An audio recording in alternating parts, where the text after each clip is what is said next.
He remembers dying alone. Then he got reborn into a loving family, and everything finally started to feel like hope. Finally, he grabbed a pen and started writing every single detail down. Terrified he'd wake up one day and completely forget who he used to be. Two lives caught in one diary. Two perspectives clash, while one growing body locks the whole story into place. He trained hard, studied relentlessly, and watched everything with sharp, focused eyes. He stayed cool, and every quiet moment piled on more strength. Of someone who's already stared straight at the ending once and can't forget it. He doesn't chase conquest at all, he's just about to he just refuses to let go of what he finally earned. And sometimes it's the person craving peace the hardest. Most grows into the most feared, strongest ruler of them all. Yuri grew up without ever feeling family love, but then one day everything snapped, and he finally discovered what love really costs, so he vowed to fight for it with everything he had. And all the wins he piled up along that legendary road later cemented him as. He became a legend worldwide, once upon a time, in a whole different world. In a twisted other world, the police finally tracked down a grim body tied to a drug case. A drowned man lay in the river under a bridge, then they hauled him out, gasping from the water. The water swallowed him. Turns out, the guy who drowned that day was the protagonist himself. He sank into himself and drifted through a world of long, heavy dreams. It feels like it's never ending, trapped in the body of a baby. Then, out of nowhere, he Suddenly it hit him, what the hell is happening? Pain was crushing him nonstop. His skull felt like it was about to crack, so just get him out of here. The moment it hit him what was going on, he spotted strangers all around him. They hauled him into a bathtub, jabbering in a language he couldn't understand, and cooed soft, sweet words as they washed him. Clearly, he didn't get a word of it, but the way they touched him said everything, and as they bathed him, they wrapped him in a warm, gentle towel, and a woman sank onto the bed beside him, her fingers clenched tight in his. He sobbed, and she soothed him with soft, steady words, breath after breath. After all. After a while, she pulled him to her chest, and he latched on, greed in every suckle, while a man sat nearby, warming himself by the crackling fireplace. MC couldn't believe his eyes. Was this really happening, or was it all a dream? So the woman who fed him milk every single day, was she really his mother? And tell me, was this man still trapped in that same dream his father once chased? It was all for nothing. He couldn't even string a single word together. Together, he suddenly remembered that at the start of the day, he'd been out shopping in his neighbor's place. I still remember it, days dragged by while I held up alone. No friends, just wasting time on the game. Yet that day, for some reason, he suddenly felt the urge to escape. He'd already quit his job, burned through his savings to survive, and refused to grab another job just to scrape by, all while that life kept pushing him. He strolled through the city streets, soaking up the nonstop chaos, busy shopfronts, sharp-suited businessmen everywhere, and it all felt weirdly natural. A sick, guilty drop hit his stomach like he was cheating, and just as he crossed the bridge, he spotted a kid wobbling on the road. On the railing, he froze in shock. What in the world was a kid doing in a place like this? Right then, a truck thundered across the bridge. In that split second, the kid's foot skated off the railing and everything lurched. And the little one tumbled straight into the water. The protagonist snapped into panic, heart racing. Should he jump in and help or stay back? And still, he could drop dead himself. For a split second, the MC froze. Then he realized why it had to be this way. He had zero loose ends left to tie up, and once he was gone, nobody would even mourn him. He dove into the water to save the child and hauled him to shore, but a brutal cold sank straight through his bones.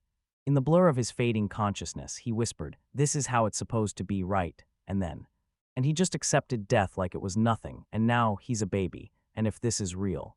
Right at birth, reality hits them with a brutal twist. Everyone carries memories from their past life. Maybe there's some hidden mechanism that lets it fade from memory as time keeps ticking. One day, Luke's father scooped him up, grinning as he smiled back, and MC just knew they'd name him Yuri. When he looked at him, they were identical in every way, right down to the ears, the only giveaway being their shape. Right there were the very same faces the protagonists remembered, only now their whole standard of living had dropped. It was so old school it felt impossible. Who are they supposed to be, and what do they? Wait, what do they even do? Either way, first thing, he's gotta ditch the diapers, and once he started growing up, he'd lean on the balcony rail and stare out at the world beyond, taking it all in. Spying birds soaring overhead, the protagonist whipped his head around and started thinking. Judging by everything around him, you can tell this place is pure countryside. No humans in sight, just the sharp cries of birds and the uneasy rustle of animals all around. Animals, but what about the outside world? A whole year has slipped by since then, and back when it first started, life felt dull as anything until it didn't. MC's new life felt like non-stop discovery. Everything around him kept shocking him, and even his own parents wouldn't be able to make heads or tails of his words. But when his dad read stories out loud, he absorbed every word, and even the pictures in the book lit up his imagination, speeding his language learning every time. Yuri couldn't stop wondering, who were these people, really, and what kind of hearts did they have underneath it all? After what felt like forever, the protagonist finally called up Mom and Dad and pushed the call as far as he could, right up to the edge of R. He reached his arms toward them, and his parents stared back, stunned by what they saw. Gasping, they stared at him in pure shock, then snapped their eyes to each other, and just like that, they snatched him up and squeezed him in a tight hug, so tight the protagonist couldn't stop thinking, until now asterisk. He couldn't wrap his head around how anyone else even saw life. So, after he got older and older, is this what love really feels like? He jumped in to help his parents, hauling chores after them, then headed straight to the river to fetch fresh water. He caught his own reflection, rippling across the water's surface. He snatched a stone, cocked his arm, and hurled it in. The impact hit the water hard, the surface rippled like crazy, and a sudden burst of tiny splashes shot up from where it struck. Yuri stared at the stone and the water, stunned. 3 years had crawled by, yet neither his memory nor his soul had moved an inch. All that was left was disappearance, like he'd just slip into the dark and keep living this same life under a brand new name. Right when the protagonist started back, his father's voice cut through the air and called his name. He pulled him in and said, "Come with me," because he had to show his son something before. Their father gripped the reins of a massive Gakudori, and the protagonist beamed, asking, "So we're riding a Gakudori, right?" Luke grinned and shot back his answer, "That sounds awesome." I had to wonder what he'd say next, and if he'd really want to see what I was talking about. MC stared at it and thought, so that's it, and right there, he dropped the old name because his new name was Yuri. Yuri Howe grinned and nodded yes to his father, right then and there, as Luke stepped in. Then I slammed him onto the bird's back, and we tore off into the sky, right as they began to descend. The father caught the bird in his hands, then leaned in and told his son, "We're here, we've finally arrived." He finally reached the spot he'd been dying to bring him to. Mountains loomed over them, and a thick forest sprawled at their base. Right in the heart of this peaceful place sat a massive farm. The farm sprawled across the very grounds where Gakujiri prowled. The protagonist's jaw nearly hit the floor as he stared at what he just saw. As they neared the farm, Luke snapped at his son, asking why he'd put it here, and the protagonist blurted out, stunned, "He built the whole thing with his own hands." His father grinned and said, "Yeah, he did." Then he added, "He built it from the ground up." The MC blurted out, starstruck, "Wow," and Luke swore his dad was totally messing around, because there was no way that guy was anything but in his early 20s. But before he could answer his old question, Yuri figured it out. Maybe the animals kept to themselves so they wouldn't blast those loud cries and annoy the other residents, right? Right? His father snapped back, "I see. Yeah, that could have been a problem, but they raised livestock themselves, so it usually didn't bother him, so he really saw this place. Was he surrounded by mountains? That's why the wind never reached this place. Birds can't thrive where the gusts scream." He ripped himself off the bird, tied the reins to a pole, and Luke leaned in and told him, "No, this isn't all on him by himself. He's got workers." He snatched his son off the bird and rushed him inside. While outside, the birds were crammed in huge cages and frantic workers scurried around. Tucked around the pen, he hauled feed out to every animal, and the father explained that Gakudoria was mostly raised on hay blended with millet. Nuts, beans, and other grains make up their meals, yet while they're grazing, they still stalk and snag rabbits to eat, because the taste keeps them feral, unless someone has a special order, and that's when the antagonist blurted in shock, and Luke nodded, saying some of their clients actually want birds with a savage temper, so they train them by feeding them mice and other little animals. They're bred that way on purpose, and the military wants them bad. If you know how to handle them, they turn deadly fast on the battlefield, taking down plenty of enemies in a heartbeat before the rest can even react. MC finally clocked it. These people weren't just people at all. They were representatives of a whole species of ferocious combat beasts. If he ever had to take them again someday, he'd rather just avoid riding them altogether. Climbing aboard that savage beast was pure chaos. Then his father shouted his name and waved him over like it was an emergency. He marched him straight to a huge barn, where an emblem of 2 ravens loomed above the entrance. Yuri stared at the place, yanking his voice up in shock, "What's this?" And right then, Luke yanked open the massive gates and strode in with him. An eagle snapped onto a rock-solid beam, gripping it like it owned the sky. The protagonist stared at his father, and pure fear slammed into his chest. He warned him the evil was terrifyingly strong, and it was only going to get worse fast. It got surprisingly friendly once it finally got used to him, and then he'd started doing one more thing too. He has to learn how to ride one, and the protagonist keeps saying it over and over. Luke stared in total confusion and asked, "Do we repeat them, one at a time?" Asked where on earth did he hear that Sky Knight tale in the first place. He still couldn't make sense of it. MC looked at his question like it was nonsense, completely baffled and figured. Even so, he still couldn't wrap his head around how that night really unfolded. Right then, his father blew a special whistle, and the eagle swooped down from the sky. It climbed down from the beam toward him, and the closer he got, the more gigantic it looked. Yuri staggered backward, caught his foot, and face planted. Then Luke rushed in and told him, "Don't worry." He stood right there with him, gently rubbing the bird's neck, while his father told him this was a family tradition, something they'd always done when they rode a royal. When the royal eagle turned 3, he winked at his son and told him his father was the best royal eagle rider in the world, so he suited himself up in his. Then his son shoved him into place. He hauled the eagle into position. Yuri sat in front, and they blasted off into the sky. Luke cut him off and demanded he listen. "Remember everything, no more. Keep your mouth wide open as you fly, so you're flying over the." The protagonist stared at the white expanse above, and his breath caught hard in his throat. What he saw stretched out in every direction: endless plains, thick forests, towering mountains, and shining bodies of water. Everything looked so breathtaking that he couldn't shake the feeling this view wasn't the real world he'd been living in. He leaned in and stared out those tiny plane windows, and the whole world looked impossibly beautiful. Beautiful, her father yanked the reins, and the eagle lunged forward. Eagle shot through the sky even faster, so fast that MC. Luke told him that there, so he just gulped in air and fought to catch his breath. Some guys just straight up couldn't ride the royal eagle because the height slammed them in the nerves. And yeah, the same kind of fear riddled them in everything else too, so he was left just trying to figure out how. Yuri read him like a page. He looked totally fine, and not a shred of fear showed on his face. Deep in his chest, like something was igniting there, and he just couldn't wait to live that moment. Every single day, man, it was asterisk so asterisk good. After a while they finally touched down. His father sprang down with ninja-like speed, staring at him like, "All right, what are you about to do?" Confusion hit him hard. What was he supposed to do? Slide down like nothing happened. Then it clicked. He was alone again, just like last time. Luke threw his arms wide and roared at him. "Why's he stalling? Jump now. If he hesitates, his father's going down. He'll catch up just like his father warned." So the protagonist leapt and he just thought, yeah, this is nothing like anything I've ever felt before. Suzuya bolted right up to them, fresh off what she'd learned. He spotted them, shouted her son's name into the chaos, and with a grin thought, "I want to stay in this world with them." Later, over a steaming plate of breakfast, MC lined in and told his parents, "This year's my 4th birthday." It hit him, his birthday. Could he really get a blank notebook to write in? His father stared in shock and asked, "What?" But he shot back that he wanted a diary. No, wait, exactly that he wanted to keep one. He just had to scribble down his thoughts, so he wished the diary pages were thicker. Then his parents stared at him and said. His dad throws him a sharp look and asks Suzuya, "What's the deal with your writing and reading?" He asked again, and his mother smiled, all good, because there was nothing left she could teach him. She beamed at her son and asked if it was really true. Yuri snapped back, "Yeah, of course." And then her thoughts took off from there like.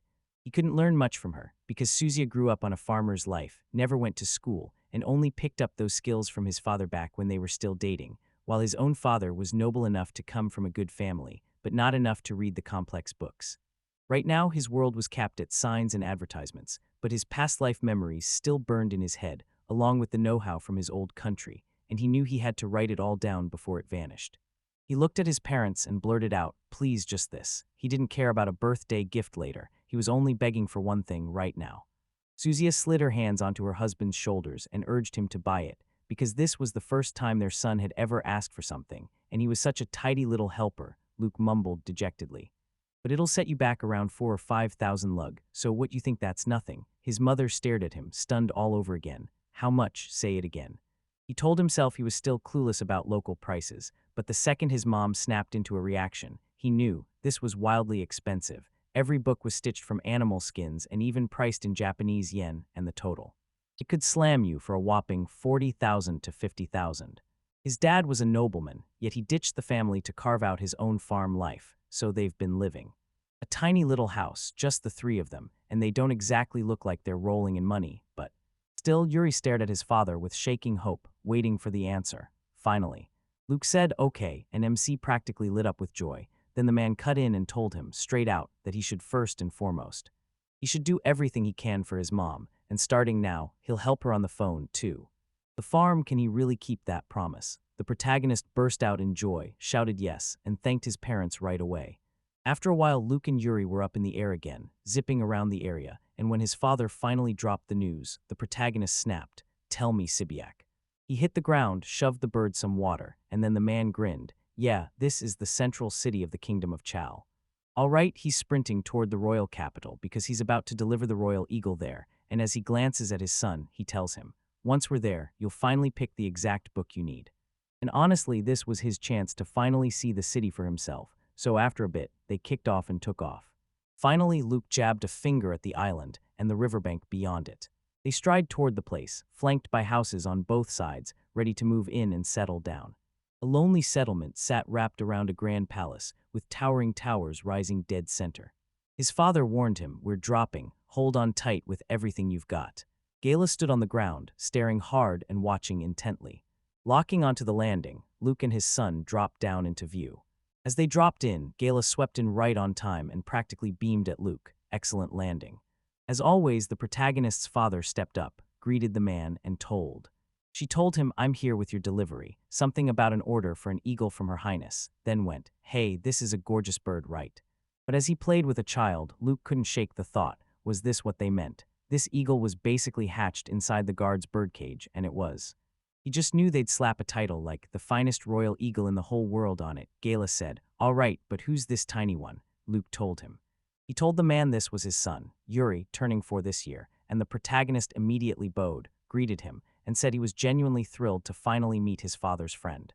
Gala dropped to her knees, cradled his head with gentle pats, and grinned, "What a grown-up little child." She went on, "I haven't seen someone this clever since the princess." He added that his son was 4 now too, but the gap was enormous. Luke shot back, "Don't hype him up so much." Right then, a girl slid up to Gala and blurted out that she needed to tell him something, fast, right now. Princess Carol had arrived, right on cue, and the man nearly fell out of his own surprise. Her Highness had come straight to see the eagle. Luke panicked, then snapped his eyes to the bird cage. "Forget it," he blurted. "We'll make do with this." Gala burst into laughter and pressed him, so.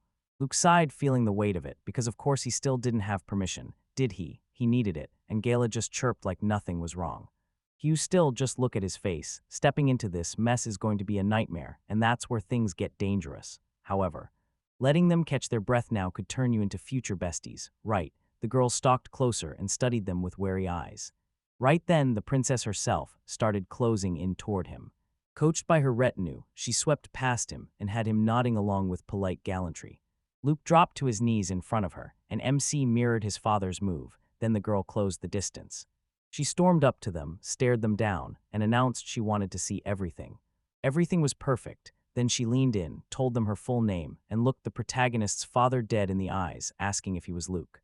Luke Howe didn't even look up as he answered, "Yeah, it's true, meeting you was an honor," and Carol couldn't help but tell him she'd heard he absolutely crushed it. During the nightly performance, Luke told her the truth. No, not quite, because Gala already defeated him, and she's right here right now, leaving the protagonist stunned as the… Every night the princess kept listening, and then she heard it. He could summon magnificent eagles with his breath. She stared at the bird and asked Luke and Yuri, "You flew in too, so what's his name?" Luke and Yuri leaned in, but the MC's father just shrugged and said he hadn't named the thing yet. He figured she'd pick the name herself. "For herself," she drawled. Then she blinked at the bird, eyes lighting up as the princess rushed in. "I can ride him already." Luke shook his head, "Not yet." She had barely made it this far, and now she only wanted to rest her weary wings, so she said it with a heavy heart, "I got it," and Gala told her it was an amazing chance to finally learn about horse riding. Luke shot him a look full of irritation and muttered that he was nothing but a scoundrel, while Carol lit up and eagerly jumped at the idea. Her father told him, "All right, start by being friendly. If she treats you like a friend, you're doing it right." And he'll swing right back. She smiled and told him, "Everything's fine, don't worry." She refused to hurt him, then she stretched out her hand toward Luke and asked, urging him to hand her the reins. Her father watched him with hard eyes as everything hung on that moment. Gal stared at the girl, then the princess stepped in and demanded answers, right now. For approval, the maid kept her eyes down and told him, leave it to us. Carol snatched the reins, beamed at Luke, and promised she'd treasure this eagle after. After a while, MC and his father headed straight for the city center. Yuri shot him a question, who was that guy named Gala they'd just met, and he snapped back that the man was his father and that he'd come straight from the royal capital. At Capital Academy, they studied side by side during his nights, and then he stared at his son and told him he would. He'd enrolled there someday too. After all, he'd already quit halfway himself, and that's when everything. His son could totally handle it, so the protagonist couldn't help but wonder why his father sounded so certain, and then the father spotted a sign with a glowing book and quill and yelled, "It's here," then plunged straight into the story. The store loomed ahead, dim and quiet, sunbeams spilling in like spotlights, lighting up everything in thin, golden streaks. Sunlight spilled across the books, the writing utensils were laid out, and everything was set up to be easy for everyone to reach. Accessories were scattered everywhere. Luke shoved a chair up to the counter and barked at his son to look, and the protagonist climbed up onto the chair, spotted a pile of books, and had to make a choice fast. And grilled Lau, the store owner, whether he could take a look inside, right at the old woman gave him a knowing smile and let him do it, and right away he dove headfirst into book after book, locked in and totally absorbed. His father looked at him, grinning, and she asked Luca. Luke asked, if we're picking a book for the kid, what then? And he snapped back, yeah, my son needs something to write down his thoughts. An old woman flashed a knowing smile and burst out, how wonderful, everyone has memories they treasure, the kind they'd never want to slip away so easily. Luke stared at her in shock, and Lala just kept going. Even now, at her age, she still can't remember where she put her ***king mind. Her dad's stories from when she was tiny, her mom's soup recipe, she clung to all that once, but now so many of the important things are slipping away, and this purchase is all she has left. Orchis would help him too. Once Luke left this world, his kid would forget him like he never existed. That's brutal, right? Luke replayed her words and knew she was dead on. Finally, the MC snapped, I've chosen, and the moment hit like thunder. He jabbed his finger at the book and said, this one, and Lola grinned as she asked it. Is he really sure? Because picking those pricey things can be a lot smarter when you do it the right way. Pay more now and dodge the regrets later, that's what he's asking, and she's wondering if he truly gets it, because he just told her yes, other people have thicker. She flipped through the thinner parchment, laughed, and said, so that's the trick then, all right, Luke asked her next. Later, she snapped, this book costs $2,800. Like, come on, she'd swap it for $3,000 right then. The woman clocked that the boy knew his stuff, so she offered them a special deal. But only after she swallowed the last 800 lug from the change, Luke went totally confused and asked, so then they'll ask her for ink. MC muttered that something felt off, like this was never going to end well. After a while, they finally rolled up to a poultry farm, and the father went straight to the owner and asked for a bird to borrow, only to be shut down fast, because those were the royal stables, and the rules said you weren't allowed to take so much as a thing. Right here only if the state demanded it. As they set off, the father leaned in and told the protagonist the real routine. They normally had to hitchhike and track down a trade caravan, or even shell out a fortune to rent a horse, then drag their feet through a brutal, long ride home, sleeping each night in whatever town they could reach along the way. MC turned to him and said, got it, then made it sound crystal clear that he'd better keep every important thing right there on him before everything got moved into a brand new bird. After a while, they finally called it a night, slipped into a dinner spot, and dug in, watching Yuri tear through his meal. His father couldn't help but grin and tell him. He told him, you did great today. Then he paused, because after a trip that long, he had to be wiped out, right? And yeah, this was nothing like that Royal Eagle flight. They're going to get hit with a huge detour on the way back, he told him. Yeah, I knew it the moment we were up in the sky. Then it hit him, they were slipping south of here, right after leaving the city of Genuma. Luke blurted in shock, how on earth did you even spot that? When they finally arrived, the MC blinked and said those hills south of the city looked weirdly familiar, like he'd been there before, because an eagle definitely can't haul two adults at the same time, and yeah, that detail felt way too unusual. The father snapped, that's exactly why you don't drive like that, it's straight up dangerous, and the son just stared, asking, so what, 9 times out of 10 you crash? Would that still work if we're talking about a girl? Luke just shrugged and said, that only happens in novels, then cut himself off like he was mid-thought. Some clueless students get hyped by it, but he's got no business repeating it, so the protagonist asked first, and he did it with the same thing. "So that blonde girl we met today," her father suddenly said, "if it's her," and then, yeah, she just answered, "Oh yes. Her Majesty Shimonai's daughter, yeah, and she's got a younger sister too. Of course she will, she's going to be the next queen." The MC mumbled, "Yeah, I see it." She was stunning, looped, she snapped upright, then bolted across. Across the table, he leaned toward his son, grinning as he asked, "So, have you fallen in love?" Yuri froze, totally thrown off by the question his father fired at him, the royal one. Family isn't some label to him, it's everything, and the protagonist flat out said, in his opinion. A partner more like his mother, but the bigger question was this: how on earth did they even end up together? Luke couldn't stop thinking. So how'd it go? He'd already wiped that part right from his mind.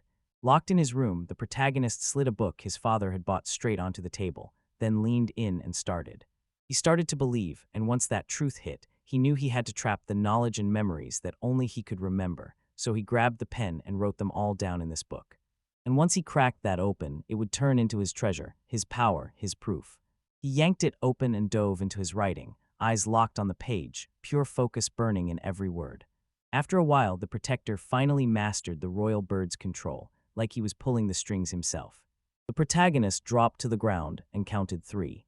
3 years have slammed by since that moment, and today is his 7th birthday. Then he hauled himself home and froze when he spotted a Gakadori lurking right there in the yard. There it was, right on its back, the same emblem as his. As he neared his father's barn, the protagonist headed toward the house, heart pounding.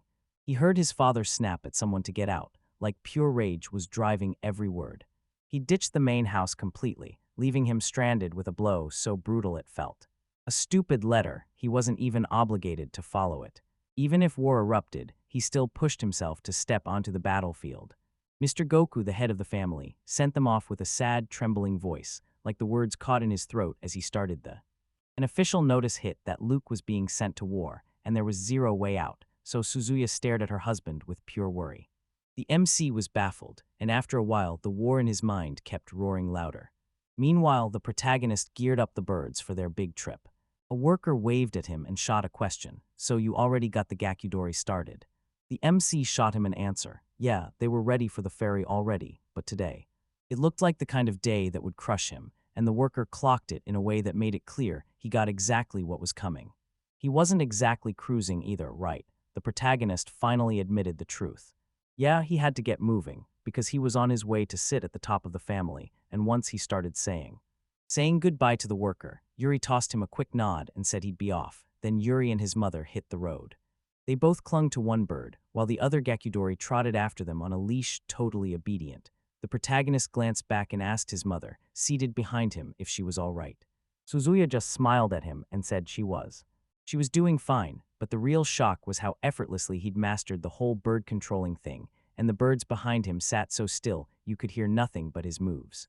He leaned in and told her this was only his second time hunting a fairy without his father watching, so she better believe he was on high alert.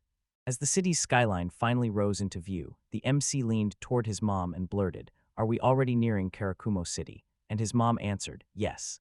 His mother planted her hands on his shoulders and instantly saw the nerves shaking through him. Yeah, he admitted it too, a little nervous, because this was his first time stepping into the main house, and they were there to celebrate the start of the war. Of course, none of it felt like a happy moment. He said it was a huge relief his father refused to be drafted to the front, and his mother agreed, insisting he'd rather raise animals than fight. But every time letters rolled in from the main house, unease crawled into her chest.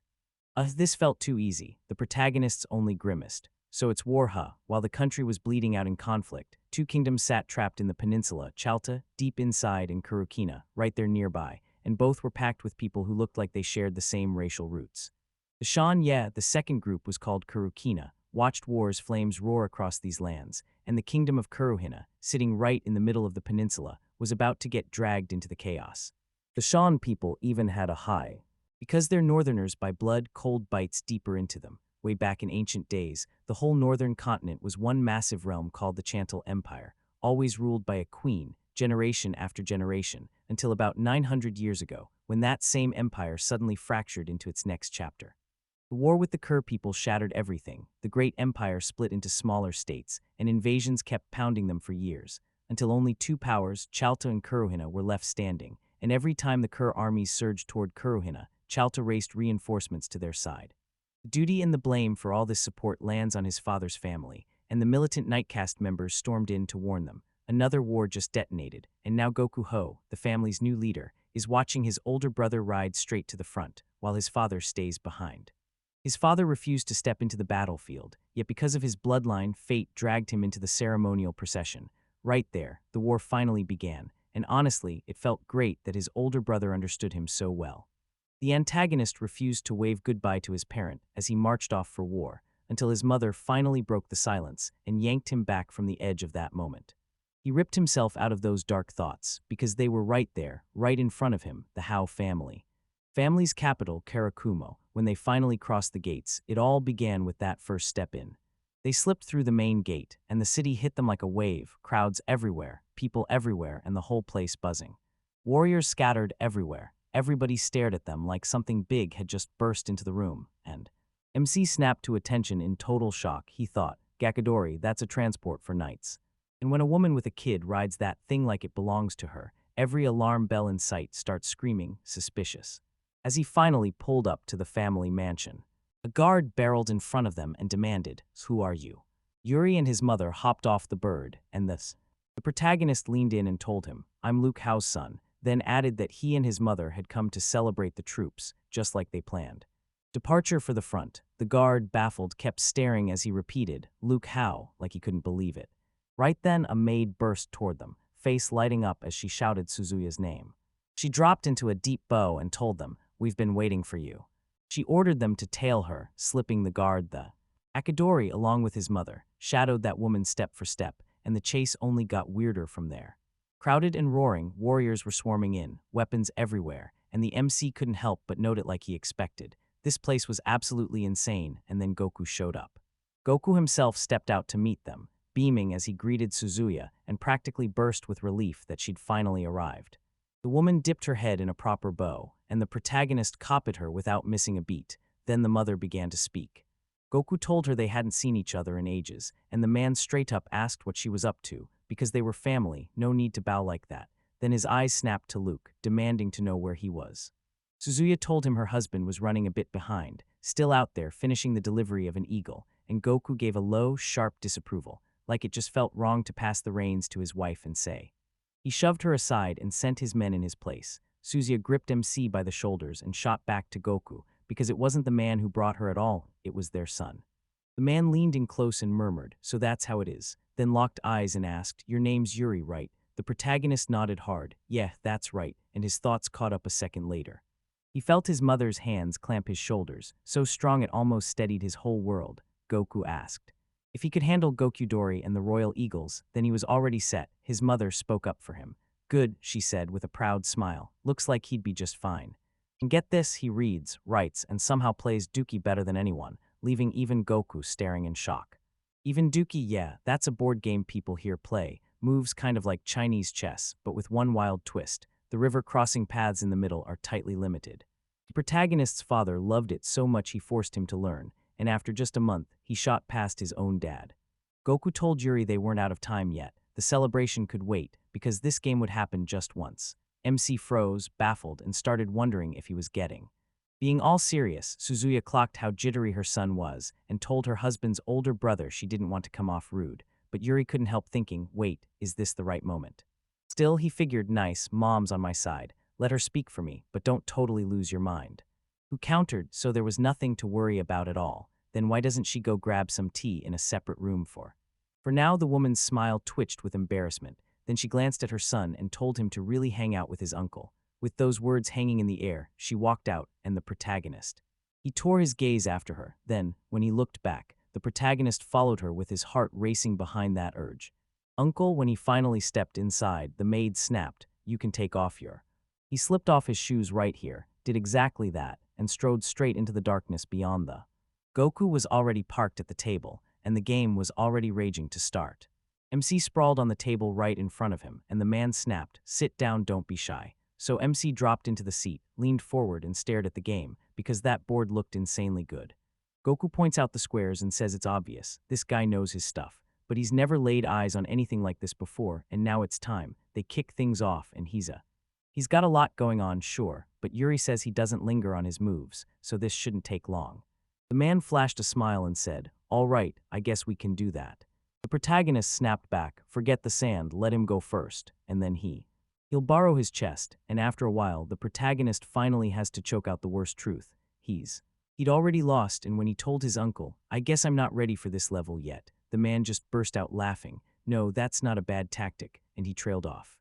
"They end way too fast, come on, why not play again?" The MC lit up and said he was totally in, and then after a while, Yuri's voice cracked with regret as she admitted, "I'm." Goku's grin cut through the hopelessness as he looked at the completely defeated state and calmly remarked, "Yeah, that's exactly it." The hero's sudden thought of his uncle slammed right into place, like it just tacked. We're brilliant, though maybe it was just a move. Everyone already knew that he had no clue yet. This guy was freakishly strong, and then, out of nowhere, he exploded into a jump.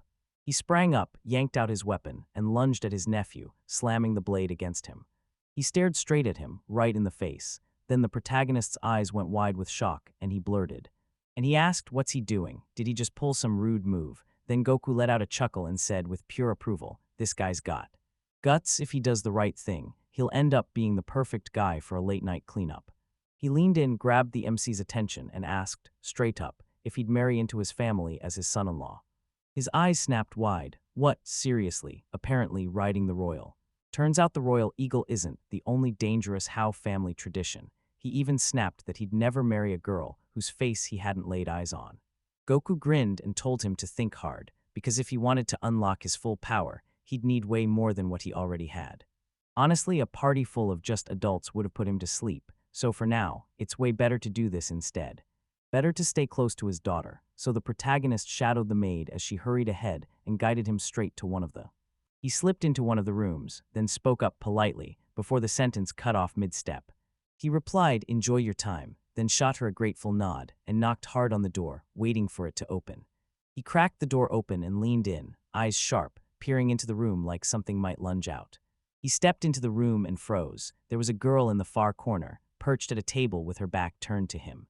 He couldn't help wondering if that was really her. The protagonist flashed a greeting, but shammer. Sam stayed frozen in silence, then snapped into a louder shout, "Is anybody alive?" Breath held for a heartbeat, and silence crashed back in. Then the MC pushed forward. He closed the distance, then gently brushed her cheek with his fingertip. The girl blurted, "Wait, are you seriously alive even after that?" And when she realized how rude it sounded, her face twisted, like she couldn't believe you didn't flinch or look shocked. "Alive," he demanded. "Did you seriously have hearing problems?" She blinked in shock, and he couldn't stop wondering, why would anyone even ask that? "Oh no, not at all." He pressed her for answers about why she never replied to his greeting, and the question hung in the air like, "Are you mad or what?" She snapped out of her train of thought, but Sham just cut her off. No, she couldn't focus today, and then the protagonist finally saw. She spotted a tablet packed with numbers on her desk and demanded to know what she was working on, only for the girl to shrug and say he wouldn't get it, even if she explained. She admitted it might be true, but until she told him, there was no way to know for sure. Then she let out a heavy sigh and confessed it was all a pointless waste of time. Still, he seethed at how rude she was, but when he spoke up, he smirked and offered, "If you're stuck on something, why not let me explain it? Give me a chance." She had to stop taking it so seriously and just try. Sham stared at him hard and said, "If she tells him, will he get out of here?" She couldn't stop thinking about the Sasu and whether those numbers could truly multiply forever, while he stared in shock at the same wild possibility. What the hell was that? Like someone mashed two Shan dialect words together, one for essence and one for repetition. I stared at the writing and couldn't stop. He clocked it. This was just like prime numbers, exactly, and Yuri leaned in asking, "So you mean stuff like 2, 3, 5? Then she glanced around like she had a secret plan. The girl snapped at him, just like she knew he would. He still didn't get a single thing. So she was basically telling him to get out already, but the protagonist just answered her calmly, though deep down, he totally understood. MC finally got what she meant, and when he locked eyes with her, surprise hit like lightning. Continued, "Listen, let's set n to some number. If the value is 2 or higher, then when you plug in n and n equals 1, they only share one common denominator, 1. I'd find it wild if those primes shared more than 2 common denominators, so when you multiply \n by \n plus 1 and you call \m the derivative of those primes \m won't just sit there. It'll end up packed with 2 or more prime factors. as factors, and here's the wild part. Primes that include m never repeat, and just like prime numbers, m and m plus 1 also team up to multiply. So yeah, primes don't run out, and there's an infinite swarm of them. It can be found, that's the wild part, because it keeps going forever. Prime numbers never run out, there are infinitely many of them, period. Sham's jaw dropped as he blurted, "No way, you're incredible." He dug the info out of a book, and the fact that he remembers it all so clearly is straight up mind-blowing. MC just froze in embarrassment and blurted that it was nothing, because the theory was honestly easy to grasp, and it could totally flip your perspective. Sham seethed with jealousy because her family just didn't get her, so they refused to buy her books. Yuri's heart sank for him, because what happened next was way more than she could handle. Turns out she wasn't just some throwaway, she was brilliant, and even she still ended up blushing, embarrassed, and caught off guard. And asked, "Do you really believe that?" He shot back, "If everyone around here were as sharp as her, I'd fall behind fast and end up labeled an underachiever." She hurried to set him straight, because that wasn't true at all. Then he flashed his cool side, thanked her, and Sham continued. She shot her hand toward him and introduced herself. Could she be his apprentice? He grabbed her hand, grinned, and said, "Looks like we're cousins. So tell me, if he can only tutor her in math and the rest of the subjects, what on earth would she actually care about?" She didn't even hesitate. She nodded and ate up everything he said. Later on, the protagonist crashed into a dream. He was standing right in the middle of his classroom. A wave of brutal nostalgia slammed into him. Yahata stood right behind the teacher's desk, and the guy started to talk. Told him his father got fired, right to his face, before he could even answer had he. Did he hear anything about this at all? He and Ahata wasn't exactly tight with him, but their dads both worked the same factory, until it looked like his father was hurling accusations at the older employees. To erase them from his life, he swept them off the table. After the divorce, he snatched a new woman and buried himself in work so he wouldn't have to pay a dime in benefits, and the truth was, his father was rotten to the core, both as a parent and as an entrepreneur, and right then the phone tore through the silence with a loud ring. It was his father. The protagonist snatched the call and blurted, "What's going on?" Then his father said. Rage boiled in him because his employee had ratted him out to his son, so the MC swore it wasn't true, but then what happened? The old man told him he'd gotten slammed by the police for stealing company property, and the protagonist instantly froze. Then his father was screaming into the phone, demanding, "Wait, theft, what exactly did you steal?" So he asks what it is, and then he spots the nails and metal fittings, which is straight up theft, no matter if it's small time or a big score, because calling it discipline doesn't make it any less wrong, right? The protagonist shot it down, insisting that in that moment, no fair measure had even been considered. In that moment, the father unleashed a spell-like move that shook everything. He rammed the MC straight into a mountain of nails and metal parts, and then he screamed at him. If he won't listen to orders, why should he keep shelling out a high salary to someone whose skills are already outdated? Yuri was still buried under a storm of metal objects, so she spun toward Yahata and begged for help. The boy stayed frozen in place and calmly told him, "Don't worry." Worry gripped him. One day he'd help, the moment he became a doctor. Then the cold metal objects swallowed him whole. MC burst out into a shout, roaring Yahata's name before the moment slipped away. Jolting upright in bed, the protagonist couldn't shake the feeling this might be some kind of dream. He couldn't shake the dream. Maybe it was the diary he kept about his past life, because what he saw felt painfully real. And just like that, Kata never ended up becoming a doctor in that moment. Just then knock, knock hit the door and Yuri tiptoed down the stairs, careful with every step as she kept going, straight into the next moment.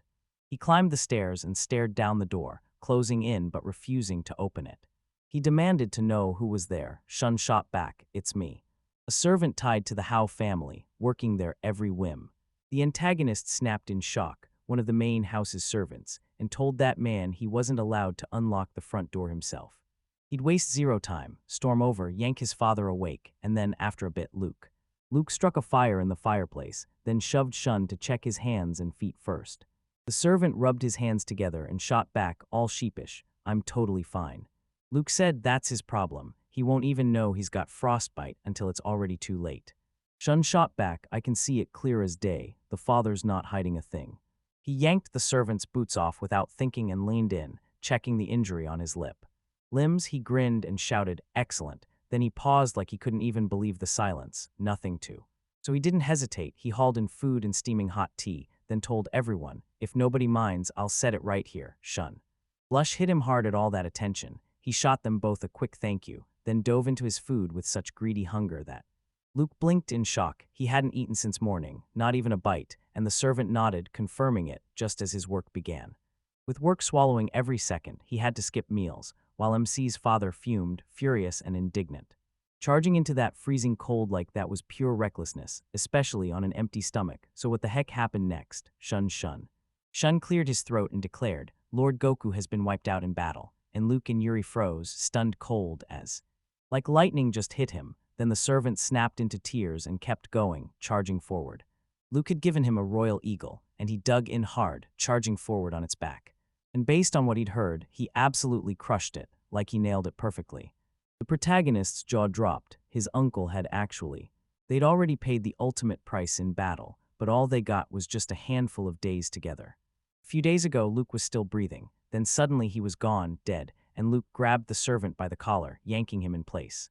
He grabbed him by the shoulder and demanded, "Are you kidding me?" Shun bowed his head, his voice cracking as he admitted he wasn't. He was terrified. It was just a rumor, but they were dead sure, every last one of them. He was gone. And then they still hadn't found his body. Then boom, a thunderous sound ripped through the silence. The hot water basin slipped from Suzuya's hands the moment she heard the news. Everyone jolted, spun around, and stared. Stunned, he stared as water gushed across the floor. She blurted out an apology, then looked totally lost and said, "I need more water." She'll do it any second. Then his mother slips out of sight behind the curtain. Snuck a peek behind the curtain and caught her on the floor, sobbing like her heart was breaking. His father stared in disbelief. Wait, so his brother really died. MC pressed a hand to his mother's shoulder. She whipped around, crushed him in a tight hug, and burst into tears again. Shun then said he'd come to deliver a request. He had to attend a family meeting tomorrow, Luke. Luke's voice shook as he promised, "I'll be there," and he turned away from the servant so they wouldn't see what came next. His father wiped his tears away and promised, "You're staying in the guest room, now drink the." Yuri's father shoved a bottle of wine into his hands and barked, "Drink this and get to bed," then cut him off before he could finish saying he didn't want him to. He's about to bite the dust after that brutal fall off a bird on the way home, but hey, he's got to drink this in his brother's memory. The servant blinked in confusion, then snatched the glass from his master, like it was his problem. The very next day, Luke, his family, and Shun showed up. Burst into the Hao family's Karakumo compound. Father and son sat at the dining room table in dead silence.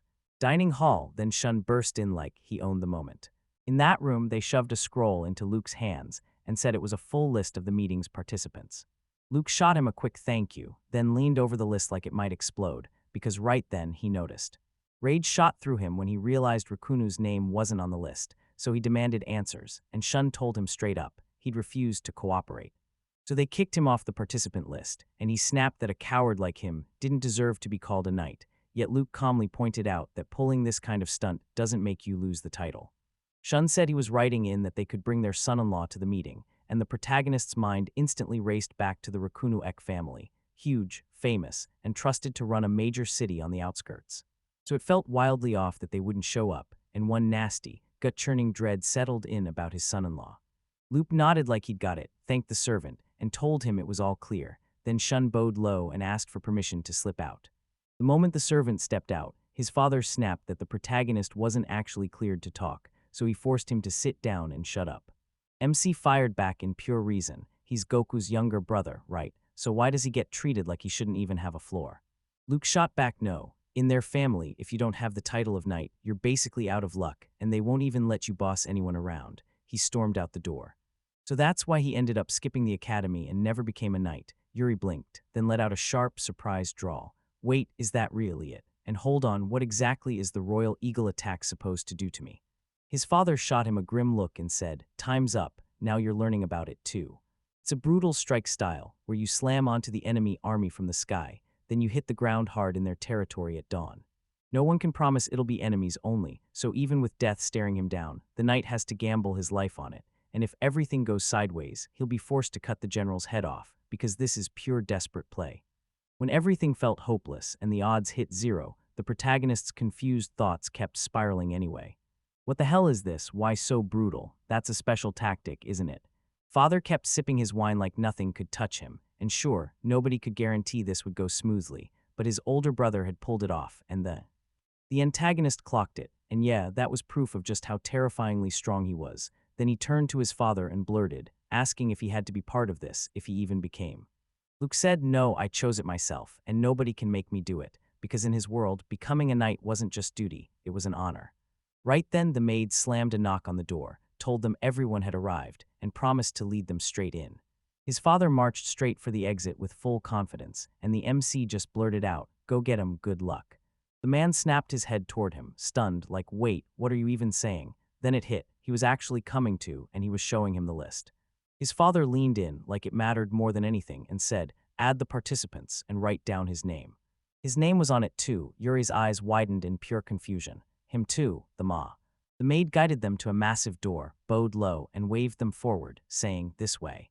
She shoved the huge, heavy door open and let them into the conference room. Several gloomy-looking men stared ahead like the dark was waiting for them. 3 empty chairs sat in the middle of the table, while the men crowded around it. At the table, the maid ushered Luke and Yuri in, barking for them to sit as she gestured toward the empty chairs. The protagonist snapped in surprise. Yeah, he'd heard older people would be here, but the moment it hit, it still stunned him. But if this was supposed to be for the old, why were there barely any young people around? Wait, the guard just turned. He snapped his head to him, jabbed at a chair, and barked, "Over here, that's where the prota." The protagonist felt completely lost, because right here was the place of honor. Luke flashed Satsuki a warm smile and told her, straight from the heart, that he was honestly thrilled to see her. She smiled at him and told him to call her by her name. Luke called her by her first name again, then he nodded like he got it, pushed his son toward her, and told him to go say hello, and that's when MC stepped in. He walked up to his aunt, said his name, and greeted her. She lit up with a grin and told him that Sham had been singing his praises like crazy. Yuri thought, wow, she's way nicer than he expected. For real, right there out loud, he thanked her, and Satsuki wrapped an arm around his shoulders, steering him forward with a soft push toward. He strode up to the chair and ordered him to sit. Then he slid into the middle spot of the 3 chairs, right at the center, while his father settled down on his left. Satsuki slid over to his right and stayed standing while he sat there. She shut her eyes, sucked in a breath, and poured everything she had into the words as she said. She thanked everyone for showing up, and everyone already knew the truth. Her husband had fought the enemy and died a hero. The hero slams into a choice. What happens next right now? Yuri scans the scene and realizes Shum is gone. That premonition wouldn't let him breathe, so Satsuki kept going. At least she had that. Her husband stopped thinking only about himself and chose his family, leaving. She thrust the sealed document into the spotlight, letting everyone see it, and then she kept going. She believes they've got to see it right now. Everyone leaned in, eyes locked on the will like it might explode any second. This woman ripped the seal open like it was nothing, and everything changed in the instant it broke. He ripped open the document, then read every word out loud. Kai, the 27th head, learns what's been written, then stomps forward and appoints his brother Luku as the next, because the plan has to move now. Luke stared in shock as everyone around him exchanged stunned looks, because the only goal was simple, be the next head of the family, and Luke blurted, amazed and completely baffled. Luke stood up, spun toward Satsuki, and was ready to shut down the offer for the appointed position. But the woman cut in softly, telling him she understood it all, and if he wanted, he could carry on living as. As before, she shoved a hand onto the protagonist's shoulder and hit him with a stern, no-nonsense tone, then kept going. They wouldn't care one bit if his son got the top spot after that night. Night title drops, then the floor crumbles under the MC's feet and panic hits him hard because Luke can't stop thinking about what she just said, and he's suddenly in. Rage burned in his chest. Why did he get to be the head when plenty of other candidates stood right there? Gotsuki leaned in and told him, Goku picked you, so take it with pride and own it like it's your destiny. The man snapped after reading the will, grumbling, Luke doesn't have the knight title, does he? And the woman just smiled, like she knew exactly what that meant. Don't stress about it, turns out they already got special permission from the kingdom, so the head can wear no knight's title and still be cleared. Still, it wouldn't take much for him to grab the title. Everything he needs is already sitting there in the records. He just needs a little time to gather everything, and then he'll get it. She also said the Hao family's territory is far from the Kirihina kingdom. He rules a breathtaking stretch of nature. Yet after that brutal, endless war, their warriors are wrecked and running on fumes. Yuri clocked it instantly. That's why this meeting is packed with old men right now. Normally, an elderly person wouldn't even need to become head, but do. But with young men dropping dead again and again, there's basically nobody left, so Siamese. These people have always crowned women as rulers, while the men charge off to war, and now she's plotting to use that power in a way that'll change everything. She'll use the Ho family's power for herself, and if she has to, she'll fling them into battle to defend the capital. Yeah, this is gonna get wild. He didn't think they'd sign off on it that easily, not when he and his father had already tangled themselves up in a full-blown mess. What a wild setup his uncle had. This family was staring far ahead as Luke clutched Yuri close and swore, with steel in his voice, that he'd never, ever make his son sleep out at night. Satsuki fired the question at him. Do you really think that's possible, even for a chieftain? Luke cracked back, grinning. Boys burn with pure fire to become knights. Even if it's true he's only 7, don't slam that kind of weight onto his shoulders. Satsuki snapped. Hold up and isolate him from it, even if he's not meant for the role. After he graduated from the Knight Academy, he still wouldn't let go of where he belonged, at the head of the line. Siam's still about to welcome him as her son-in-law, so Luke just froze, staring at her in total confusion as the protagonist's mind reeled in shock. Is that so? Luke muttered, because this woman had already planned out everything so far ahead it felt like a punch straight to the gut. With regret, the protagonist forced himself to slow down, giving his father a moment to think. Then he stared back, pity burning in his eyes. Luke kept thinking it was just a clever setup. He'd stay as head honcho until he finally graduated from the academy. Then he clenched his head spun and he couldn't stop staring at this mess. It was brutally complicated.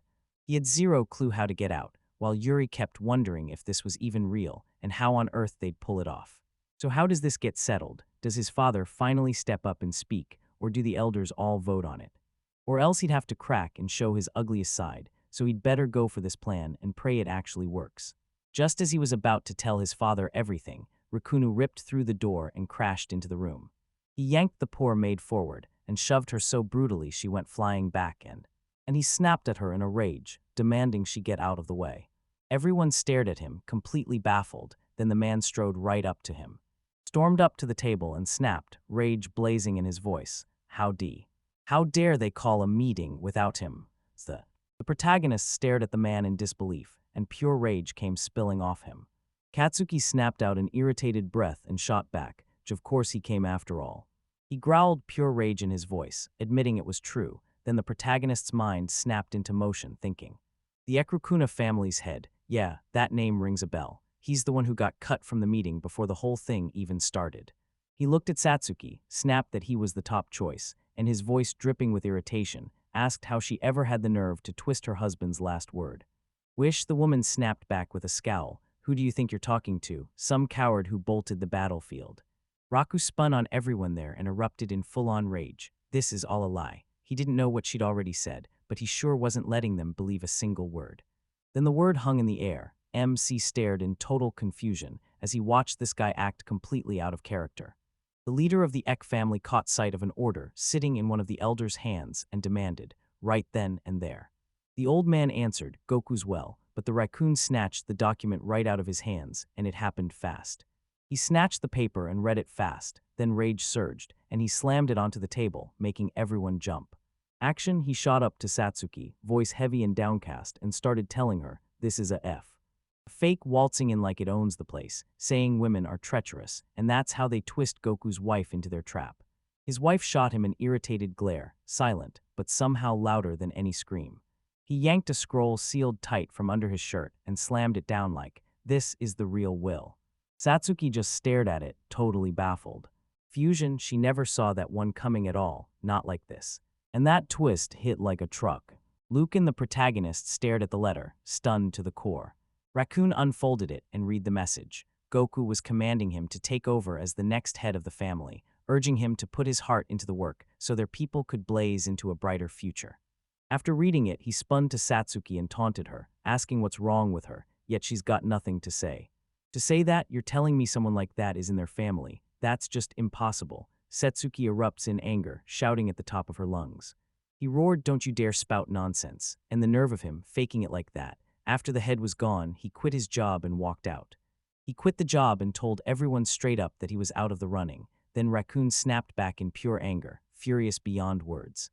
Replied, what is she even talking about? Lord Goku himself handed him that note.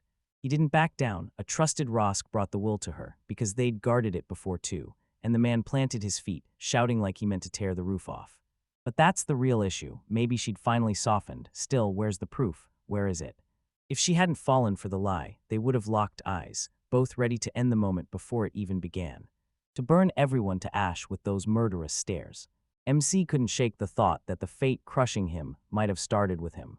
Fake Satsuki's rage flared so hard it was practically blazing. She looked furious, all pulse and emotion, and it was impossible to stay calm. Rakuna looked steadier than her, and he knew he could fight back against her. He just had to verify the Rakuna's loving the mess. Those two documents might look legit, but the truth won't hold up, and it's not like it could work in the first place.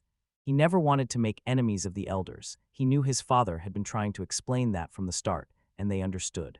Who isn't a knight either, and Satsuki too. Compared to Rakuna, they're getting crushed, he whispered.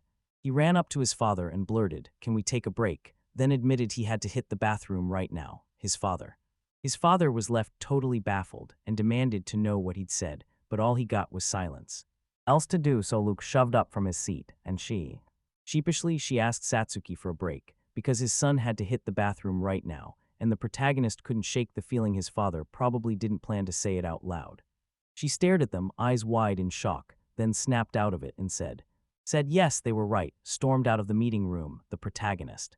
He leaned over to his father and asked, "Got any empty rooms around here?" Nearby, Luke blinked in shock, then snapped his head toward the toilet, and even MCD didn't have an answer.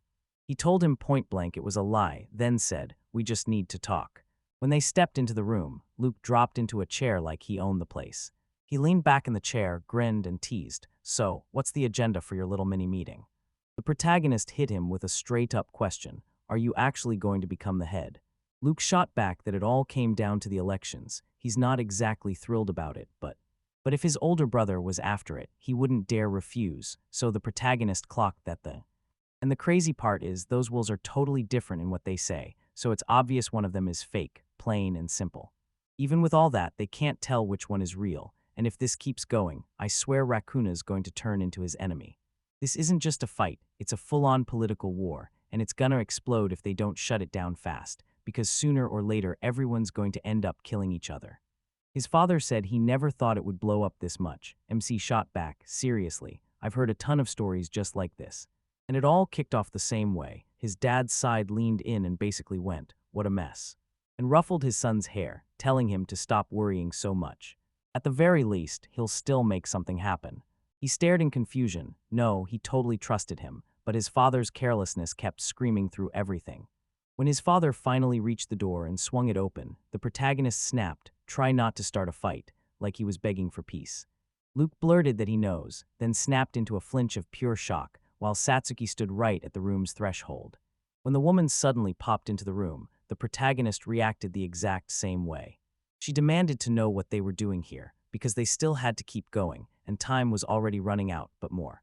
Still breathing through the tension, the MC turned to her and asked, "Can I talk to you for a minute?" He had something to say, and when she stared at him in shock, she still nodded and agreed. Listen, sometime later, the protagonist finally shows up. He pulled up at Raccoon's house and shot a friendly greeting straight to the guards. The guards snapped out his name, and when they said it, they looked stunned. He demanded the protagonist's answer, like, "What happened to you?" He told them he'd come on his father's orders and pressed his question. If Raccoon showed up, a guard would stop him cold and tell him straight, "He's not home right now," then the MC. He leaned in with a desperate, pleading voice and begged him to hear the one question that mattered most. Could he really hold out until the head of this family came back from the guards' exchange?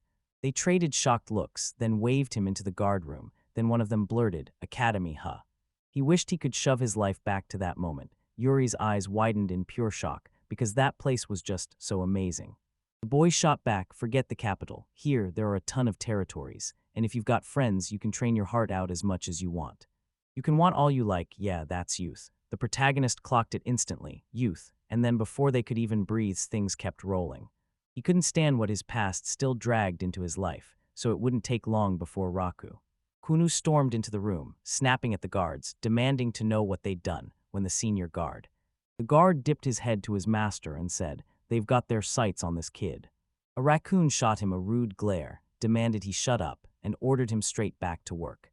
Quickly, he fired the guard away, then leaned toward the protagonist and demanded, "So what's the matter?" MC flashed an awkward, embarrassed look and blurted out, "I told him what he wanted. My father demanded I spill Satsuki's secret, and then Raku went silent and things started to shift." She leaned in, intrigued, and Yuri couldn't stop thinking about it. Death, the one final equalizer that ends every living thing the same way. So when people come back to life, does it feel the same for everyone? Like him bursting out of endless darkness, he hurled himself into a brand new life, the very last. The last thing he could remember was a drowning kid in front of him, and then a flash of that haunting ha. That crushing weight in his body hit him hard, and still, he regretted nothing, even with that filthy stench. The squalor of his life was suffocating him, and then these people, his new family, caught him, held him close, and loved him so fiercely that it finally broke him as he choked out, F. Gokyuho, the family head, had died, just like that, and his will demanded his loved ones forget those brutal memories. Luke's father was set to pass everything to him. Then, at the meeting, the whole plan blew up in an instant, and Raccoon stormed in right after.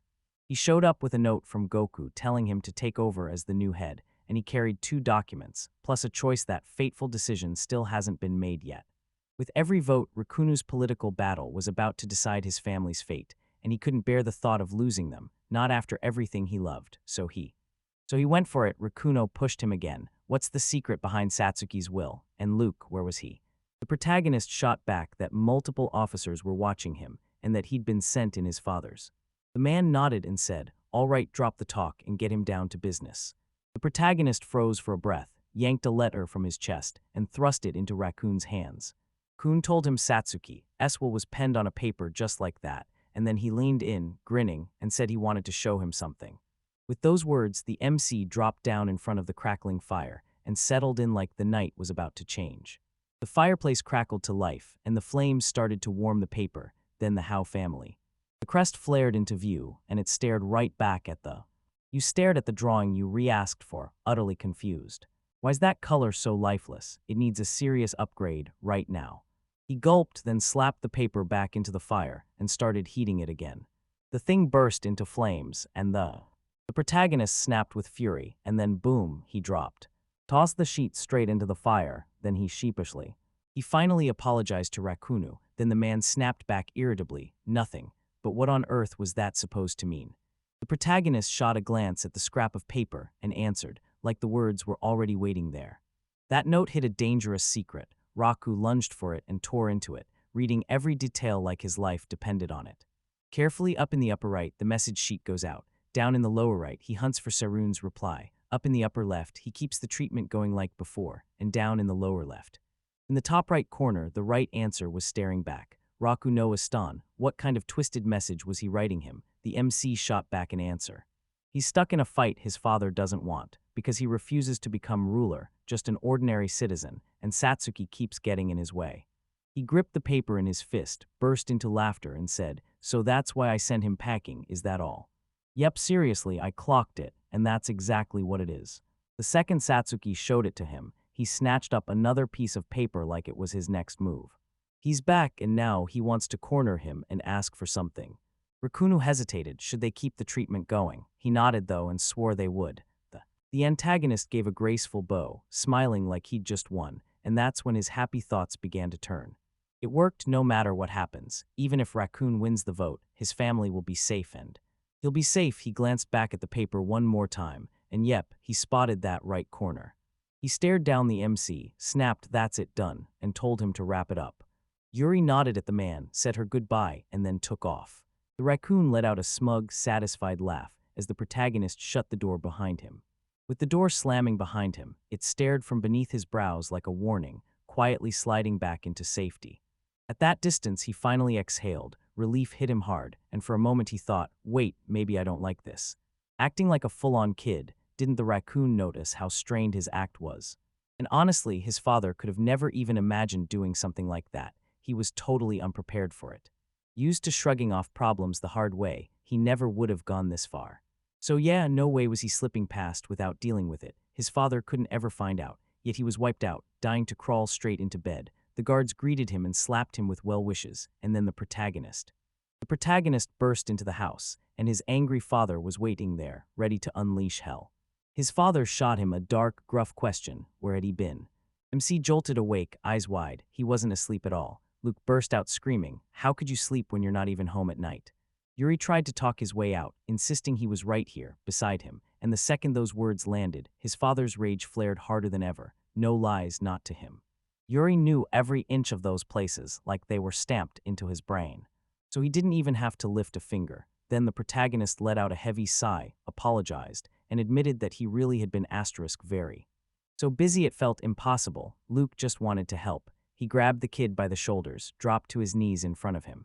He stared him straight in the eyes and said, "Don't worry," then promised with absolute certainty that he'd protect him. He didn't believe him, right? The protagonist snapped back, so what was he even saying?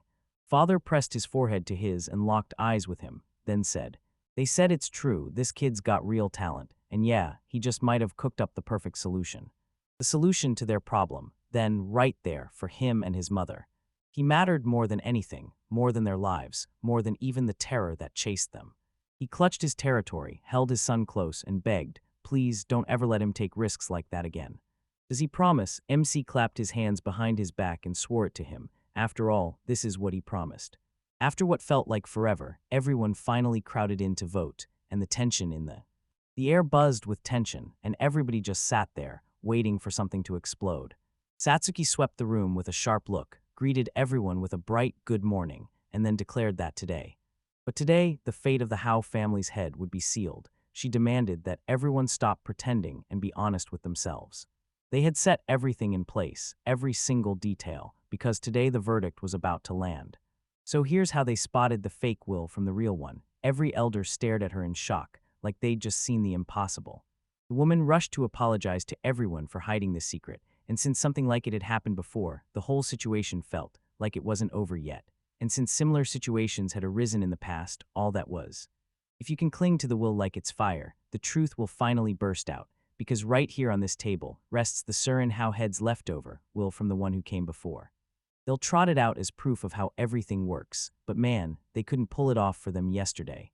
She spun toward Raccoon and told him, "Yesterday, while we were talking, you swore your document was real." He'd have to pay for every word he threw out. Then the man just chuckled and grinned. "Yes, please. Please, Satsuko," she begged. "Okay, first, he'll grab his document." The maid snatched Goku's note right out of the man's hands. And Satsuki took it from him, then she lit up, showing it off. Threw it in front of everyone, then leaned in and asked Rakuna if he was. He was absolutely certain that Will was the real deal, and the man blurted out. Snapped irritably, "There's no arguing this. Let the process start now." The woman. He said that this time the cook would run it, and the servant wiped his brow, muttering that it was all pretty messy. Still, at least it beat being stuck as Rakuna's subordinate. He'll go all in sure, while the protagonist let out a chuckle and thought, of all the choices, this one's wild. The maid slammed 3 wills onto the table, Sarun's, her own papers, and then she started writing. And then Rakuna's, Satsuki snapped, "We're starting with Surin's will. Still, once the flames die down, every hidden thing will pop back into view." The cook thrust his instrument into the roaring fireplace and heated it till it blazed. "Ignite the flame and ready yourself, because the test is about to begin."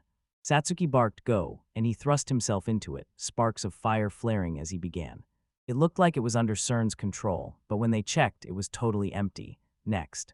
Then the cook slapped the instrument onto Satsuki's document and went to work. Everyone gawked when they realized it was spotless too, clean as a whistle.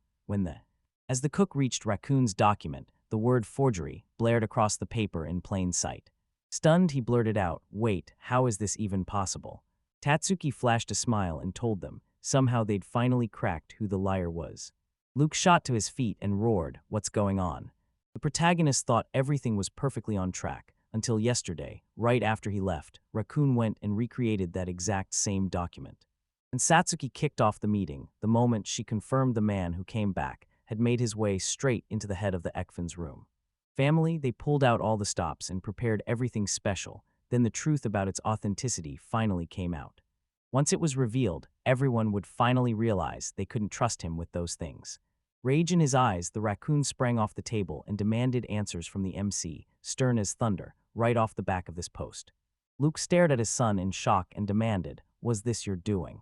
So what did he do next? Yuri straight up told his father that everything he'd said yesterday was a total lie. Honestly, that's how it ended up. What a mess. He ditched the meeting halfway through yesterday just to make the liquid. Then he swiped the Howe family seal from Satsuki and raced to finish every last preparation. He stared at Rukuna and asked, right there, if there was anything he wanted to say, like. He bellowed menacingly, demanding a quick apology. No, he clenched his fist and roared, "This isn't fake." He was certain a thief broke in yesterday and swapped the pay. The papers he pushed back with a counter, but if he was so certain, why was he standing here right now, not out hunting the thief?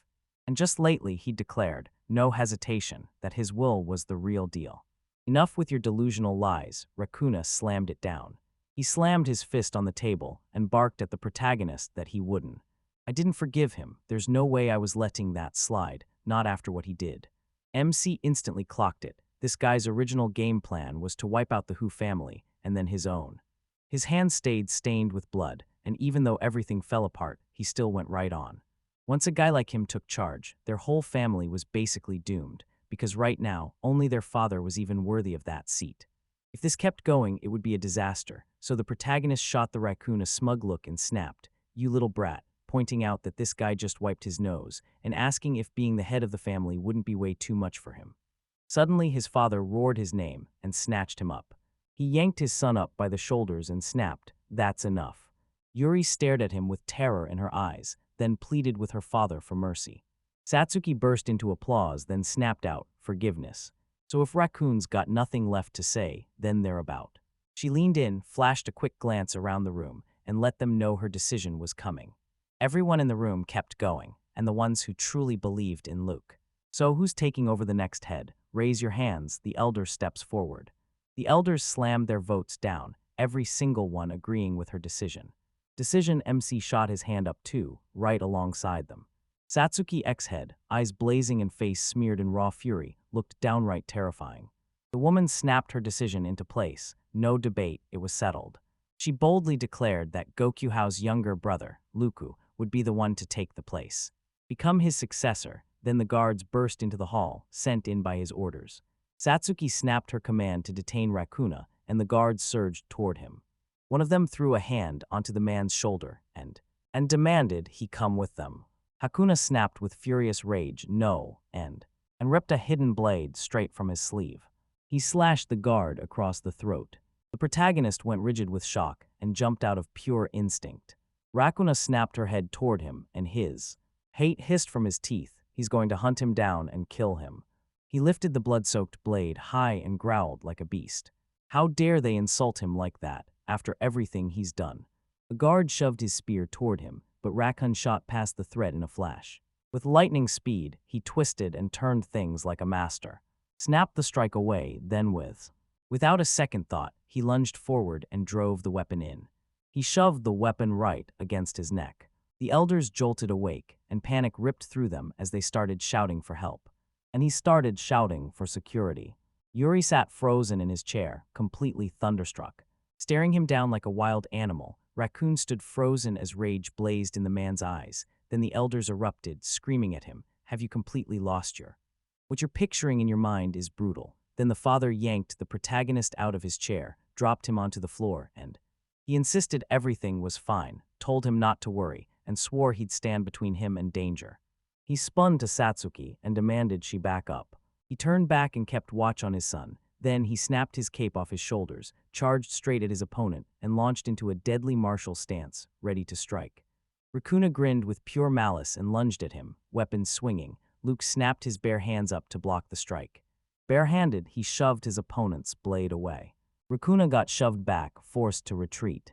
Rage surged through him as he let out a harsh breath, then he crashed into the attack. Fueled by fresh determination, he vowed to protect. The protagonist's father snapped the punch aside again, then slammed his block into place like a perfect counter. Sealed his weapon in place, cutting his strike short. Raccoona clocked it instantly. He wasn't just fighting, he was trying to smother his opponent's every move. And yeah, it wasn't easy for him at all. His opponent came flying at him, leaping straight toward. Lucan swung his knife, but Yuri's father snapped out of the attack just as it came, avoiding it with pure instinct, too. And just as he tried to pull off that sweeping move on his opponent, cursed and seething, he angrily yelled at a farmer who's never even set foot on a real battlefield. He lunged for Luke again, but Luke didn't flinch. He was already braced and ready to slam it down. The raccoon lunged again, dagger raised, trying to stab him for round 2. Luke waved his hand, snapped the attack aside, and blasted it straight into a chair. The dagger drove straight through the chair, then he yanked it free and kicked it aside, sending him into the next. He yanked him into a headlock, cinched down hard, and started choking him. Then he just couldn't breathe. You had no way out. This headlock slammed you, and the next thing you knew, darkness swallowed you. Yuri stared at his father in shock, and in that split second, he started to think that this guy was ridiculously strong. He took down several guards and, slipping into the hall, they strode right up to him and blurted, "They SH." But they'd better move fast. He was still breathing, and if they didn't carry him out, things could turn dangerous in a heartbeat. He stormed up to his father and grabbed him by the edge of his shirt, yanking him, almost pulling him into the storm. Clamp his sleeve and go completely mute, holding that 10 like it's a secret weapon. 10's face, then he gently stroked his head, like he was trying to calm the storm inside. Pa. He tore through his pride, apologized fast, and asked if he was scared. Refused and snapped that everything was. Everything seemed fine, then he snapped shut and went silent. She stared at the lifeless guards, then Satsuki stepped right up to them.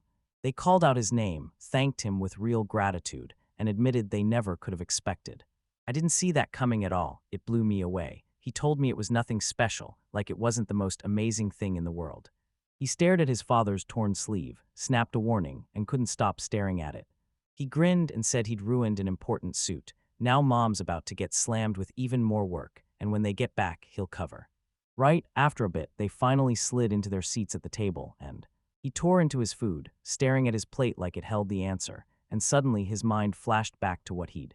Earlier, Rakunu and I got thrown into something crazy, and I just kept thinking that. Back then, that moment didn't matter. If his father lost, then what would have happened? Luke slapped his hand on his S***T. He tapped his shoulder and told him, plain and firm, that he didn't need to force himself to eat. So he ate slow and steady, and somehow it really worked. He felt a bit better and nodded, agreeing with him. And Satsuki locked eyes on them and flashed a quiet little smile. Then she said, 18 years. Years have crawled by since then. Now he's a master, but he hates fighting, right?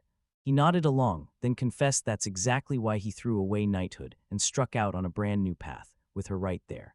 She asked him straight up, did he really want to hand his son over as a knight, and didn't he understand he could quit halfway through and still be fine? Of course he'll keep running the ranch, so she tried to rush, but before she could finish her sentence, he cut in and asked, so does that mean you'll? She said she'll step into the head spot, sure it isn't proper, but she'll still try to stay out of things as little as possible. She tells them, promise me, if anything bad happens, you'll write to me, and he nods and agrees, right as a maid comes in. She stormed up to the MC and demanded she be allowed to take the cutlery from them. He nodded in agreement, opened his mouth to fire off a reply, then he abruptly froze, like he'd just caught himself mid-sentence. Sham drew in a shaky breath, gritted her teeth, and finally asked if could they finally leave everything behind and go chase the stars with her. He shot a surprised look and asked her, want to go look at the stars right now? She nodded, then leaned in and asked, so you agree with that too? She spun around, blurted, can I write? Then asked her mom, and Satsuki jabbed at her plate and said that she better finish her food first. He clocked the nervous shake in her voice, then snapped his attention to her father and asked if he could come. Then he let it happen with a sly grin. That grin threw him off so badly he couldn't stop wondering what kind of face that was. Later, once both of them were done. As they were eating, Luke snapped that they had no business leaving the mansion. He nodded at once and Sham shot a finger to the side like, that's the way, let's go there. Right there she realized exactly where to hide and watch. Then they came. They bolted for the stairs and climbed, and then right there, they found themselves standing on. Up on the roof, he blurted out in shock, I can't believe I didn't even know a place like this existed. A strange quiet settled in that place. She yanked a blanket from the drawer and asked him, do you like it here? This was her secret spot. She watched him blink in confusion as he admitted, in a hesitant voice, that he just wasn't great at reading the stars. She tossed it onto the floor and swore that once they sat side by side, she'd finally tell him. Then they looked up and he said, she said the sky was stunning, and she nodded back. It always drags all the noise out of your chest and leaves your heart calm. He stared at that tangled swarm of stars and swore it looked just like the Milky Way. So yeah, this world isn't just empty space. Galaxies exist here too, and the people still standing are just like us, which means hope isn't gone yet. She stared at him with pure annoyance, demanded to know if he was even hearing her, and he immediately blurted out an apology. And she swore that the star you're looking at is Marura the Third, one of the rare stars circling the Marura star, and yeah, these days there are only a handful left. About 5, he stared at it and thought, maybe she meant a satellite. Then he couldn't help wondering, do the locals even get it? Under that sky, she asked if he knew the signs, and he swore he did. Then he hit the real truth. In astronomy, it all comes down to how 5 stars form. So he wasn't about to chase anything else, yet he still leaned in and begged his teacher to teach him, and she said that. He stayed polite like that was the key that would unlock her answer, and the signs split right down the middle, summer on one side and winter on the other. Now they spot the first signs of winter, and she starts pointing out the stars one by one, like she's guiding them through the cold night. And he called them the bull, the liar, and the cat. And the dipper he didn't even. Couldn't land on anything, his attention kept slipping away. The last constellation snatched the tension right out of the air. And he swore it was the constellation of the Big Dipper. Then he snapped his gaze elsewhere, convinced he was staring at Orion, and the question hit him mid-thought. Is it even possible? Could the very same constellations show up in an eye sky too? But you can't have the same stars shining in 2 worlds at once. Something's wildly off, and if this is another world, then what comes next is going to shake everything. Then the stars have to be different, right? We've got to hunt down the reason, maybe in. Believe it or not, he's sitting on a specific spot somewhere out on the globe. Chuba said, that's all, and now I'm staring like, wait, does he even remember what he just did? Everett called out, and Yuri didn't answer. Panic immediately crashed over her. He rang him and leaned in, asking, so, are you asleep? He burst to the exit, apologized fast, and blurted that he suddenly remembered something urgent, then told them to wrap it up for today. She snapped back, still furious, saying she could see. He gave it a hard look like he didn't want any of it, then snapped, that's not true, I love everything. He just suddenly caught something off, and he had to double-check. Next time, he wasn't going to bolt. She started to speak with a grim, serious look on her face. Depression crushed him, and then, like he'd made a decision, he plunged down the stairs and slammed the hatch shut. Behind him, then she burst into a smile and asked if he finally got the gist. It wouldn't be long before everything clicked. Later, Satsuki stood frozen at the table. She slammed her palm on the table and gripped a letter tight in her hand. Then a knock on the door shattered the moment, and she swung it open, letting him in. He barged into her room, blurted out an apology for the intrusion, and asked if he could. She could finally peek at the map, and that alone snapped her attention wide open. Then she said, yeah, you really won't find anything like that at Luke S., and he just started to. That if she could, she'd go for the biggest map possible where every border of the territory would be right there in full view. She snatched a flashlight, and together they strode down the corridor, when she pointed out that if it was the biggest one, it was a map of the late Empire, and then she told them to go grab it. He fell into step beside her, and those thoughts started chewing at him. Shantira, the once mighty empire that ruled this land before the kingdom of Sialta took over. They owned staggering riches, but the place crumbled 900 years ago. Still, people swear the territory was shaped by those who trained there. Nothing really changed at all, so they had to see this map for themselves, stepping into a room packed with all kinds of strange, collected treasures. She snapped her hand over her face and groaned that it was still chokingly dusty. She muttered, it's gotta be around here, then yanked the closet door open and pulled out a map. She slapped the map onto the table, jabbed her finger at it, and claimed their homeland was somewhere around here. He stared around, taking in this place like it was about to change everything. He leaned in closer and closer, and in his gut he knew it was real. It honestly looked just like the Scandinavian countries. The shapes look a little messy, but you'll get the gist. Just focus on the borders, and you'll see where the Chantier Empire sits, roughly like this, over in the east with the... He's stuck on planet Earth out in the Ural Mountains to the west, with Scandinavia stretching off farther north, and way down south right around where Ukraine sits, while the capital Chintinian sits on the Crimean Peninsula, so the Black Sea practically screams, look at me, and after 7 years, how could he not spot it? Satsuki gave a sharp, thoughtful look and said the heart of their country sat nearer the east, so yeah, they barely get a spot on the map, and her husband keeps a detailed map of it tucked in his office. Then the protagonist asked, could I? She paused and said she'd search for it. Then they marched into the office, and he started scanning the place while he told her. There were a mountain of books here. She rushed to the table and blurted out. If you move in here, you can devour books nonstop, read anything you want, anytime. She snagged him up and plopped him into a huge chair so he could finally stare down the map. He stared at the map in shock, then blurted out that the kingdom of Sialta and Karakumo is here, drawn so sharply it practically leaps off the page. Grandpa Goku fought right around here. She stared ahead like she could still feel it. Stared him down with a stone-cold face, and suddenly memories came rushing back. How? He'd already told her he wanted to ask her a favor, and now he forced her to come up with a fake proposal, right there for tomorrow. Tomorrow, she asked if he wanted to set a trap on paper, and she fully expected him to bite. After all, it was way too dangerous for him to go alone, he asked. Asked if she really thought she'd pull off the win just by doing absolutely nothing. She paused, refusing to give him that answer, and said she wouldn't say it, while reminding him they've already got more allies than he thinks, so he shouldn't worry so much. Then he asked, "So what's the point of winning if you still have to look back?" He spun around.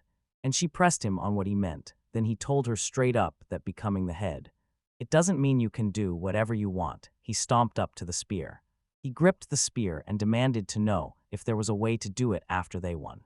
To stop Raccoona from slipping away and putting him down, he didn't even care if she shot a message his way. Sent the Ek family abroad, then if she ditched him and returned with him in tow, he'd snap and start plotting to ruin her. So you really think those feudal lords will rally for her? Good luck, she's not that simple to take down, and only a devastating, crushing blow will end this. She thinks he's easy to handle, but when she really speaks it out, she doesn't have a clue, and honestly, isn't it way too soon for them to jump into this? He snapped into a serious tone and told her to start worrying, because, unfortunately, no way he'd believe a cunning man like that would just sit around. He'd make a move, and fast. Try to stop her by any means you can, because the Howe family wouldn't even need to lift a finger. With the war dragging them down, they'd never land the big, game-changing results they were chasing. End of story. She's trying to play it safe for a full 10 years. Do you really think that policy can keep working, at home and across the world? 10 years later, she warned, if they discover our plan, things will get even worse. She tossed out an apology, then shook her head. No way, she wasn't joining, while he turned. He spun around and demanded, "So you're saying you don't believe me?" She nodded agreement. Read and insisted he was still small, then erupted into loud laughter, so she shot back, "What's got you so happy?" She has to be thinking, right, doesn't it feel weird to her? She knows for a fact her uncle already sent her an invitation before. At the end of the day, it all comes down to one thing. He's got the Hu family in his hands, so if she can't trust Grandpa Goku, he's doomed. So why is she pushing to carry out her late husband's request right now, just like he called it in? Satsuki muttered his name again and again, but she never caught it. Her thoughts swallowed everything, so she blurted out an apology. He told her he was finished for the day and looked at her with pure gratitude because she took. She grabbed a flashlight, smiled like she'd been waiting for this, and said she was just happy she could help then. After that, they strode down the hallway together, and she found him to be a genuinely captivating kid. Then, in the end, everything went exactly as he promised, and somehow it all ended with no one getting hurt. He called her, told her good night, and insisted she didn't have to see him. She didn't let him down anymore. He'd get there on his own, and that's all she could wish for. Wished him the same, and couldn't stop wondering what Goku saw in this guy. After a little while, the maid slipped into Yuri's room and greeted him with a bright, booming good morning. He told them they'd brought a change of clothes, then spun around and thanked them like it meant the world. They told him Soim Hao was waiting, and when he heard it, shock hit him hard. He nodded, said he got it, and promised he'd try to. Hurry up, he left his clothes sprawled on the table, begged for permission, and bolted from the room. Then he scratched his head and muttered that he still couldn't get used to being. He didn't just swallow it, he snapped, tore himself away from the house, and realized 3 full years had gone by since his father had become the. They grabbed him by the head and pulled him in. Now he was 10 years old, and his whole life had flipped upside down, so his days looked nothing like before.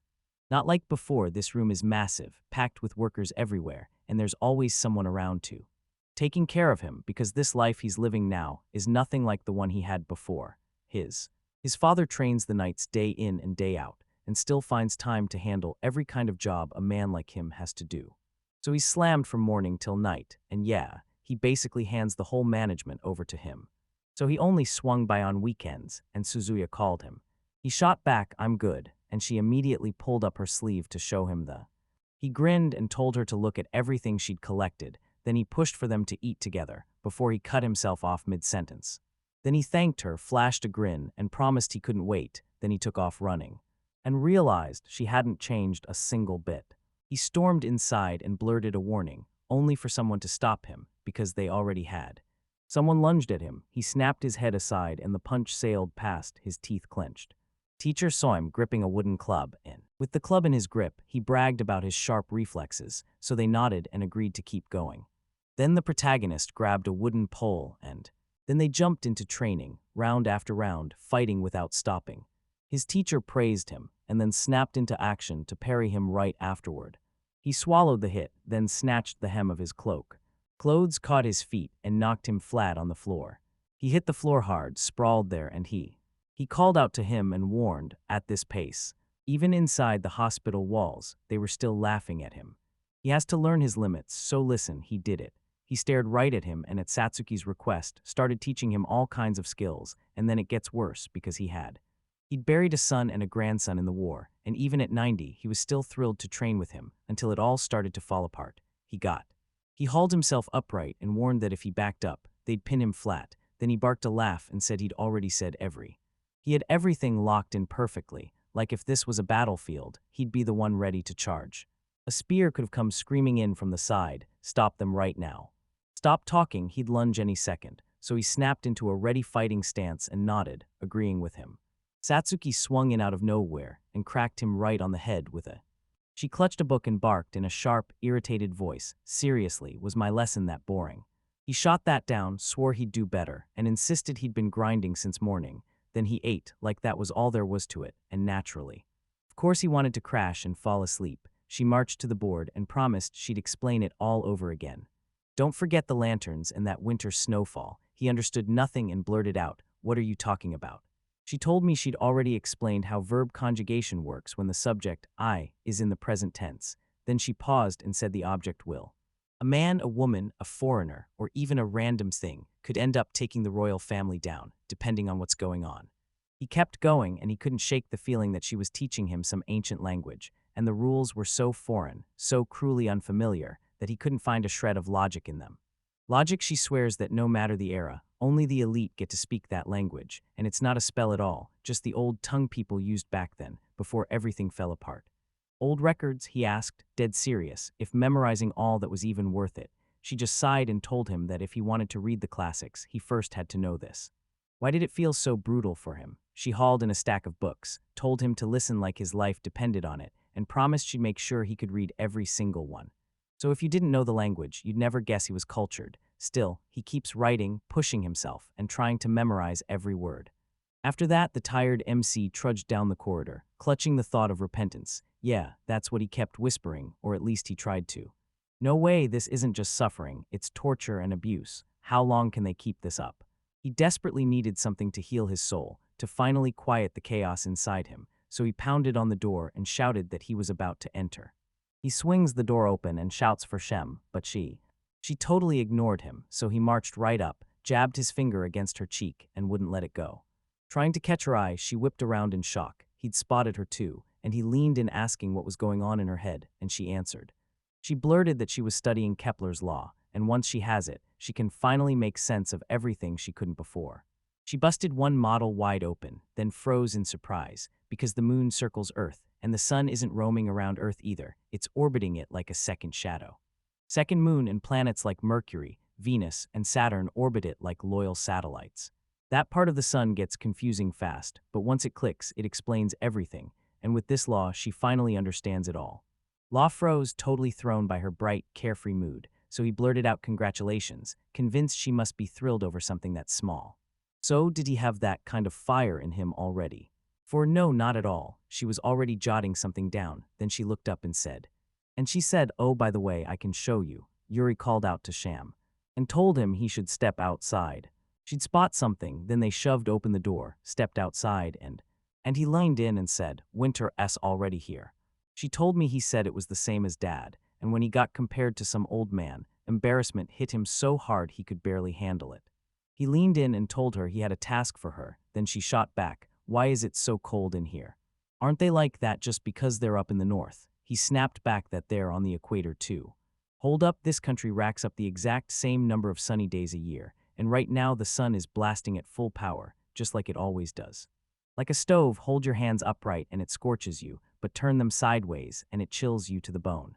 The more surface area the heat can see from the source, the more heat it throws out, and when the sun sits low, its light hits in a flatter, wider sweep, spreading the warmth, so things cool down like they do when you hold your hands closer to the cold. She leaned in with wide-eyed curiosity, practically buzzing about how interesting it was, then he snatched a fly out of the air. He pointed at the flower and said, then there's the second question, asking, why? Why were the trees dumping their leaves in the first place? She stared at the branches and guessed it was just because they had to. Then he nodded and said, "Yeah, on one side it's real. Some plants shed leaves."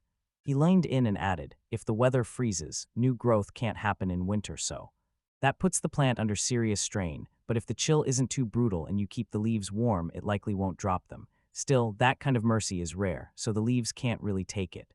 There.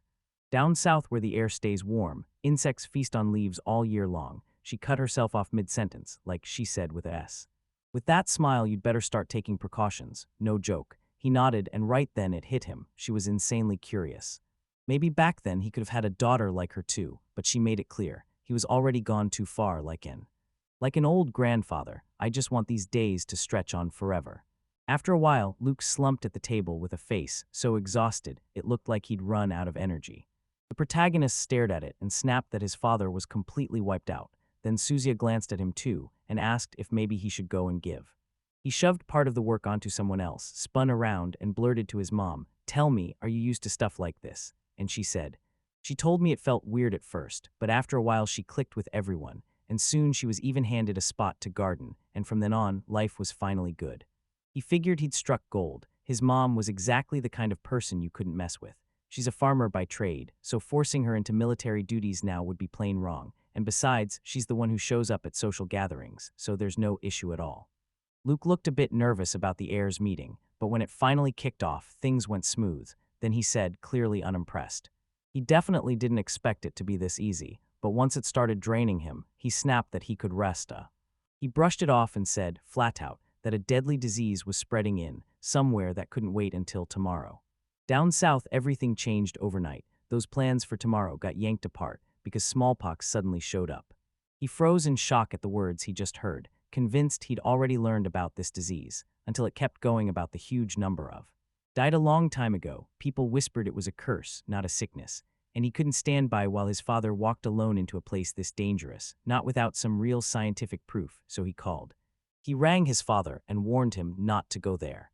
He nearly choked on what he heard, and then he snapped that he had no choice, because everyone around him was so confused, the head could only say, he simply has. So if they just sat there waiting for a miracle, they'd end up going nowhere, fast. With a worried stare, he blurted, "What if I get infected?" He spoke in a calm voice, but you could tell he was still spiraling with worry, because deep down, he doesn't believe getting infected is anywhere near that easy. He snapped, saying with total certainty that he was going to make it there. If getting infected isn't that simple, then he's not going to lose sleep over it. He dropped his head, begged to come along, and insisted he had to see it with his own eyes, right there in front of him. Suzuya shut him down on the spot, snapping that he was still a kid. Luke shouted her name to pull her back. She nodded, and Luke leaned in to say, "He said you'll have to listen to me," and even then he swallowed his pride, because he agreed. After this condition kicks in, the two of them rocketed through the sky on the back of an eagle straight to the village. They touched down by the village, then tied the eagle to a nearby tree. By a towering tree, the MC whipped out a cloth like it was the opening move to a showdown. He pulled the cloth from his bag, shoved it into his father's hands, and blurted, "Why do you need this?" He clapped a cloth over his mouth and nose, then told everyone else to do the same, because that's how they slash the risk of catching the infection. He said with worry flickering in his eyes, and then. He didn't even let him get the sentence out. Right from the start, he fired the question, and that moment landed harder than anything the manager could ever say. He does. He's trying to dodge sickness, because once it hits, they're all toast, right? And then, just like that, they finally roll into the village. He spun around, and the villagers rushed in to warn him. Everything was happening way too fast, and they had zero medicine left. Anything at all, how could it be like this? They were living in peace, so how did a disaster like this slam into them? They just call it a curse. Yuri believed the name smallpox was born with the Kura people from the very oldest days, back when nobody in this world even knew viruses existed, so all they could do was pray to God, and then they rushed to the barn and the villagers swore they'd rounded up every sick person here. Right now, the healthy folks are the ones caring for them. He cut across toward them and promised, "Come on, you're going inside." And the second they stepped in, everything went dark as the moment finally came to a. They shut the door behind them and slipped into the barn together. They linked up and then boom, when they spotted that crowd, shock hit them hard. A packed crowd of sick, suffering souls inside, and he eyed the crowd with a worried stare and thought, every And it turned out everything was even worse than he'd ever dared to imagine. He rang his father and told him, under no circumstance. So what happens if they reach the sick? Do they just walk up, or do things go off the rails? Even the stuff around him and the walls, too, Luke nodded, and then they pushed on together, scanning every corner, and he couldn't help but feel pure horror crawling up his spine. Shuddering at what they'd become, one of the infected finally spoke up. For water, he was right on the edge of filling a glass when everything was about to change. On the floor, drenched in water, but the protagonist yanked his hand and pulled him forward too. He shoved toward the exit, only to get hit with a jolt of surprise, then yelled out too. He leaned in and demanded to know what was wrong. Then he had no choice but to hit the brakes, because they absolutely had to. Needed water, he ignored him and barked out that they had. They had to yank the door open immediately, and both of them rushed outside. He yanked his mask down and demanded to know what happened, because they'd just walked in. Then he spun to his father and asked. He said they couldn't show up because they could catch it too, and still, he refused to buy it.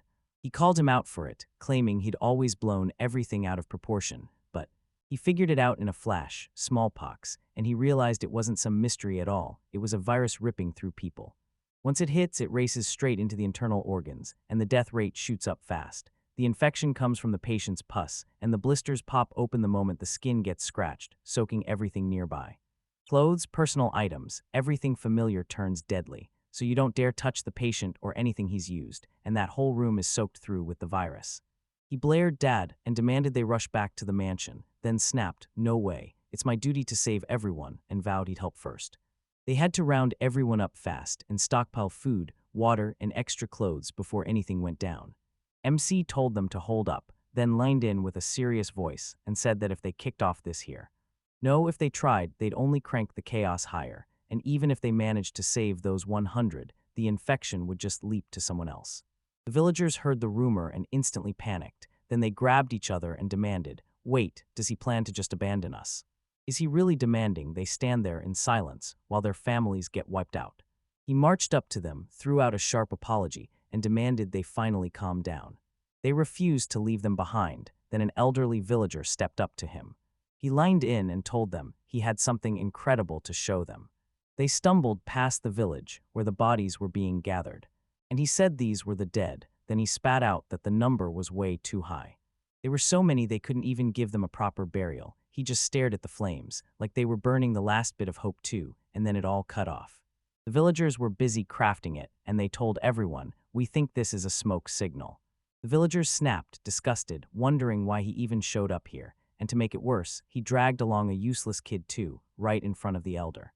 An old villager begged for help and warned, "This village isn't the finish line yet." He shot them a sideways look and thought, "This is going to be my." Those words hit them like a punch to the chest, and it only got worse from. But they couldn't see the big picture. None of them understood how massive and global this whole thing really was.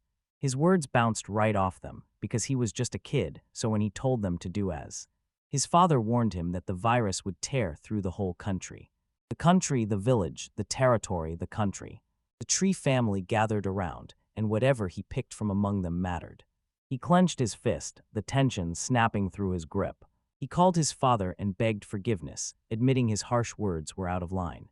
He threw the words out there and demanded he listen to him. Right then, the villager was.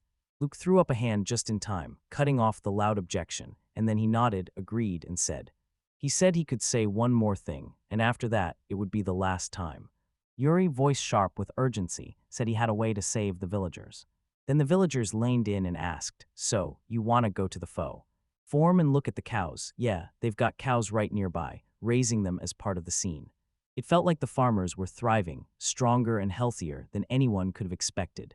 They stormed up to the farm, took one look at the thriving villagers, and he swore that everything was exactly as he said. Then he stared them down.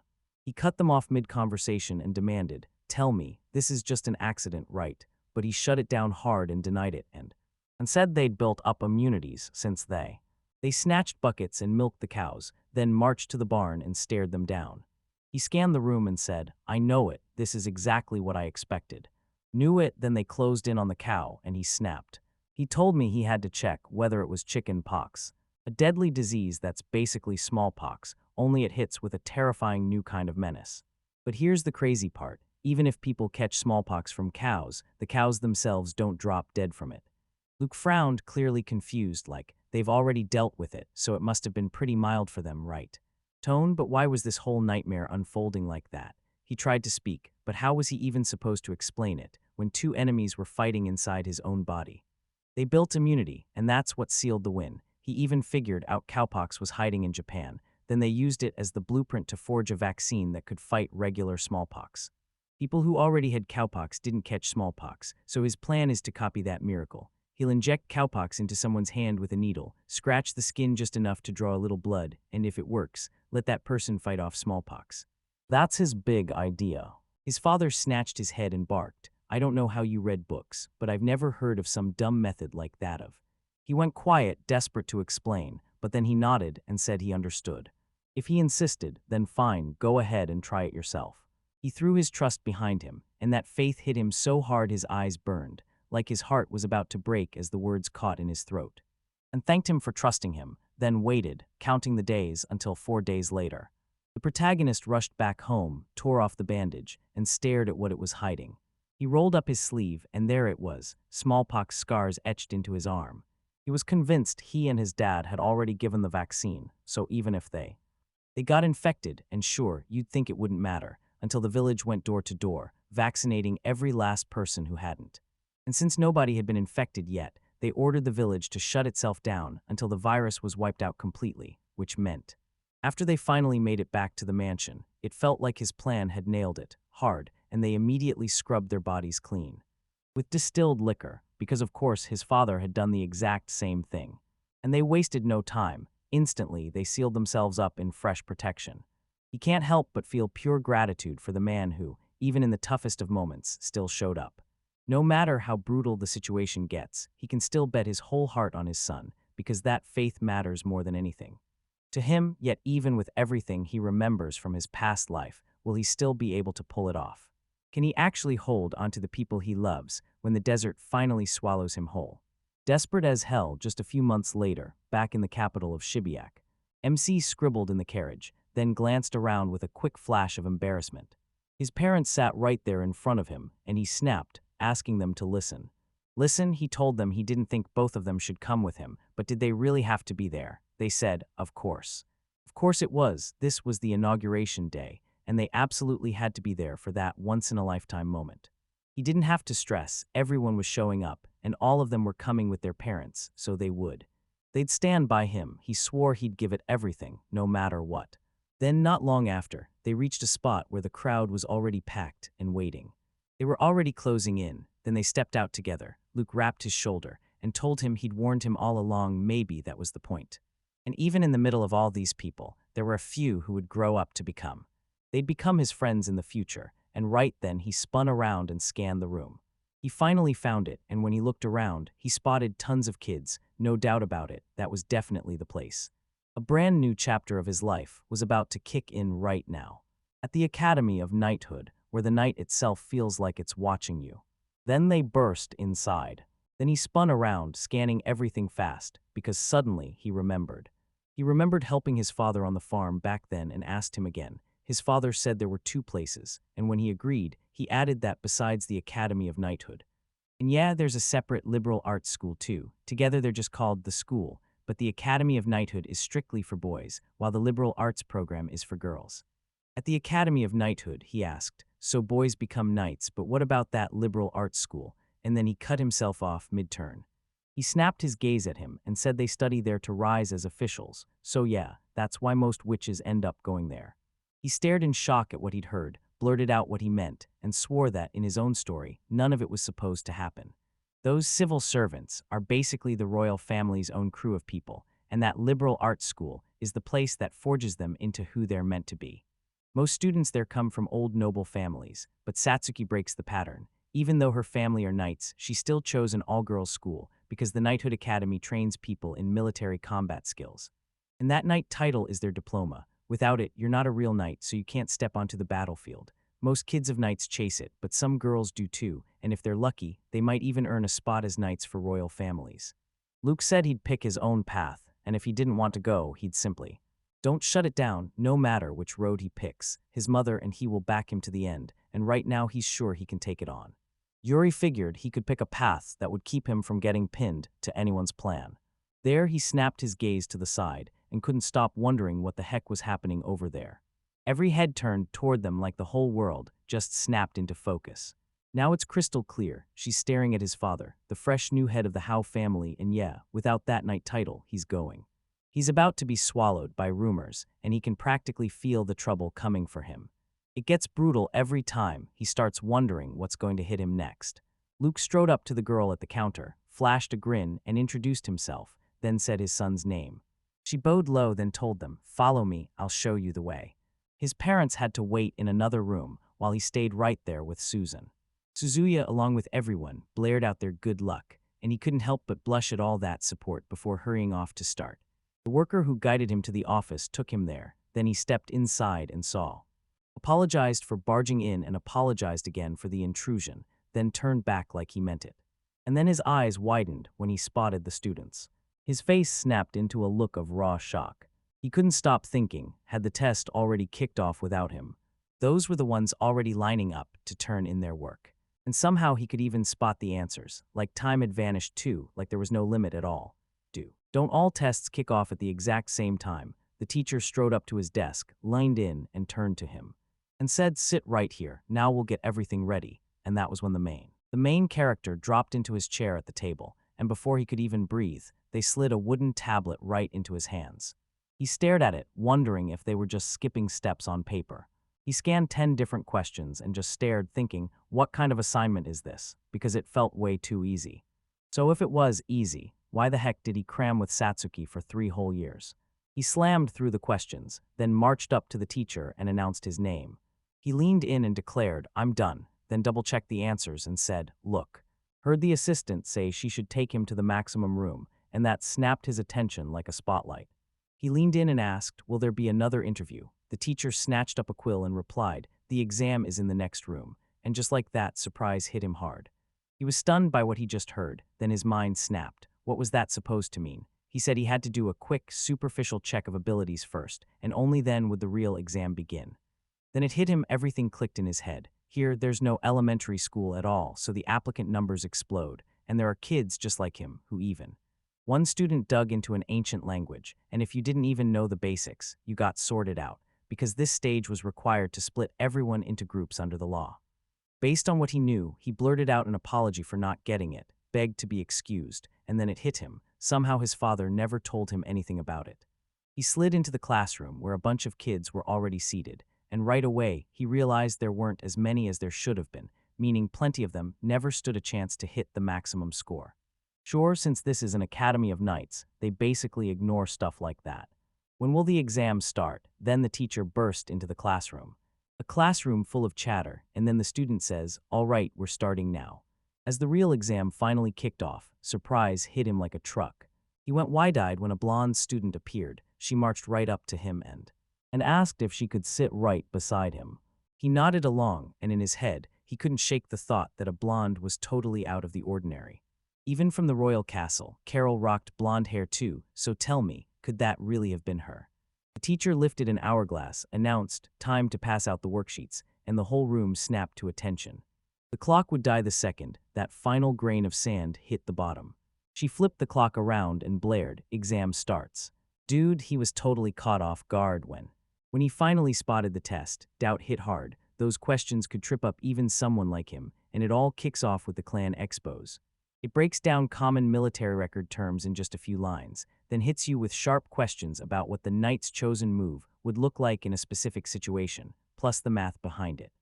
Geometric puzzles that slam the Pythagorean theorems into real-world applications. Then you're asked to name all 9 from history, no excuses. After the Shantira Empire crumbled, the kingdoms that rose up couldn't hide the truth. These questions are way too heavy for 10-year-olds. He finally got it, yet this test never gives a straight question about ancient languages, so if it's not asked here, then maybe.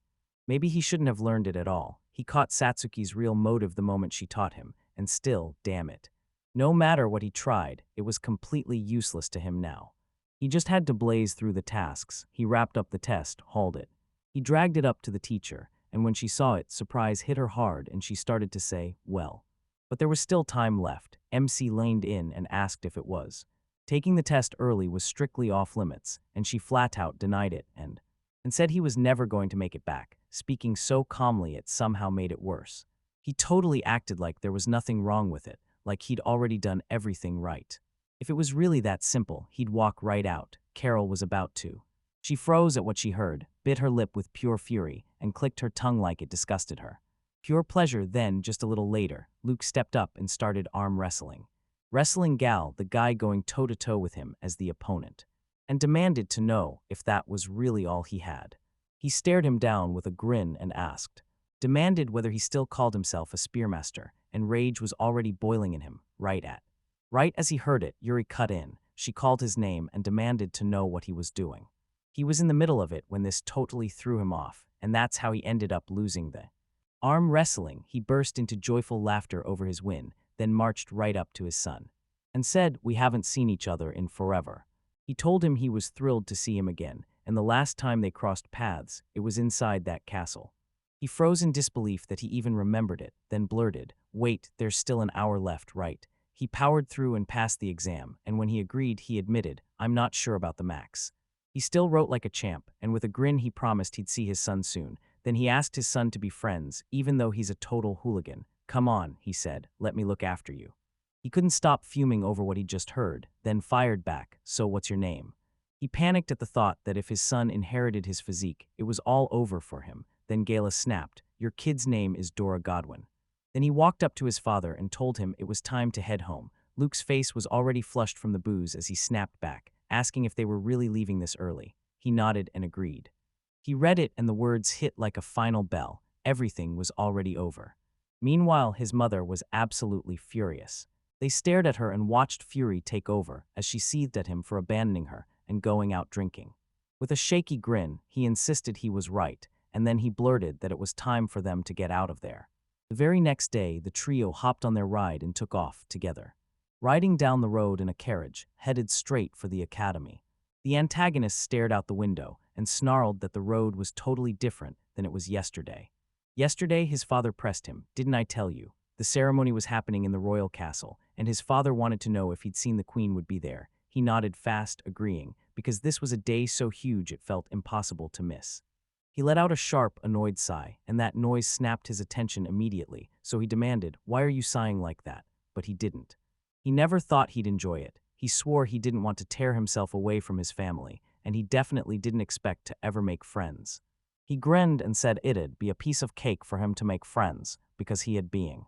He'd finally clicked with Sham, but his nerves still wouldn't quit. Then he blurted that this was an exception. Suzia's eyes brimmed and she blurted, voice shaking, that she wouldn't see him again for a long time, while Luke just stood there, utterly confused by the. Then he asked what was wrong with her, like, right now, but it wasn't forever. He nodded along with his father and promised that the moment an opening showed up, he'd come home. Right away, she finally eased up and told him to give it a shot, so he nodded, and for the very first time in his life, he felt his own calm settle in. Calmed his mother down. Now how could he possibly let her down again? But he couldn't have. "I honestly expected her to swing first and land a slap across my face." Later, they finally burst through the gates of the royal castle, and he stared, eyes fixed like something huge had just hit him. He whipped his head around, shocked at what he was seeing. His father yanked him over and asked, "You nervous?" And he nodded, quick and honest. And then a girl rushed up, threw in a quick apology, and asked if they were from that house. Family, he nodded and agreed. Then she closed the distance fast, coming right up to him. And she breathed, "Could you step away for a minute?" As they hurried off for a few seconds, just a short. Right there she let something slip, and his shock hit like lightning. He blurted out so loud, asking if she meant their son. She nodded and agreed, and he instantly got it. Then he turned to him and promised, "They'll take you somewhere." He needs to go with her. MC's stomach dropped at the thought, and he said, "Everything's fine," but the way he paused told me he knew he should have.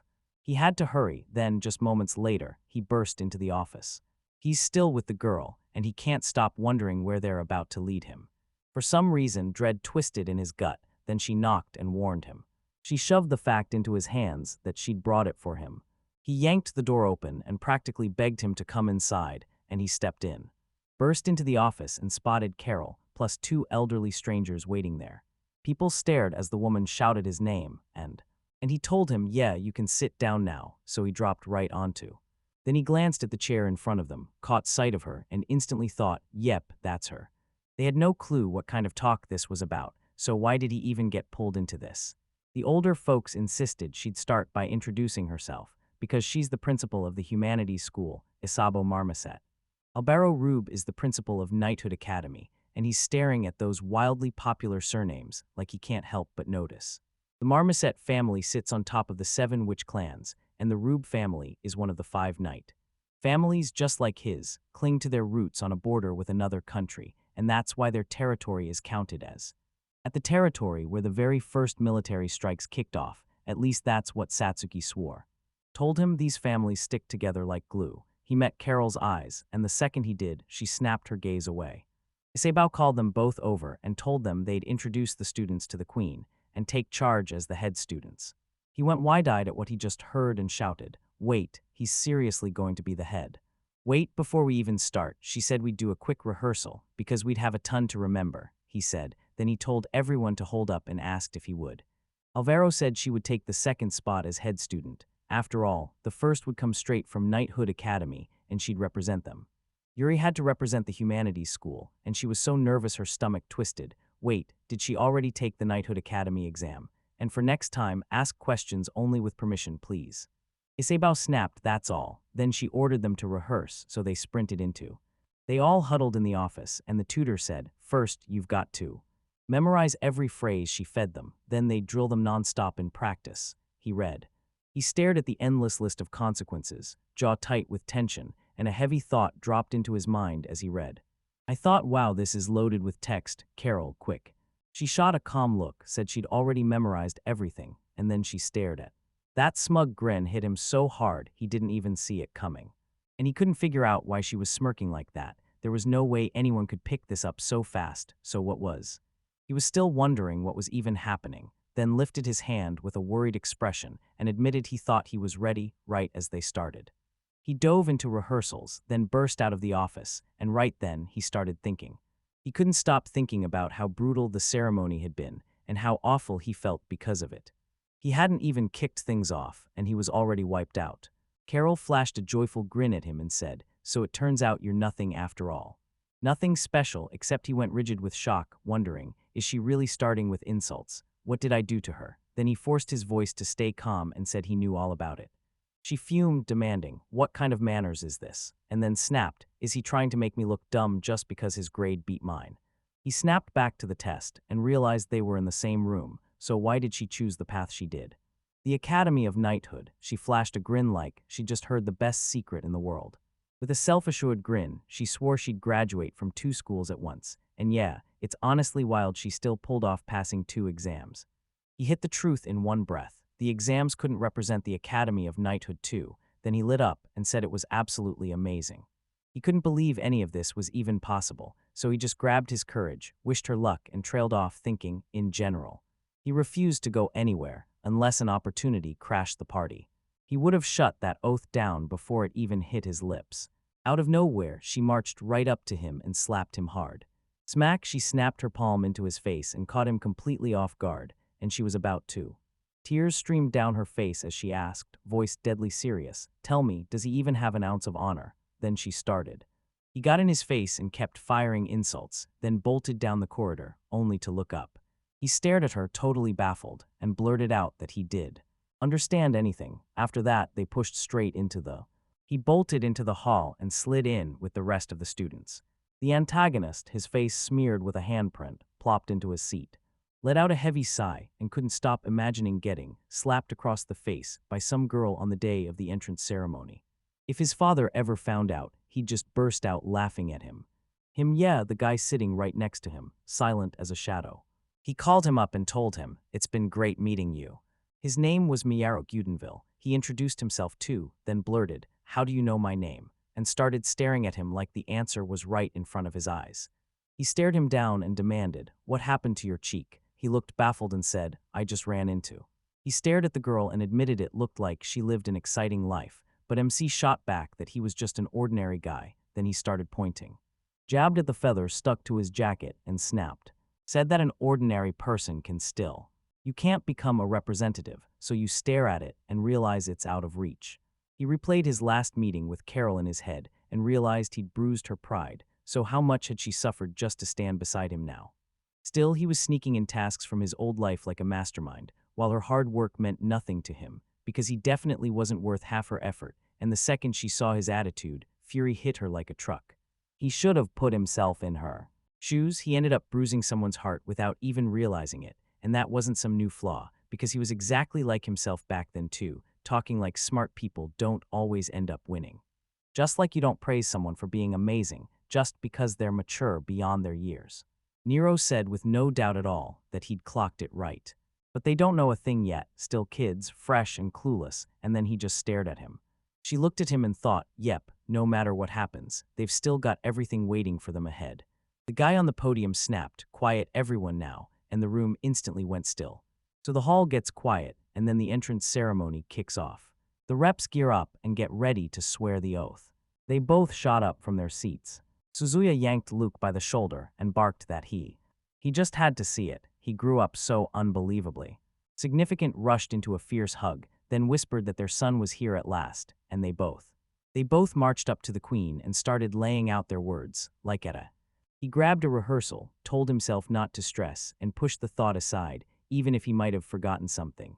He could totally make it up on the spot, no problem. Now the real question is how he pulls it off when it counts. He's got one job, finish clean, no drama, and he does, completing it. He stopped talking, and in that split second he realized this was it, and now it was going to start. It was Carol's turn. She leaned in and said that being near. She leaned on them nearby for support, and as the seconds stretched, nerves started clawing at her. Repeating the same line over and over, while Yuri just stands there. Mary spun toward her with a worried stare, biting down on the question, what if she'd somehow blanked the text, if she'd completely lost her speech. She gave that speech, so tell me, why did she walk around like she owned the world? On top of that, she was trying to pull some strings and make it look a certain way. She felt tears threaten to spill, then she turned to him, bracing herself for the sting. He stared back, baffled, wondering why she kept looking at him like he'd just changed everything. And now, of course, he sneaks in a bit of reading, and her tech too. He sent a soft little nudge and urged her to text him back. She snapped back into it instantly, remembering everything, and said that when you back the. She fires an oath and swears she'll hit the books with full focus. He pushed ahead, convinced it was all finally over, only. The only thing left was the finish line. He lunged toward the queen. Knelt down and pressed a kiss to her hand.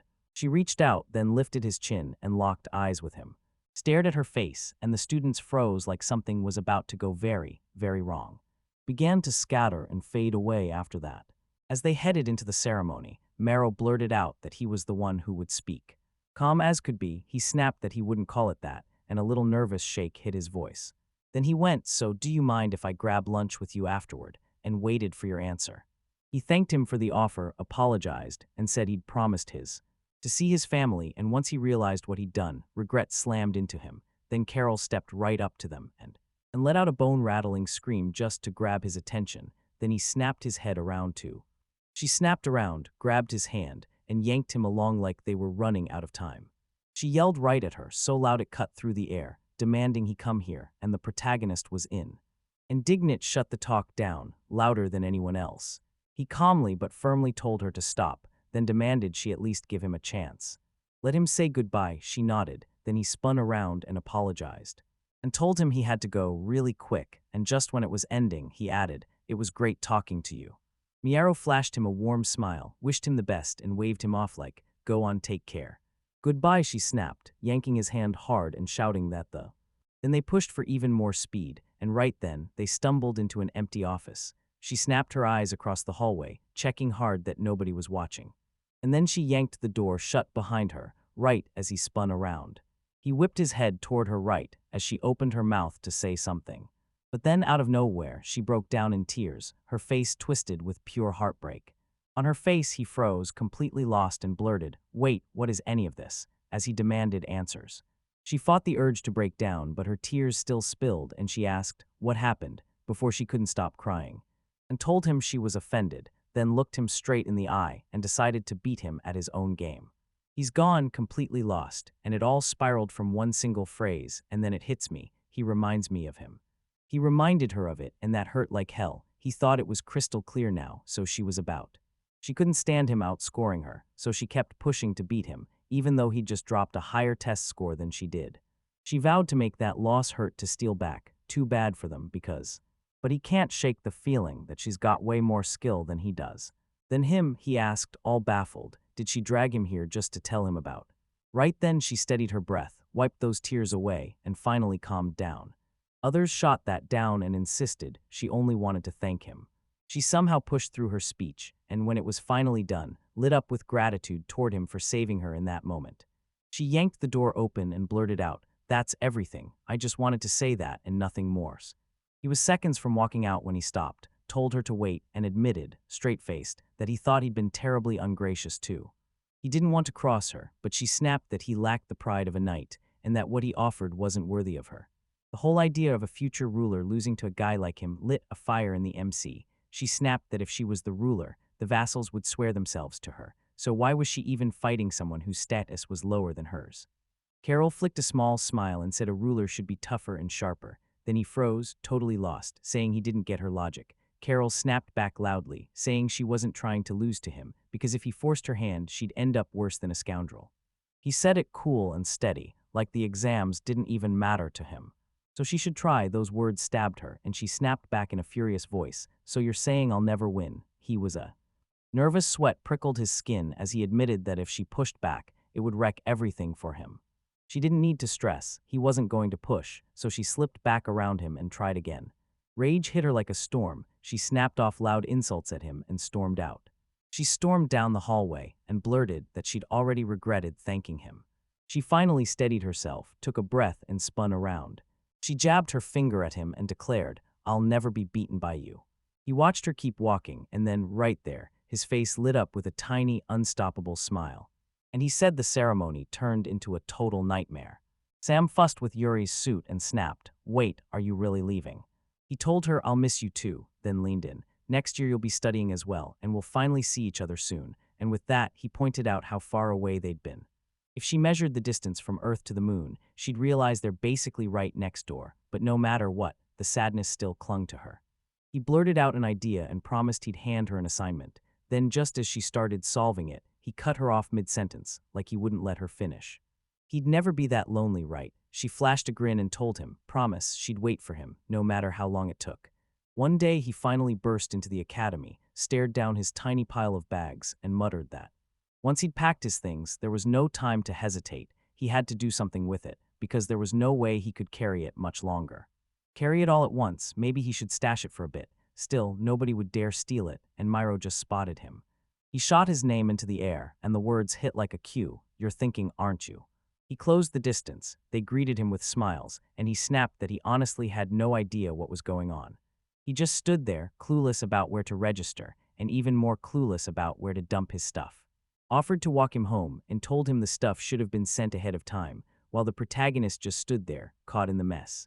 He froze at what he heard, let out a sharp, annoyed sigh, and immediately felt it. Something was seriously wrong with his father. He stepped in and offered help, and he told him that they could still make it. This dorm wasn't even far from here. They rolled up with his bags to the entrance, where a line of students stood waiting while the victory went to them. One by one, they slipped into the dorm. Then when it was his turn, he strode up to the worker and introduced himself by name. She looked at him and said, "You've got the first room." He headed for the second-floor room, figured the safe inside was perfect for hiding his personal stuff, and then he received. The key was finally in their hands, and the two of them marched down the hallway, Mayaro saying he'd got the second room, so they were officially standing in the. They were neighbors. Then he spun around, flashed a grin, and told him, like it was no big deal, that they were. They were insanely lucky. Somehow, they made it to his room. He dropped that huge bag and finally exhaled like a weight was lifted off his chest. Then MC spun toward him, thanked him straight away, and told him he'd helped him a ton with the. He said just newcomers ride this storm, and then flashed a grin. He was ready to lock in their business for the next 15 years. They hit it off, they said their goodbyes, and he walked away convinced he was the heir to one. He belonged to one of the 7 great witch families. Honestly, he was just plain nice. He seemed like the kind of guy who could actually pull this off. Like, for real, everything pointed to him being able to. And somehow they finally clicked. Then he stepped inside. He burst into the room and spotted a guy staring right at him with a deadly serious look. face, he greeted him, introduced himself, and thought, so this is my roommate. Then fear hit hard. Where does this come from? The student blurted it out, voice shaking, like it couldn't be held back. A super serious tone, like he'd never once heard of the guy. He cracked his knuckles, locked eyes with him, and he shoved all his stuff into the closet and grabbed one. And couldn't help wondering who he really was. Then his eyes landed on the closet. He dropped the deposit, shoved his bags down, then spun around, finally thawing. He acted like he didn't even want to hear my voice, and I couldn't stop thinking, how much longer could this go on before I got nothing? He stared at him like that, and with Mayaro, everything was totally different. And he finally let himself believe that, for once, everything was really going his way. He should head out and prowl the dorm for answers. Then he checked his bag again. He started stacking his books, then his mind snapped to the next thought like, wait, this is about to happen. This was already his third diary, and he writes in Japanese, so if anyone steals it, they'll be stuck guessing what it really means. Something felt wildly off, like trouble was lurking, so they decided it was safer to lock the two of them up. He's been writing it all out, then he slammed the closet shut. He slammed his bag down on the bed. Then he shoved the diary and the writing utensils down on the table. The guy slammed out a desperate shout in a serious voice and asked, who dares tell him he's allowed to use this table? He spun toward him and said, there are two tables, stuff's already on one, but the other one's empty, so we can't. Why not use that empty table? He asked, and then he made it clear it was only possible with his permission. He had no clue why he was acting like that. Then he blurted, asking if he could know his name, and he shot up so fast, shouting at the top of his lungs, what did you just say? He told him to keep his voice down, then leaned in and admitted he had a crazy hunch. Maybe the guy was royal blood. He closed the distance. He leaned in and said, voice dead serious, that he absolutely wasn't allowed to think he could do everything just because he was in charge. Yuri's heart fluttered, but he still spoke in a steady, calm voice, saying.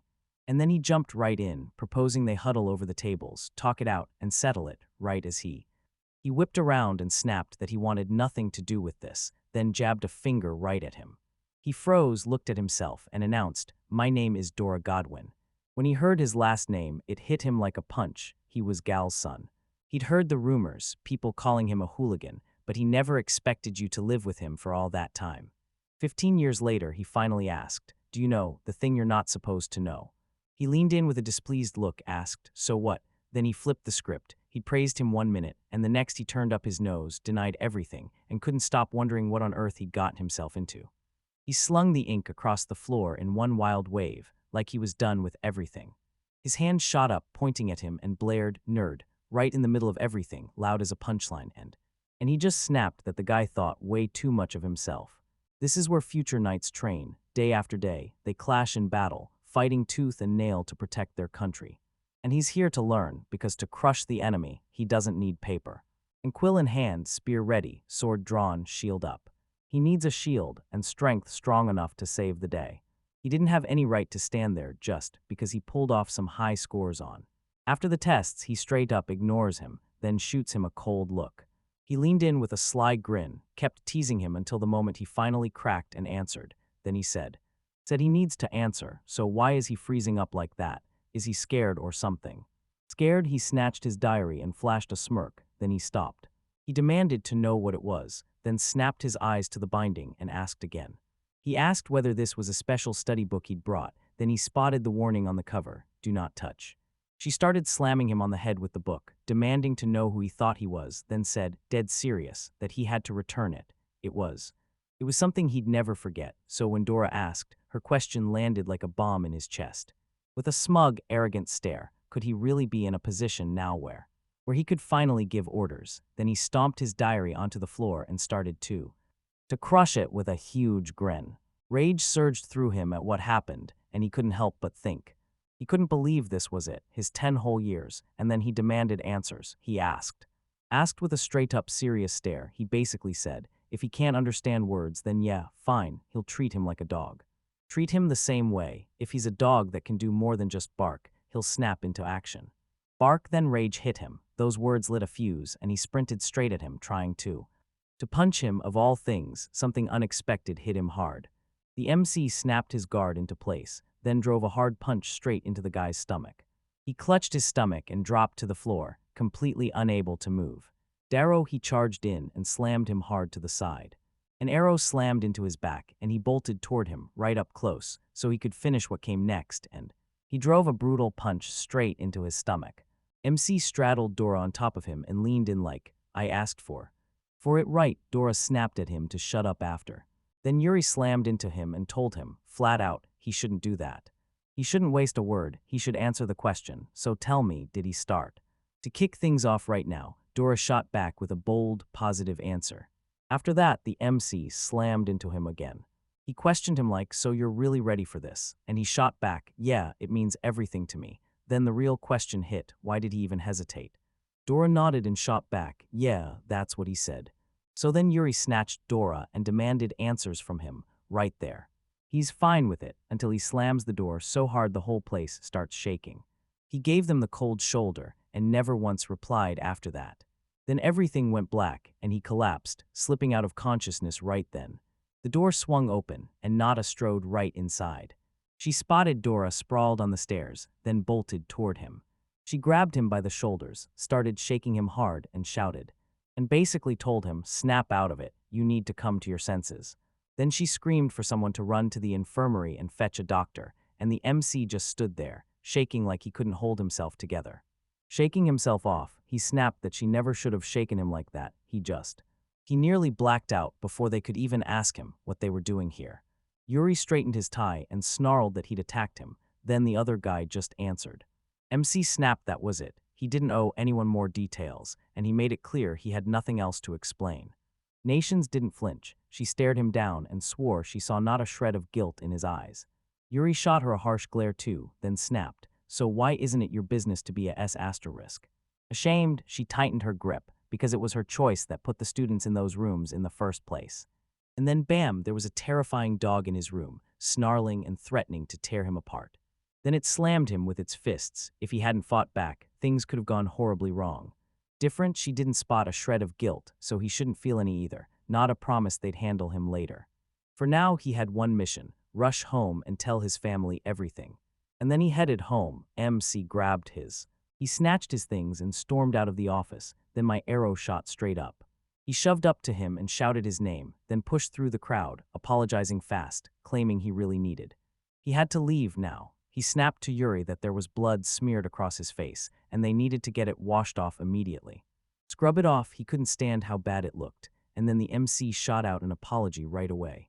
He cringed, apologized, and told him to ignore it, then they just stood outside. By the well outside, Mayaro scrubbed his hands, splashing water over them like he was getting ready for something big.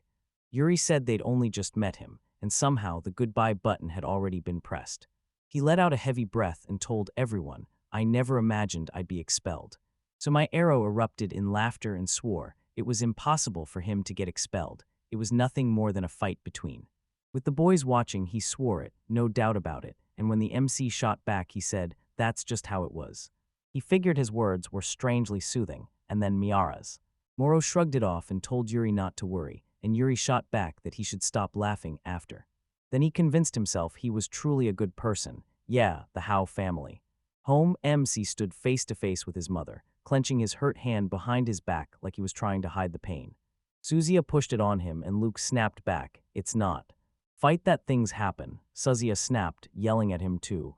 She cut in and told him to stay quiet for now, then she lined in and demanded Yuri, did you hit him? MC swallowed hard and finally said yes, then she immediately slipped away and hid. She slammed his head and growled that if the two of them were.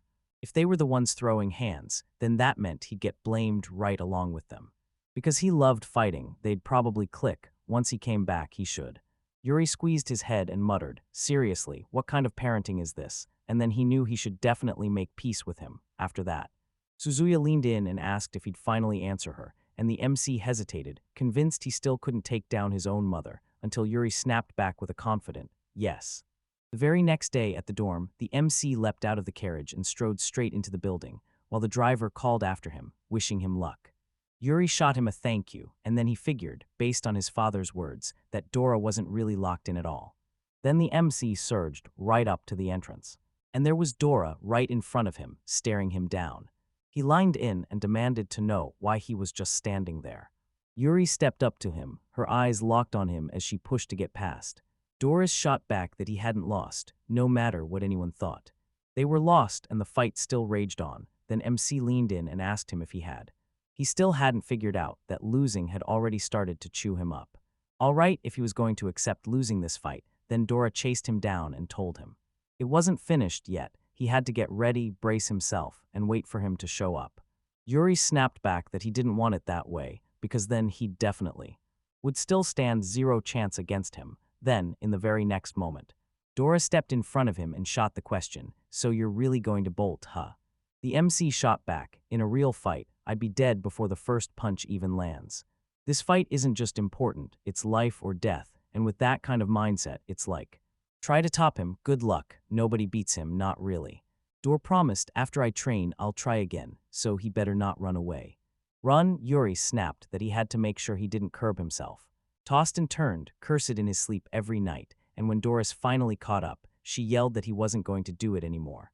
"So don't underestimate him," MC burst into the office. He stepped into the office and figured the floor was finally fixed. Then he spotted the inkwell sitting there like it never moved. And somehow those things weren't finished either, so yeah, the end hadn't truly come. Yet then the bell shrieked, and everyone surged toward the dining room. Then right after, silence hit hard, not a soul even daring. Stepped up before the crowd and blurted out that he had to graduate from the academy, no excuses. They had to rack up 300 points, and they better double-check what the board was saying. Yuri reckoned that among those 300 points, half of them were reserved for the knight's special technique. Techniques that lean on raw physical strength can eat up about a third of those 300, though it all comes down to what you choose, because not everyone can master the. You can learn how to command the Royal Eagles, then the other 150 points get dumped into languages, math, and history, just the same old usual stuff. He studied a bunch of ancient tongues, like Shang, but one subject hooked him hard, the language of Kura. He couldn't believe he'd end up learning the enemy country's language right here, and if war breaks out, people who know it. The enemy's word games mattered, way more than anyone realized, and Nada knew it was the kind of truth that could pay off for life. She said that today they'd run a test to see who could get exempted from the mandatory courses, the ones who swore they didn't need them. He realized everybody else could take the test and still get hit with 0, and somehow he thought that meant he was insanely lucky, like the good break would literally drop out of the sky for him. The sky wait wasn't saying that at all, Yuri realized, because from that moment on, they had to obey the teacher's orders, and that was supposed to be the end of it, yet Yuri thought about 3 wild years with Satsuki hadn't gone to waste. Wasted, he let out a quiet breath of gratitude toward her, then MC shot to his feet. She cracked open her notes, scribbled her work, then swept straight into the office. As the night descended, Yuri's stomach growled and wouldn't let him ignore it. He figured the tests had eaten his whole day, and then, suddenly, the day was over. But he'd already been cut a full 40% after that. After that, MC suddenly noticed Mai. In the cafeteria, he strode up to him and asked, "Can you?" Miara nodded yes, and Yuri shot him a grateful look, thanking him before he could even finish. He told him he'd heard it was about 300 units, and it scared him to death, but the MC couldn't deny it was smart they'd come up with a system like that. Then the MC asked him. Miaro nodded without hesitation. She even hit him with a crazy, straight-up 93% exemption. Yuri lit up and said, "That's awesome." He couldn't believe it. He never thought he'd be this good at studying, but yeah, he was smart.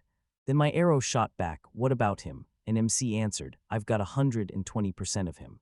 Myro's spoon clattered to the floor, and when he blurted 120, Yuri froze up and awkwardly nodded in a shaky yes. Myro said he'd studied too, and if it helped him graduate faster, then it was a win, he agreed. He'd heard the stories, but graduating from the Knight Academy usually took forever, so he pressed him, "Why?" And the reply cut off right there as he started to explain, there were. If he started now, he'd need those combat skills drilled into him for around 7 years, so if everything went perfectly, he'd finally graduate at 17. The arrow snapped back, refusing, saying they only hand out final classes at 20 because they've got so many. So then it's the worst kind of situation. Young students get thrown straight onto the battlefield, and the MC pauses, thinks it through, and answers, "Yeah, so that's it." "Wait, what about a liberal arts school?" Myro shot back that you could blaze through graduation, and the setup there was. So yeah, graduating sooner is the way to go, because this is nothing like a Knight Academy. Yuri pressed him, asking if he really knew all that stuff. "Yeah, I don't get it, how does he know all this?" Miaro shot back, "Like it or not, You only learn it if you grow up in a mage family. The MC stared into the past and realized his family was still one of the 7 great mage houses that had ruled since ancient times. Mages were supposed to act like the king's hands and feet, but the truth is they held real power, and they did whatever they wanted. They'll even toss their loyalty aside and start committing crimes, like when they hand you ship work and then hire stevedores to raid other fleets for loot. There's no stopping it. Those who keep order let the theft happen. Then they shove bribes down everyone's throat just to stuff their own pockets. And when the ship gets unloaded, Steve doors for them like it's nothing, because it's all routine right up until you realize what they're really doing. Dirty deeds in the fields, that's unforgivable. Corruption crawls into every country, but that doesn't automatically make the whole nation evil, because the 7 great families of magicians have been holding the strings since ancient times. The real curse is this: history never once really cleans house, and those families stay trapped deep in the mess. Miyaro blurted out that her family's in real estate, but their system won't work for regular people. Yuri snapped, "Wait, I see it, he's got a name." Miyaro admitted he's got a sour attitude toward it, maybe because he's a guy, and then said his family is. So if he steps up like this, won't he be the head of the family someday? MC said he wouldn't want it, then Miyaro suddenly pitched backward, and Yuri blurts, "Are you okay?" And Miyaro freezes, "What do you mean?" Because it all has to do with his family. That family was legendary, soaked in history. Then it hit him. He'd heard he'd helped his father before, MC thought. Miyaro leaned in and asked, like, "You're not really stuck, right?" Yuri kept grinding toward one day becoming the head of the family, and in his mind, he was already ready to give. As soon as his cousins found partners, he handed the place over to them, turning to farm work because it fit him way better. But he ran the farm and somehow believed he belonged in the top seat, while the MC figured he liked his old life, steady, quiet, and peaceful. He even said that if he ever found a worthy bride, that's a whole different ballgame, and nobody can predict the future. Maybe he'd even rise to become head, and Miyaro. They answered yes, and Yuri pushed them to look at their schedules. Then they started planning joint activities together. Miyaro shot back a yes. Then, after a bit, MC slumped with a weary sigh, thinking today was finally his day off. Since it was his day off, he decided to stroll around the capital, and right then, he spotted a crowd. A distant crowd swelled, and when he stared out there, Carol. Yuri couldn't stop staring. What on earth was she doing here, and why was she in a man's uniform? Then Carol clocked him and threw a full-on glare his way. MC tried to convince himself he wasn't scared, but then he decided, nope, I'm not going to bother her. Then after what felt like forever, Yuri finally pushed himself to the edge of the long run and reached the end of the line, stopping just as he got to Capital. He strolled through the city streets, and his thoughts started spiraling into something bigger. Turns out the capital really was fun after all, like everyone here was always swamped with something, so he figured, if I'm in uniform, I'll finally stand out, and that was the start of it. Good call. He finally decided to change, and MC kept moving forward. As he marched through the streets of the capital, someone kept their eyes locked on him. He snapped his gaze away, convinced he'd never seen this place before. MC spotted 3 men downing alcohol, and he instantly realized those bottles weren't their first round. After lunch, time dragged, then the men erupted into a full-on brawl, and Yuri's thoughts spun fast. He takes one look around and just goes, "Whoa, this atmosphere is unreal," because he can't seem to get used to it at all. He should steer clear of places like this, like, totally, and then what happens next? MC heard a voice and his gut dropped. Was that a woman's scream, or was he imagining it? She wasn't wrong. Something was closing in from just around the corner, and then Yuri spotted someone clutching Carol tight and refusing to let go. "Go," Boone told her, "stand." Still, MC locked eyes with her and went, "What?" Carol's screaming. He screamed for her not to be hurt, and she shouted for help. And still nobody cared. Boone drove his hand across her face and snapped at her to shut up. A little girl's tiny, chaotic noise rang out, like it was telling them they should. Had to tie her up fast. Then he finally looked at her. He leaned in and whispered, "Wait, are you really from the royal family? Because that hair is unreal." "Royal family? No way. These people can strut around here like nothing's wrong, and I'm supposed to just accept it." So she wouldn't get caught for it, Yuri kept peeping. Creeping around the corner, he stared at everything, and then right there he thought, this. Seriously, what is she even doing here? Who invited her? And you can tell they're hesitating, like they can't commit yet. So what, they just want to kidnap someone, or maybe really focus on that girl. It'd be way better if she runs off on her own, right? The second they learned where she came from, he couldn't shake the dread, and that gut feeling about him only got worse. Boone spun around, locked eyes with MC, and yelled at him to get out right now. Get out of here. Yuri hesitated for a second, like she wasn't sure she could do it. He just blurted out that this girl is his servant. Like, seriously, do they really? You really want to kidnap her? Boone fired back. Servant Zuko snapped. All right, then what about the money? MC swore he believed her parents would cough up the money, then they just. Yuri couldn't shake the feeling that they'd panic. She counted 4 of them, then 3, and after that, nothing. Boone snapped at him to shut up, and MC almost said something, because their leader is not like the others. You can tell by the way he stands, straight-backed and battle-worn. He's a soldier, and that stare gives it away. In his family's past, everything felt cold, hollow, and lifeless. Coldly lifeless, so terrifying it slid straight into pure horror. Then Boone stalked up to Yuri and shoved a brutal threat in his face. MCS pressed a knife to his throat and demanded answers. Who is she? The MC told him, answer my question and I won't kill you. Kill him, they demanded. Boone shot back that everything hinged on what he said next. But Yuri said they'd take her with them anyway. He basically said, take him then. And he's like, wouldn't they rake in way more money if they did? And just like that, Boone shot a grin after his words and said, promised they'd handle it. Then, after a bit, they were finally guided forward. Carol got dragged into a room, and when she tried to speak, a gag choked her words shut. Zuko snapped at her to shut up, then swung at the MC and warned, I'll ask you again. Who is she? He swallowed hard and forced himself to answer. Yuri admitted he had no clue, he'd completely forgotten, and Zuko snapped, you can't just. Boone stepped aside, then later told them off, just to make fun of them. Then they had to double-check both of them, and Zuko fired back with a quick, positive yes. He said he had to check what they'd brought, because the key was tied to the boon that came after. Soon, when the key finally came within reach, MC grabbed the moment and asked if it belonged to the Howe family. Family, right, then she had to be part of that same clan too, Yuri said they all. They clocked it in seconds, yeah, instantly, and then it hit. Her name was Sham Howe. Whoa, she's the headman's daughter. The MC shot a mental apology to Shami's. Boone had to ask Sham, because what else could he do? He knew they'd had a daughter, sure, but that blonde hair screamed royal blood. Yuri bragged that her ancestors were nobility, so royal blood courses through her veins too, and the MC immediately panicked, thinking, if I'm wrong here, they'll wipe us out on the spot. Boone said it, so it's really like that, and the very next moment everything changed. He stormed up to Carol, snatched her by the hair, and barked that he shouldn't.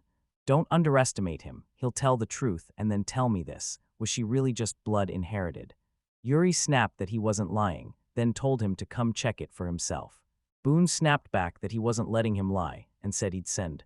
MC yanked her toward the castle, shouting that it was the absolute truth. She was the former headman's daughter, after that. Then Boone broke into a laugh and said he didn't think he could. He'd finally get the chance to meet her, so he turned around, swallowed his pride, and apologized to him, then said he shouldn't take offense, and Yuri couldn't stop wondering, did he really mean it? Boone already knew the headman. He shoved his bangs out of his face and told him his life would never be the same again. No matter how hard he fought, he still stayed trapped in the shadows. You could practically feel his hunger clawing at his insides. Then Boone slammed into Carol and barked, we've got to hurry now. To keep her mouth shut, he demanded it, then stormed out of the room. The room, meanwhile, MC tiptoed out a heartfelt apology in a quiet voice. He swallowed his pride and apologized to Carol for using her just to get up. He'd cut her free right now, then Yuri yanked the knots loose and untied her. He yanked the rope tight on the clothes she was wearing, then he leaned in and told her that so she could put her hands in his, because he always had it ready for moments like this, and it ended up saving the day. Then MC tore the ropes off their wrists and strode forward. He strode to the door and Carol shot him a question, so why if you really just? He didn't just leave, he stormed out, and that's why he wouldn't be sitting there now. Yuri shot back that they weren't strangers, and he realized he never even noticed. Carol suddenly caught on that she was being tailed, and she snapped back that he could use her first name, no formalities. Then the MC leaned in and said that she'd been kidnapped, and he prayed the guards would clock her missing and rush in to save her, because he came from a family of warriors, and he understood exactly what that kind of danger demanded. Carol shot back that if anyone learned about the ransom, it would wreck her reputation, and that she'd already decided what she was going to do next. Now his family's name was in tatters. Then she rushed out an apology and squeezed. She squeezed her hand tight and said she could take them on. She'd trained for years, so there was no way she'd fold. Yet with every scream ripping through the air, her body seemed to freeze into stone. She'd never felt fear like this before, and Carol thought. The moment she gazed from the castle, that breathtaking view hit her like a living painting. She never even bothered to look at it from the other side. Then she pressed him, demanding to know how he could still keep his cool. She stays cool as ice. Didn't he feel the fear creeping in? She asked. She couldn't stop thinking about his eyes. Then, right after that, Carol snapped, "I'm scared," and fear hit her like a punch. Yuri swore she was still a kid until he didn't let that idea stand. He had zero clue what to say to her, so he scrabbled through his memory like it might save him. He'd never managed to calm anyone down in his life until that was his first time, just his. His father, then the MC, stepped up, slid his hand onto her shoulder and told her, "Training is nothing like." From reality, everyone panics the first time, and in his very first fight, fear hit him hard like it always does. Trembling with fear, Yuri stared at him and thought he looked like a total fool. He used to be a soldier, so the state should have handled everything that came after. Of him, since that never happened, maybe he was a soldier from the Kirihina kingdom lined in, and MC told her that a bunch of guys like them always show up in spots like this, so naive they think they can just waltz in and survive. If she didn't get it together right now, that darkness would swallow her whole. Then he snatched. Carol yanked your face toward hers and demanded, "What's wrong?" Yuri shot back that it was, especially since she was a princess, and he knew exactly what she could do. Her blows were hitting him, but they didn't sting anywhere near as bad as they should have. His body barely flinched as she swung. Slap. Carol listened to him, then a smile cracked across her face. "MC." He shot his hand toward her and told her, "Let's turn back." Carol grabbed his hand and gave a wholehearted yes. Then she cut her response short, like the rest of it was coming in the next beat. They asked, "So how are we getting out of here?" And he snapped, "I'll break that window." Yuri snapped back that it was the second floor, and suddenly survival felt like a joke. Then MC just. Carol paced around, staring at her car, and Carol asked him straight up, "What's wrong?" Then she leaned in and wondered, "Is there something on it?" Then Yuri snatched her from behind, squeezed in close, and asked if she could let him check something. Then he answered. That was pure perfection. Her confidence was locked in, and there was no way she was ever going to fall. Got smoked by them in a sprint. Carol's face burned with embarrassment, and she blurted, "What happened back then?" The guards perked up, heard it, and burst into the room. But when they peeked inside, there was only Carol in the room. Go demanded, "Where's the kid?" And MC was already crouched in hiding, creeping behind the door at that exact moment. And the second Zuko stepped in, Yuri pulled up, straight on the spot. He drove the blade in, then slammed him down to the ground. Snatched the knife out of his grip and drove it into him. Drove the blade into his leg, then. The MC sprinted straight for the second car. Guard, he handled it with the kind of ease that made it look effortless. At that exact moment, the kidnapper was right there, alive, lurking, and closing in. Was marching up the stairs and blurting out that he finally pulled it off, and the feeling hit him hard. He finally felt the weight lift. Right then, his eyes snapped up as if something just clicked. He snapped his head up, and there was Yuri, right in front of him. The guy who was already winding up to stab him. After MC wiped out every last guard, Carol leaned toward the doorway and stared outside, her eyes locked on. She just couldn't stop looking at. Suddenly spun around in shock, only to find the kids. Right behind her, the kidnapper lunged and clamped a hand onto her. He spat out, "They're damn kids, nothing more." At that exact moment, Carol snapped to the truth and booted him hard. The kidnapper finally let her go, then hissed that it hurt.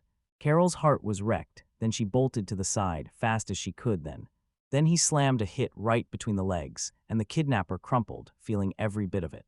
Carol slammed him to the ground in agony and demanded to know how he. And that's how he totally loved it, then Yuri. Yuri thrust the knife into her hands and sang her praises. Everything felt perfect, every last thing was already set, and they didn't even take a single coin with them, of course. Yeah, sure, this isn't exactly the best spot, but if they hit a busier street, it'll all work out. They had to sprint. Carol locked eyes with him and gave a fierce nod of approval. Positively, MC flung the door open, and they sprinted as fast as they could. As fast as they could, right then. Boone stood right outside the door, spotted them, and snapped, "Come in." Yuri shot a shocked look his way. "What?" Then she grabbed Carol's hand, and the moment just took off. Boone shouted that they had to run, then he bolted after them, closing the gap fast, and yelled. Swore he'd never let them slip away, and after some time, MC and Carol kept sprinting, wheeling her head left and right as her mind started racing. Wait, what is this place? Tell me it's not the Ka. Yuri leaned in and told her to keep her eyes peeled and watch every second. She'd never believe she'd ever witness something like. From the castle window, the MC peered down, thinking, this has to be the dark side of the capital. Carol swore she thought it couldn't get worse. You genuinely had no idea about it at that exact moment. Right then, Boone burst into view in front of them and said, they claimed they got caught, and this was his yard to deal with. The game of tag was over. He finally caught his breath. He refused to let them slip away until the cash was in his hands.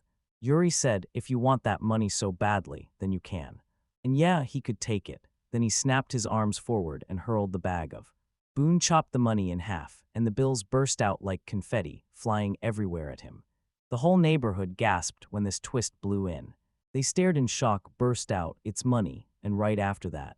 And just like that, the residents bolted straight to where the money was raining down. Then they slammed themselves into a desperate.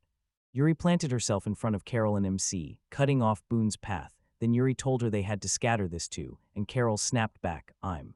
Boone shot over, yanked one of the residents by the arm, and barked that he had to move, because the road was getting blocked and Boone wasn't going to let it. Then Boone turned his gaze to look at. He stared forward and realized they were already gone. Boone let out a furious curse.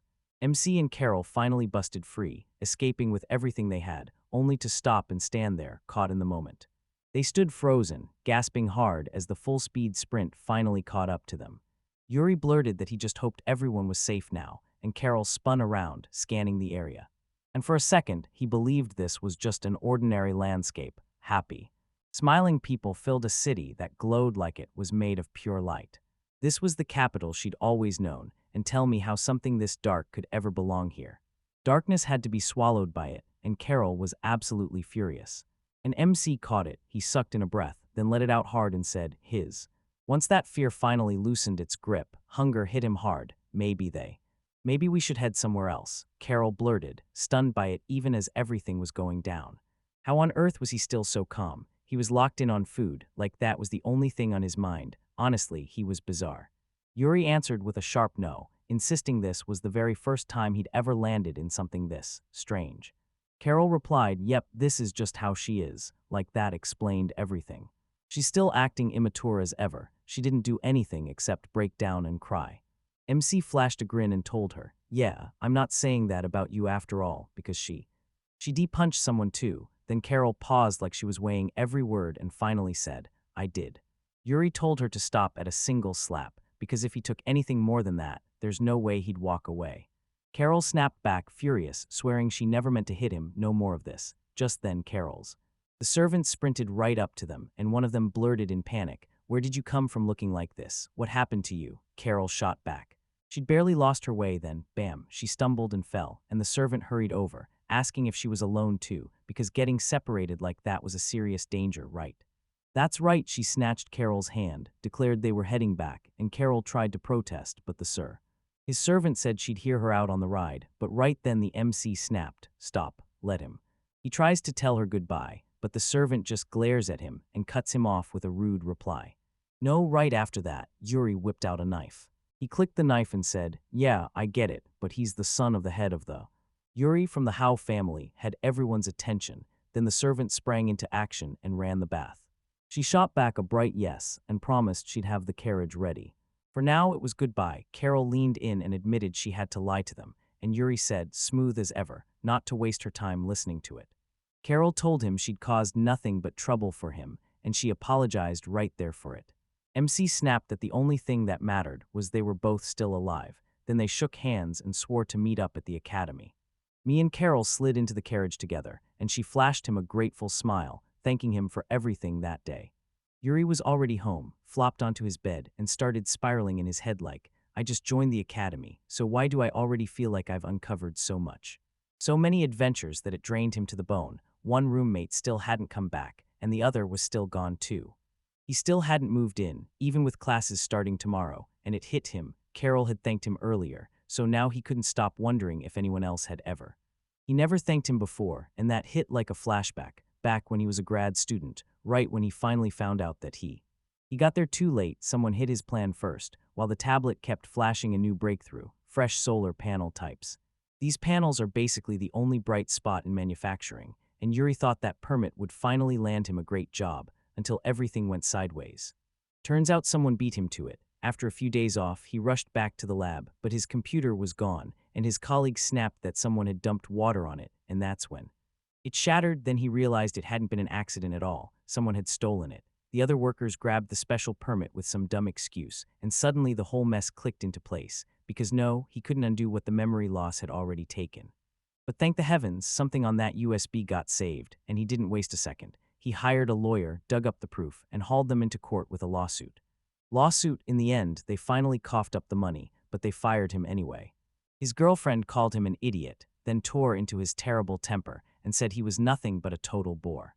All he could see was his own lab. Then he froze, did nothing, stopped studying, and knew he had to throw it all out.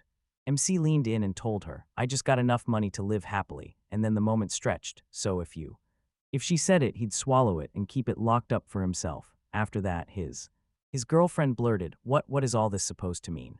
And Yuri snapped back that she didn't need to worry anymore. Then she shoved him and demanded he stop. At that exact moment, MC swung the door open for her and told her it was time to say goodbye. But the moment that door swung shut, a bottomless abyss yawned right behind it. At that exact moment, Yuri jolted awake, drenched in cold sweat. He actually believed it was good news, like it was all just a dream. Carol asked if he was okay, but sleep kept betraying him. He tossed and turned all night. MC's courage snapped. He gulped hard and demanded to know why she was even here. Carol snapped that this was her bed. Yuri admitted he never expected to share a room with him, and yep, it was the boy's room.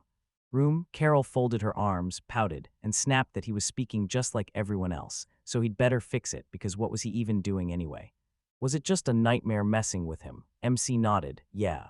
Then he blurted that his girlfriend dumped him there, and that he got fired from his job too. Carol sighed like it was a tragedy he'd lost his job, but the moment that girl walked out, it looked like he finally exhaled. Yuri squinted like something didn't add up, staring at her with a sharp, questioning look, and demanded, "What do you mean?" "Carol, you're saying she's stupid." MC blinked in total confusion. Then he shot back, "I don't get a single thing." Carol fired back. He snapped back that he needed to listen up, and it didn't matter what someone's gender was. What mattered was whether their material stuff mattered more than people. Then he snapped, "What a fool. People like that always turn on others, but a good soul, even after she lost her title.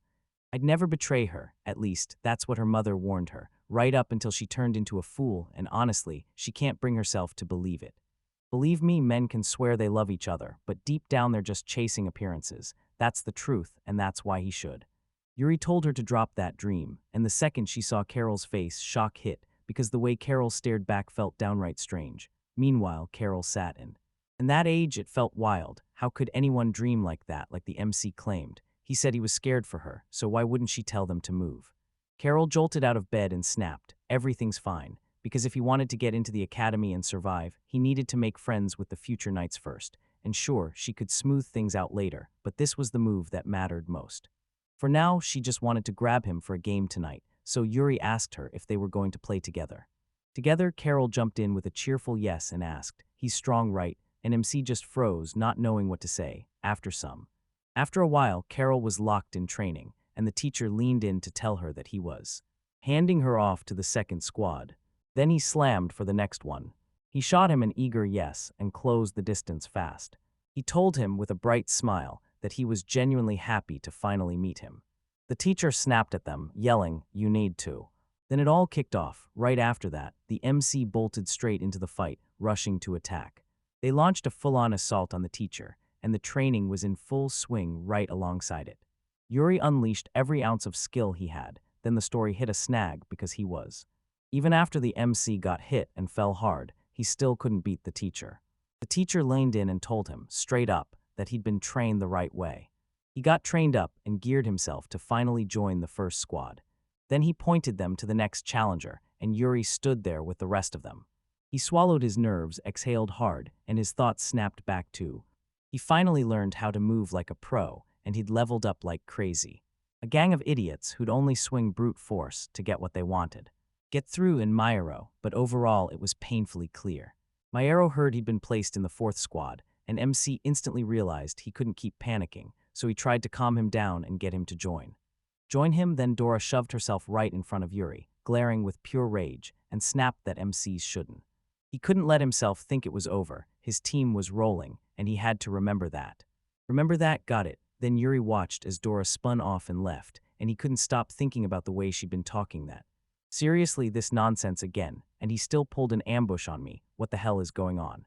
Later on, the MC wound up at the academy he was sitting at.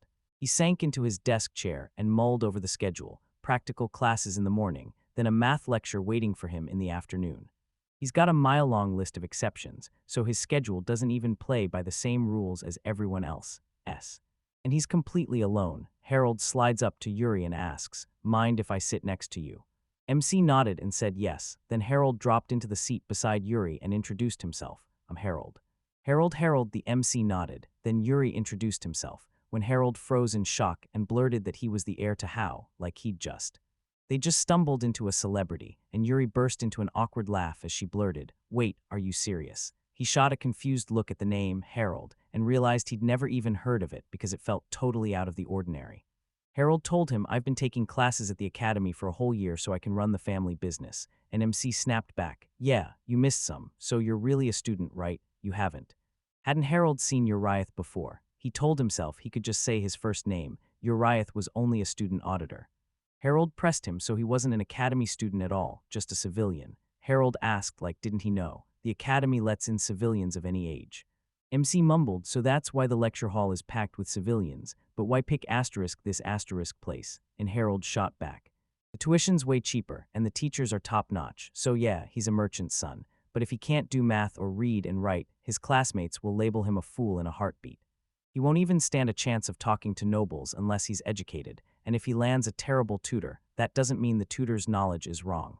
Yuri: "I thought it was true too, but at the institute, they're feeding him the exact same lessons as aristocrats, so now he can talk back.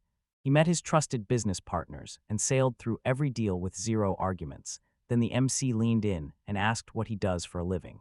Harold shot back, "It's trade. He's a sailor through and through, and back in the day he mostly hauled goods between here and the Kirshner king. The kingdom had been shredded by war, and every place he used to raid for supplies got wiped out during the fighting.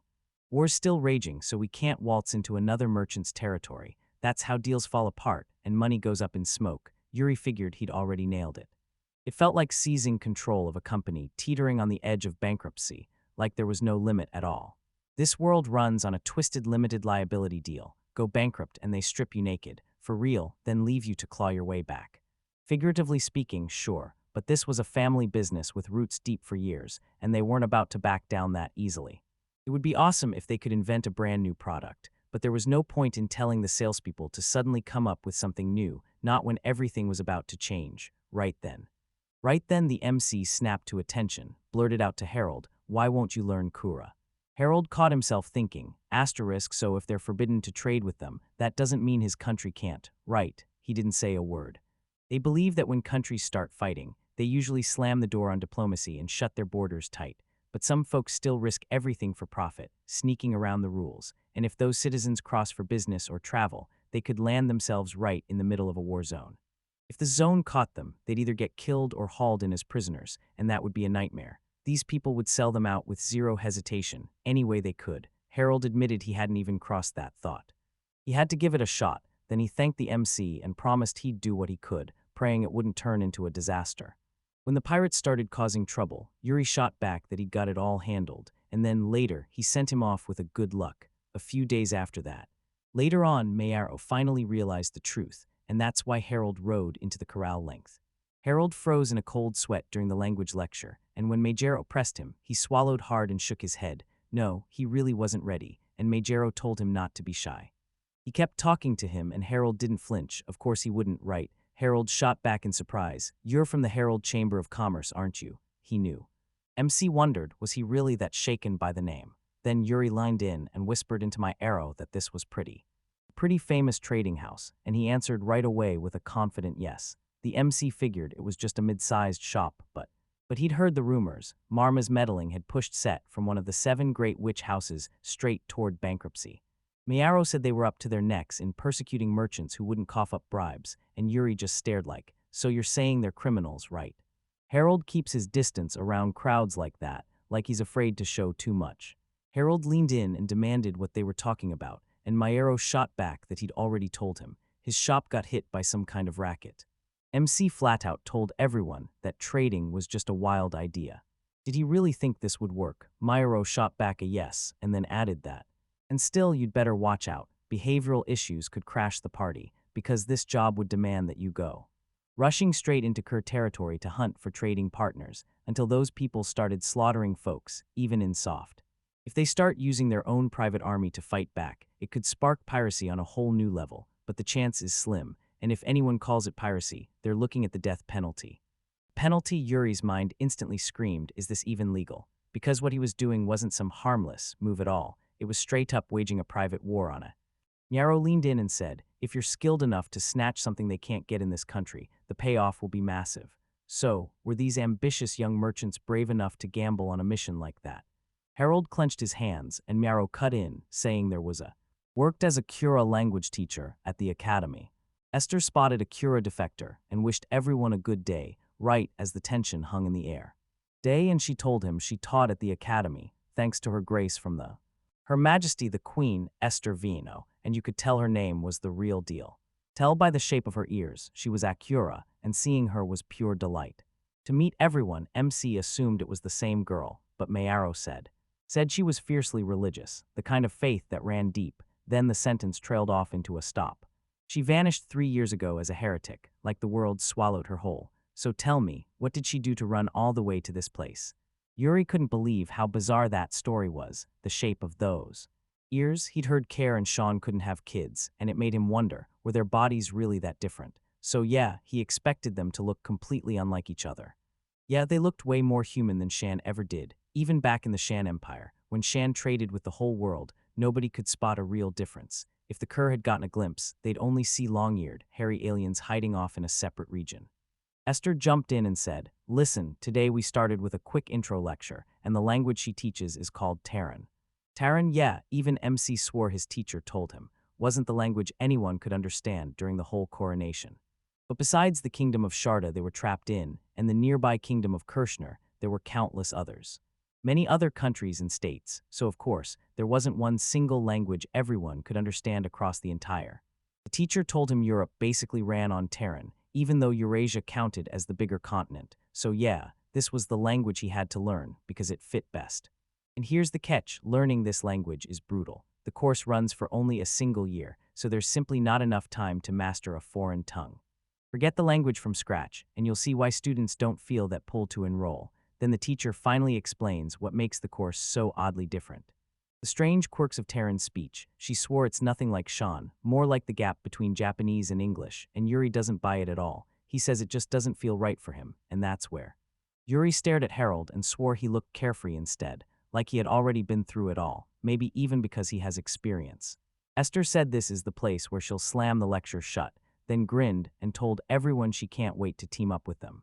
MC locked eyes with Myro and demanded to know what the heck happened, right there, like it was the only thing that mattered for the rest of the year. My arrow shot back, saying he had no clue if he could pull it off. Then he muttered that it sounded all tangled up, like an octopus or something. Yuri stumbled through an awkward reply. Yes, I get it, but the truth hit hard. They've got a mountain left to climb.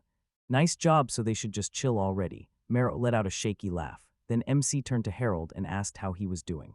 Harold answered that he finally got how he'd planned the trade with care, and that he'd have to tackle it with total seriousness. When they finally met, he should talk to his teacher about it, and Yuri promised he'd tag along, because he was dying to find out more. A few days later, Esther leaned in and asked, so, are we trading with the people of care? She warned it was terrifyingly dangerous, but if you really want it, she insisted it wasn't beyond reach. She was dying to start, and she pushed the Republic of Albion on her, only she'd never set foot there herself. She said it was this island nation just off the continent's coast, so tell me, why would anyone go there? Then she leaned in and said she'd heard wild rumors about the people who live there. They live there and they don't lift a hand against the Shan. Their faith is Edushan, and their people are called the Karlug, with their name cut off mid-legend. Their teachings don't care, Shan or not, but sadly, most people still judge them anyway. Idis is the Terrans' monotheistic faith, and it's one of the big pillars of their culture. Its doctrine is absolute. Doctrines openly spit venom at the Shan, screaming that they're demons, directly blaming them for the fall of the great kingdom. Kingdom of Chantal, but somehow he'd never stumbled on a place where so many different teachings and faiths were all thrown into the same world. Yuri leaned in and asked if those two sects clung to different scriptures, and Esther snapped back with a sharp no, saying that, right from the start, their scriptures didn't have a single nasty word about the Shin. They just blurted out that the Shan were northern pagans, hair sprouting from their ears. Back then, nobody split the Kur and the Shan into separate races, so MC just stared at the confusion and wondered, what the hell am I even looking at? So that's what it meant. Did they really see the Shan as outsiders to slaughter? The people of Idis didn't sit still. They formed a confederation called the Crusaders to smash the Shan. And 3 years ago, it was those Crusaders who stormed the kingdom of Kirchner, the shield of this side, during the war. So the declaration of war boomed that they were the sons of God, born to strike down the demons who kept desecrating their sacred ground, while the devils, sick with shame, tried to wash away their own filth and make themselves clean. They're told to wallow in filth, then hand over their heads, because God in his mercy might grant them a slice of his favor. They're ordered to repent and repent, while the Crusaders march to war with a doctrine that blesses plunder and slave hunts, and his uncle dead was cut down fighting exactly those monsters. Yuri called his teacher and fired off the question, wasn't this the exact opposite of what everyone else was convinced of? Believed, and the teacher nodded in agreement, then sadly admitted that stuff like this can happen, the original. It's wild those original Idis texts were forged around 2,000 years ago, and somehow they've survived to this day, but they're written in an ancient, no longer spoken language. This latest version translates the scriptures into Terran, and the translators quietly slipped in deliberate mistakes that turned the Shan, once pagan, into demons, and that is straight-up blasphemy. That language is so twisted only the clergy can speak it, and the MC instantly clocked the real problem. He believes the masses warp the doctrine to fit their own convenience. Then he points out the official Catholic Holy Scripture is the King James Version. So that's how the Shans get targeted. Apparently, not one person in 10,000 can even read the original, and even with perfect translations, the believers can't check the truth by going back to the original scriptures themselves. The medieval Europeans he knew truly believed they lived inside God's world, and they labeled anyone from the outside world as infidels. So racism, prejudice, and discrimination didn't just pop up in one place, it spread everywhere, and then it hits the question. Do they do? They keep doing the same thing, then Harold slides up to Yuri and says he's not trying to break their moment. MC meanwhile whips out his phone, calls the teacher, and asks to borrow the board for just a minute, and right then, he can't help wondering. Where even is the Republic of Albion? For a breath of silence, the teacher nodded and said, yep, he could be. Be her guest, Yuri grabbed the chalk and sketched the whole world on the board, and the teacher's face. He declared the map was insanely well drawn, then pointed out the two islands, Albion and the larger one's southern half. The Albion Islands are under the boot of a power called the UFO's Confederation. And they've been locked in a brutal war for a while now, fighting tooth and nail to reclaim those lands, the Karlugi sect, who broke away from them before their teachings were. They've got their faces twisted up in stories, but don't call the Shans demons. They're pirates plain and simple, so stepping near them is a death wish. Still, that's way safer than dealing with the Care, who are pure Cath. Catholicism, some Catholics bend the meaning of Scripture to suit their own goals and line up with the Pope's wishes, and MC even argued that faction fits better than sect, because the way they twist the Shan's message wasn't part of the Catholic Church's history at all. It was part of the early Catholic doctrine, and Yuri, out of the blue, asked her, hey, what sect are you? Esther shot back that she belongs to the Vitash school. It's a denomination rooted in the teachings of the early Catholics, then it refines those ideas through research, and she came within a hair of dying. Trying to drag everyone into her faith, she may have burned through everything else, until all she had left was her religion. Harold and MC were stunned, and when she believed she was dead, she still threw herself into danger just to keep preaching. After that, Yuri snapped that it was a real shame, then Esther shot back, it's a SH. What a damn shame, faith doesn't come from anywhere outside, it has to ignite from within. A restless urge to do nothing but hide your faith. Nah, there's no need for that when you can't stand still, and you should share it with everyone. An obsession born from human weakness, just deep down there's a faith that keeps simmering, Harold asked. She shot him a quick question, did he really mind? And then, boom, the MC leaned in and asked straight up if he was into religion. Esther answered right after. Answered yes, then, after a while, Mato and Yuri. Yuri was locked in playing a game, and my arrow brain swore his wild idea was pure genius. He shouted to the MC, but Yuri didn't answer. Back when he was just a simple researcher in his past life, The faith that had sparked inside him drove everything. He truly believed in the ideas he chased, and he still lived for those dreams, but someone else ripped them away, and his hope crumbled to dust because he doesn't trust anyone, doesn't expect anyone to trust him, and honestly, he never cared. After all that, he stopped living only inside his own head, and now he's different for real. He's chasing love, daring to trust people, and if he makes his move now, he can nudge the world's story in a new direction, even if it's only by a little. Maybe he has the strength to protect everyone he holds close. Miara was still trying to call the MC when Yuri finally heard him and rushed in too. He asked if it was his turn, and then he moved the king. He bragged that he was ridiculously strong, so the MC shot back, "Prove it, can you really win?" The odds were basically about. It was basically a dead-even split, and Mayaro leaned in, asking what was tearing at his thoughts. Yuri just admitted he'd been thinking what he's supposed to do once he gets to the academy. He grilled them on whether it was true, and the MC shrugged, practically zero credit. He racks up credits and finally gets some breathing room, so he hustles to stay busy, living on his internship money, and knocking out his studies is good enough for him. But starting something brand new hits even harder, just like Harold's idea. He's got a business plan he's been chewing on for ages. He's wanted that for ages, but not right now. Starting a business is the last thing he can afford to chase. Mayaro laughed and said that business hustle and building a brand new product is totally his kind of move. Mayaro shot back, "Sure, tomorrow works, and right." The moment Carol spotted them watching, she marched right up and blurted out that she wanted to. Yuri practically froze, surprised he wanted to play too, then she blurted, "Right now," but he was already heading off to do it. Carol finally dragged herself to bed, and the very next day she was striding down the Academy corridor. Everyone threw her a warm good morning, and she flashed back the same sweet smile, right on cue, with a perfect start to the day. She followed suit and then spotted Sham, standing right there, waiting for her like he'd been waiting forever. She waved her over and pulled her into the night's secrets with a warm, excited welcome. Carol told her that since her brother asked, she'd escort her straight to the door. In the dorms, she finally had someone she could count on. With real gratitude in their voices, they thanked her. Then MC and Mayara dove right back into the game and started playing again. The game started. Carol strode up to Yuri and demanded why he didn't host it himself, and MC shot back that he'd be thrilled to. But boys can't step foot in the girls' dorm, so how did it even go down? He introduced her to her roommate and made it clear she could go meet her anytime. Her name was Lily, and she cared like it was her superpower. She beamed and waved at her. Then Carol told Yuri that. Those words landed on the MC like a punch. Apparently Sham wasn't just different from her cousin. She was genuinely kind, and he blurts, "Wait, that's..." Those words sliced him deep. Mayato jerked to his feet and admitted defeat. Then the real question hit. Was he actually dating the princess? He had to move fast because he needed time with her. Yuri stared at him in shock and fired back, asking if they were on a date after Mayaro asked them right there. The two of them set up a date, and when the MC shot back a flat no, Mayara chimed in like, "Sure looks like a date to me," while Carol and Yuri answered at the exact same time, "We're not dating." After a short while, the MC was already standing right next to. Yuri reached out, stroked the eagle like a blessing, and said it was the highest honor. He bowed with honor, lifting the princess onto his back. No questions, full obedience, Carol. Carol was riding the eagle, and she swore the seatbelt was locked tight. MC said she'd have to play nice with that eagle, because its temper was vicious, so she'd better watch every move. Carol paused, slid her glasses on, and told him she finally understood what he meant. Then Yuri said, "Got it, because I understand." Then she should rocket forward after those words, Carol and.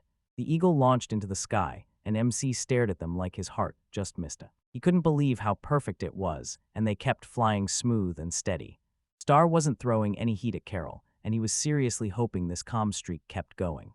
They shot up into the sky, then Yuri crumpled down and laid back for a bit, loving how gorgeous the weather felt, and he could already feel he wanted to keep going. He couldn't even catch a wink, because in this world, winter hits different, and the rules wouldn't let him sleep at all. Carla sprinted straight to him, shouted his name, and told him that he needs to wake up. Then she finally caught her breath, all by herself. MC lined in and asked if he'd seen her older sister. He stared at her like the world just unveiled her for the very first time. Wait, was she a new student? Her hair was blonde, and then everything changed. After that, Yuri shot back that he didn't even know who she was, so there was no way he'd ever seen her sister. Carla leaned in and told me, "My hair's clear, my name's Carla, and I'm hunting for my older sister, Carol." MC assumed this meant she and Carol were sisters, because faces that match that closely don't come around often. Then Yuri leaned in and declared, "I'm Yuri Howe, eldest son of the Howe family," and added that Carol was his roommate. Roommate, she's known her forever, they've been close for ages, and now her sister is taking off and flying.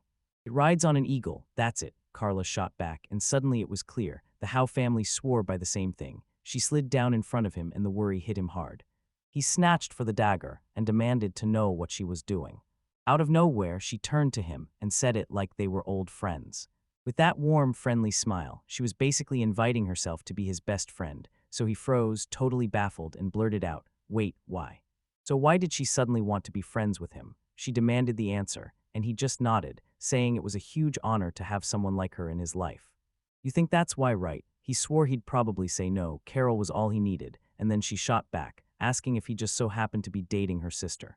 He stared in shock at what she just said. She basically offered to date him, and he couldn't even wrap his head around what was happening. And she demanded to know why she even needed this, but he shut it down fast. He wasn't dating or marrying any of them, not one bit interested. Curious about it, she sprang to her feet, started to leave, and told him, "When your sister comes back, you'd better tell her I had." He'd been hunting for her, desperate to spill the truth, so she said her goodbyes and walked out, and he couldn't shake the feeling that something was terribly wrong. Why was she acting so weird? Did her mood suddenly flip, or was something else going on?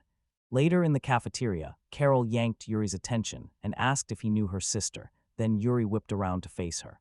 He leaned in and admitted it, then froze, realizing he never told her she was desperate to find him and talk, and when she heard that, rage flared as she snapped, "Did you only remember that now?"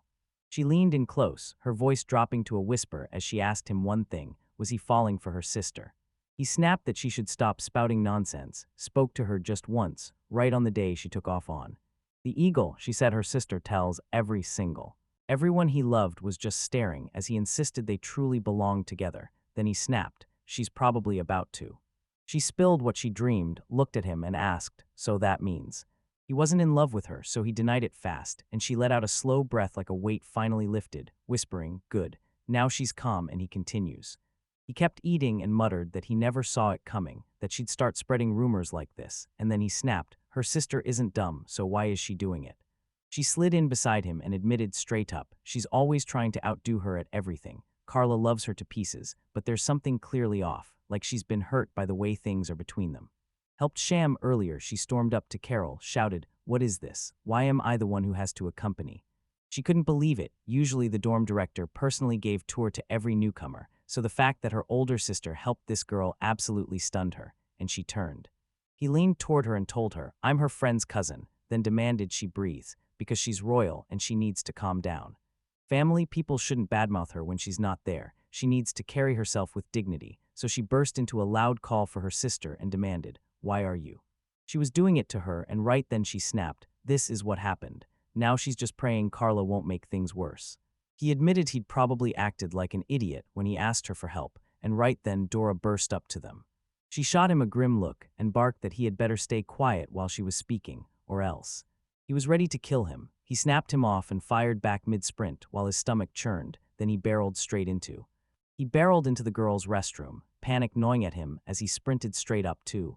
He shoved the insult right in his face, screaming, "You're an idiot," and demanding he go S***T.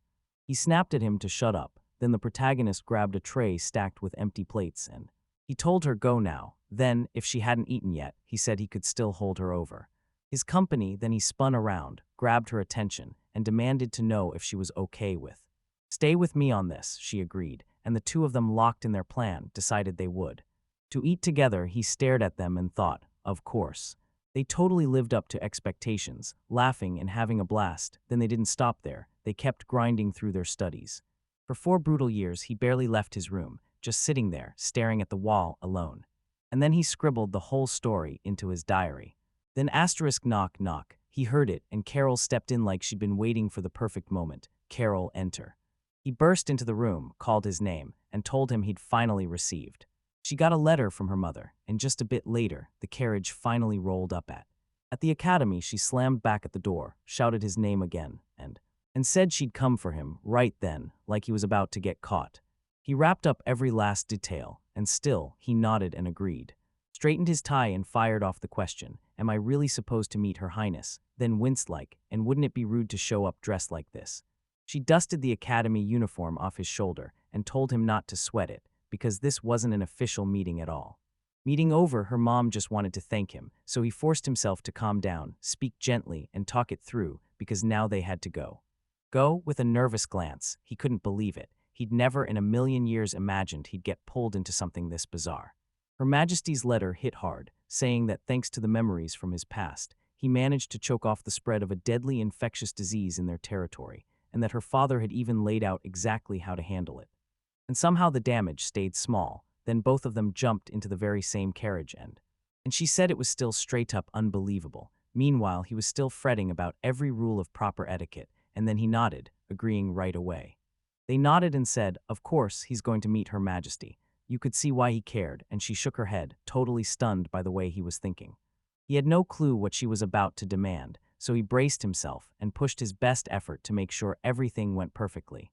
After that, they finally crashed onto Ojo Island and found themselves staring at the ominous. Inside the castle, the MC dropped to his knees and blurted out that he told her how grateful he was for the chance to finally meet her. He burst with relief the moment he saw her, Her Majesty. With a warm smile, the queen sat across from him on a chair and told him that she lit up the moment she saw him, and they both slid into a seat. With a deep bow, he asked for forgiveness. She said, like the rumors always claimed, that he was a painfully polite kid. He nodded along and Carol called. He snapped that he was lying and demanded who he thought he was fooling, so he called her with respect, and she shot back, clearly annoyed. The tone hit him like a warning, and when she heard it, goosebumps erupted all over her skin. She grinned at them, burst into laughter, and told them they were the best of friends. A servant swept in with a tray of cups and tea gear, and she stood up from her chair. He bowed, thanked her, and promised she'd take care of everything from there. She nodded along, then started making tea for her.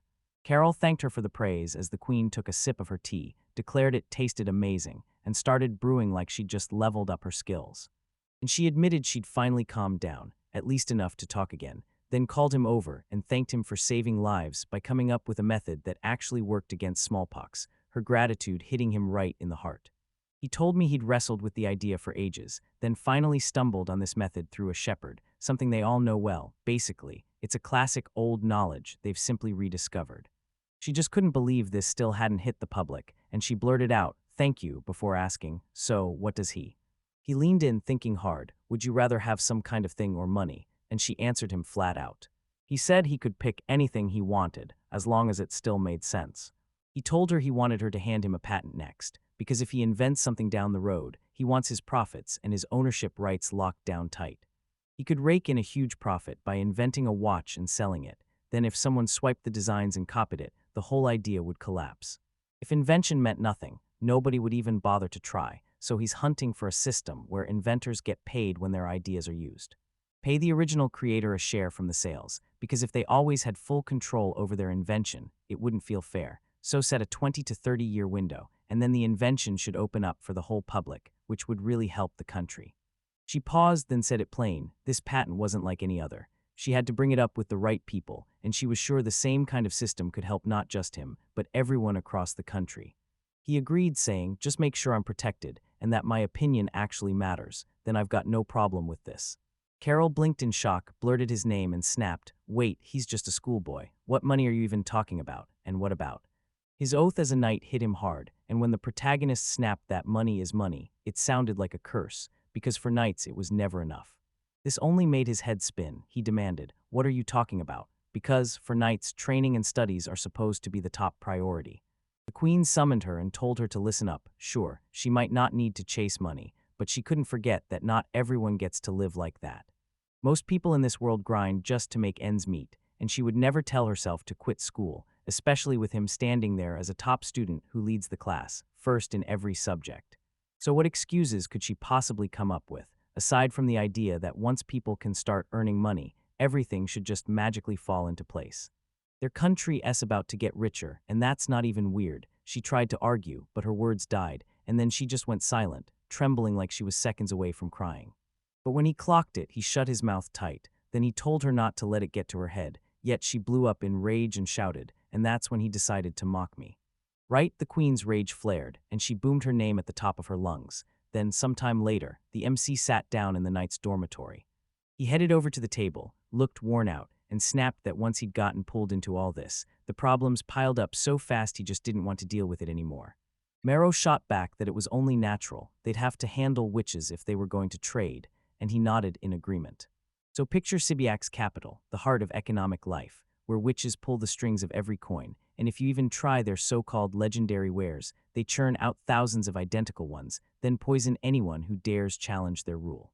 They were smashing businesses and snatching the goods right off the shelves, so nobody dared even stock new items anymore, because it felt like a lost cause the moment they started. He said that once they started selling, the whole operation would get smashed like insects, no debate, no second chances, and then he added that somehow a patent would be the calmer option. Carol stormed up to them, grabbed his attention, and told him she'd gotten a letter from her mother. He tore open the letter, and there it was. They'd officially picked his invention as the country's very first patented one. She shoved a bag of money into his hands and leaned in. One more thing, a reward. And that's when he finally understood there was one last twist. There were about 30,000 in there, and she snapped that the 7 great witches had already started filing complaints. They complained up a storm because they didn't get the whole deal. He had to pay just to use that patent, and somehow they didn't want to hear it at. Like he owed his family more than money, like the debt sat in his bones. And yeah, this, of course, it wasn't much, so he had to spend it like a lifeline. Then she walked out. Yarrow stared at it, admitted the amount was tiny, and Yuri clocked that he was struggling with money. Then they headed back to the table, and he said they could finally start saving now. They locked in the trading plan and moved on without a hitch. He nodded, agreed, and said, "All right, now we've got to find work." Workers? He leaned in and demanded to know what kind of people they were hunting for, saying they weren't just flipping stuff they'd dug up somewhere else. They had to bring in people who actually knew their stuff, not just sales, that could dive into fresh challenges and adapt on the fly. In moments like this, he always had one choice: go straight to the Merchant Guild. But then it hit him. Every guild in the capital belonged to the 7 great witches, so there was no way they'd lend a hand. He practically slammed the door on the idea of him leaving the capital, then snapped that those 7 witches were stepping in his way again, and that was exactly when trouble started to hit. They weren't going to pull workers from the capital, so Myro struck with an idea and said exactly who he wanted. Kafwant, he belonged. He headed back to the guild his family always shopped at, but the witches' fury came crashing down, and that's why he had to flee. After that, they talked for a while, and he tore into the rotten deal between the witches and the merchant guilds like it disgusted him, and somehow they believed him. He couldn't stop thinking about it, and then he casually hit him with, "By the way." What product did he finally get a patent for when the protagonist pulled out a letter and said, and claimed it was for a product that would completely blow up and reinvent the whole idea of parchment? Then, after what felt like forever, he finally pushed past. He shoved his stuff together and headed straight for the farthest edge. He slipped into a crowded part of the city, barged into the building, and started hammering on the door with his knuckles. He slammed his hand on the door, and the man inside snapped at the door. The door hung open and he stormed inside, and then he begged for forgiveness. When he looked inside, he found a man collapsed in sleep on the couch. Empty bottles littered the floor, and there were plenty more. The room was packed with all kinds of objects. Then he leaned in, introduced himself, and said he'd tracked him down on a tip from a friend. If his guess was right, he was Mr. Kaffonet.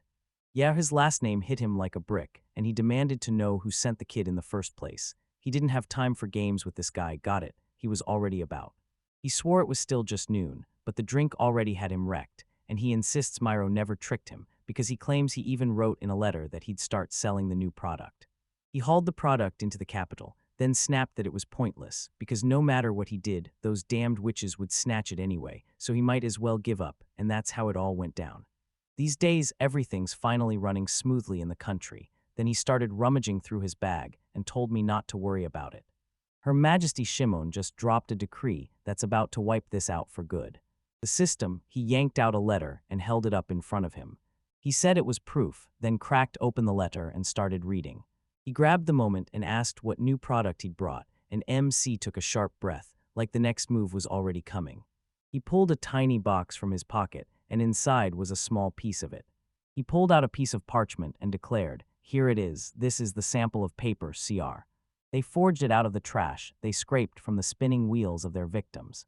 He snatched it up and grinned, saying, "Yeah, it's rough, no lie, but it's still way better than that same old parchment." Then he leaned in and added, "For now, it's just a prototype." Prototype by prototype, he tests, fails, learns, and pushes through until he's sure they'll finally forge a real, full-fledged product. He kept staring at it, then leaned in and demanded to know exactly what he had to do. He swore he'd run the production and sell the product himself, basically taking on the very work that was only promised, in theory, before. Theory or not, he should have been doing it, so why did he stop and ask, stunned, if he really carved out free time in his schedule for this? He told everyone, "I'm still studying," and that's why he couldn't work during class, because he was only just getting started on the paper-making tech he needed.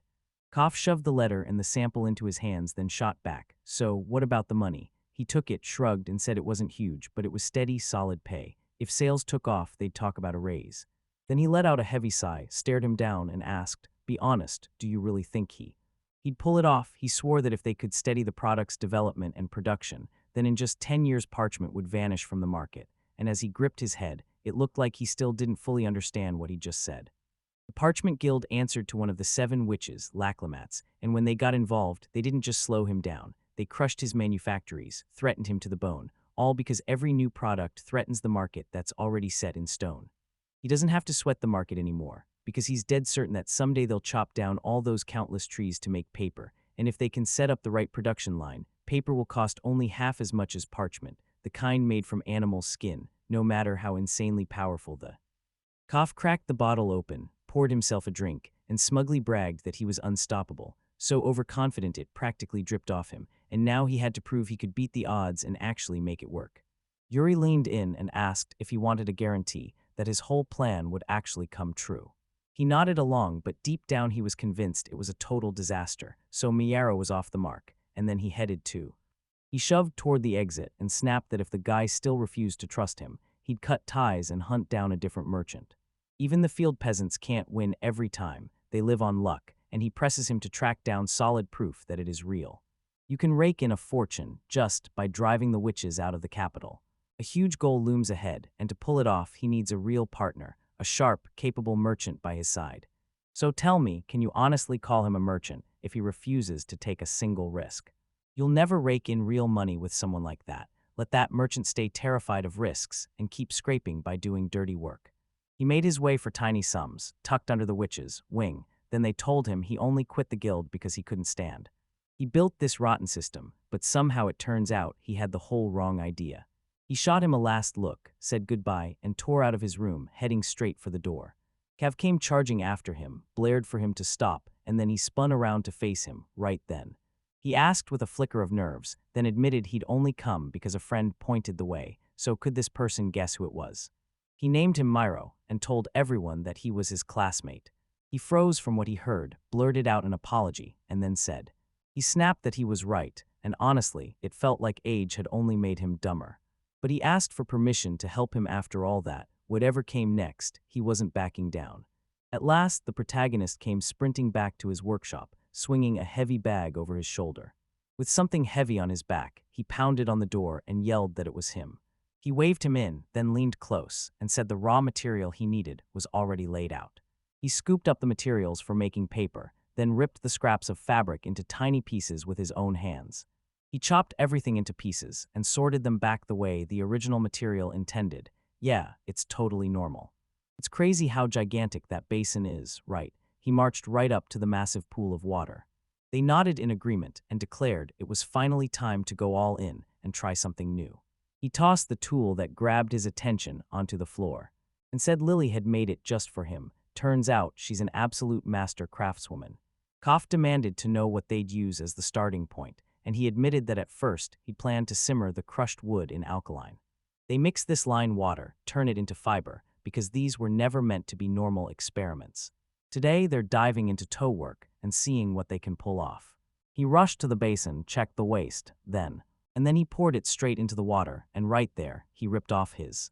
He yanked his jacket up, rolled those sleeves tight, and snatched the tool like he meant business. He grabbed the tool and started lowering it into the water, shaking it like he was trying to trigger something. Occasionally, he figured that with this tool in his hands, the long fibers drift on the water, then sink to the bottom, where they tangle together and get woven into one. And the substance keeps getting thicker. Then later, MC yanks the tool out of the. He dipped it in the water, set it onto the fabric, then surged toward it like he was about to uncover something big. With a faint wobble in his voice, he asked what I thought. Then my face lit up and I told him I'm right-handed. Then the right side got thicker, and somehow that mistake turned into an advantage. All that was left was to squeezed out the water, let the paper dry, and now everything's finally ready, because that was only a test. I've got to try again. That grabbed his attention. He shot back, let me try, and when they agreed, he let it happen, eyes fixed as he coughed. He kept replaying everything he'd done in his head, panicking over whether he could handle it, until he realized that without alcohol, he was way more fired up, so he knew he could count on him. He said his name, then lined in and went. He said he couldn't address him with respect anymore, and it felt downright weird to see a boss talk down to his subordinates. Bored out of his mind, he still gave the nod and agreed. A month later, Yuri strode down the corridor, eyes locked ahead as if something big was about to hit. At the night academy, someone jutted in and patted him on the shoulder. He whipped around, and shock hit him like a lightning bolt. Harold flashed a wave at him and blurted, "I'm the one who did it." They finally crossed paths after ages of not seeing each other. He nodded with a voice full of shock, then pressed Esther for how much time had slipped by since his trade trip with Care, only to find teacher Esther nearly losing her mind with worry. He pleaded for forgiveness, and as the rage drained away, he drew a deep breath and swore he would expect souvenirs from him. Then he nodded, lined in, and asked what was new around here, so I told him that he was headed to sell a brand new product in the capital, and right now he was still cooking it up. Then he got blindsided by what he heard. The question, snapped back, and demanded to know what the product even was. Then the protagonist shoved over his development, and he grabbed it. He snatched it, squinted, and shot back, "Is this paper or parchment?" He said, "I'm calling it like paper, clean and clear," then laughed that this is just a sample, because he's certain he'll soon unveil the real full-fledged product.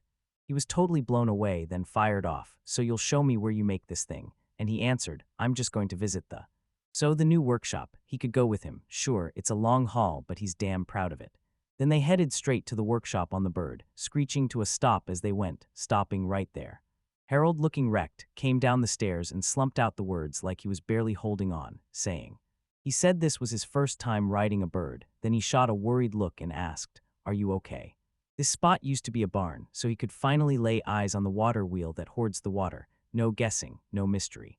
He hauled water from the river just to keep the cattle drinking, and they'd need a massive pile of it, because that paper wasn't making itself.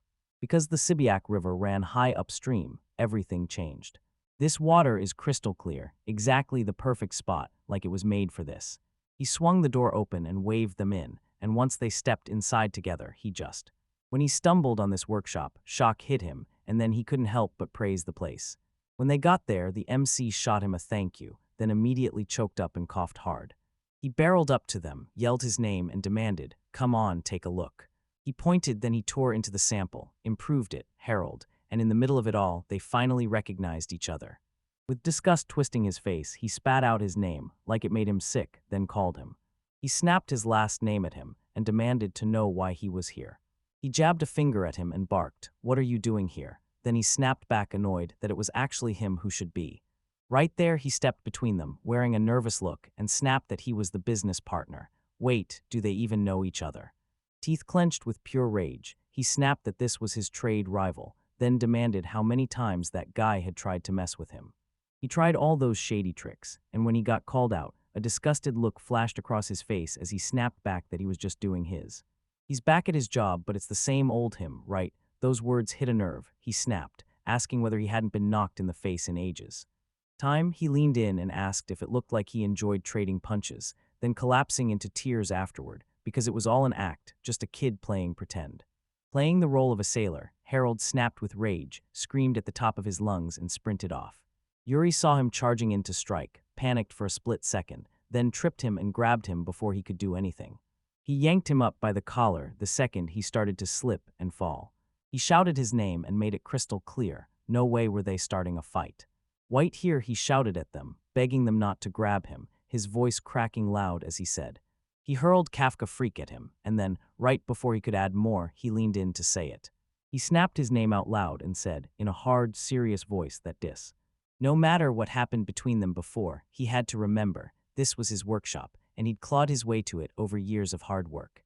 He toiled for years, stacking every coin just to fund workers, and he even begged Lily to forge a brand new tool no one had ever seen before. Every fiber he lays eyes on feels like pure gold, and he knows it could be worth an unbelievable amount if he's going to make it count. He needs to drop all this over some dumb fight and get out of here right now. He finally cooled off, begged for forgiveness, and then stepped up to help him.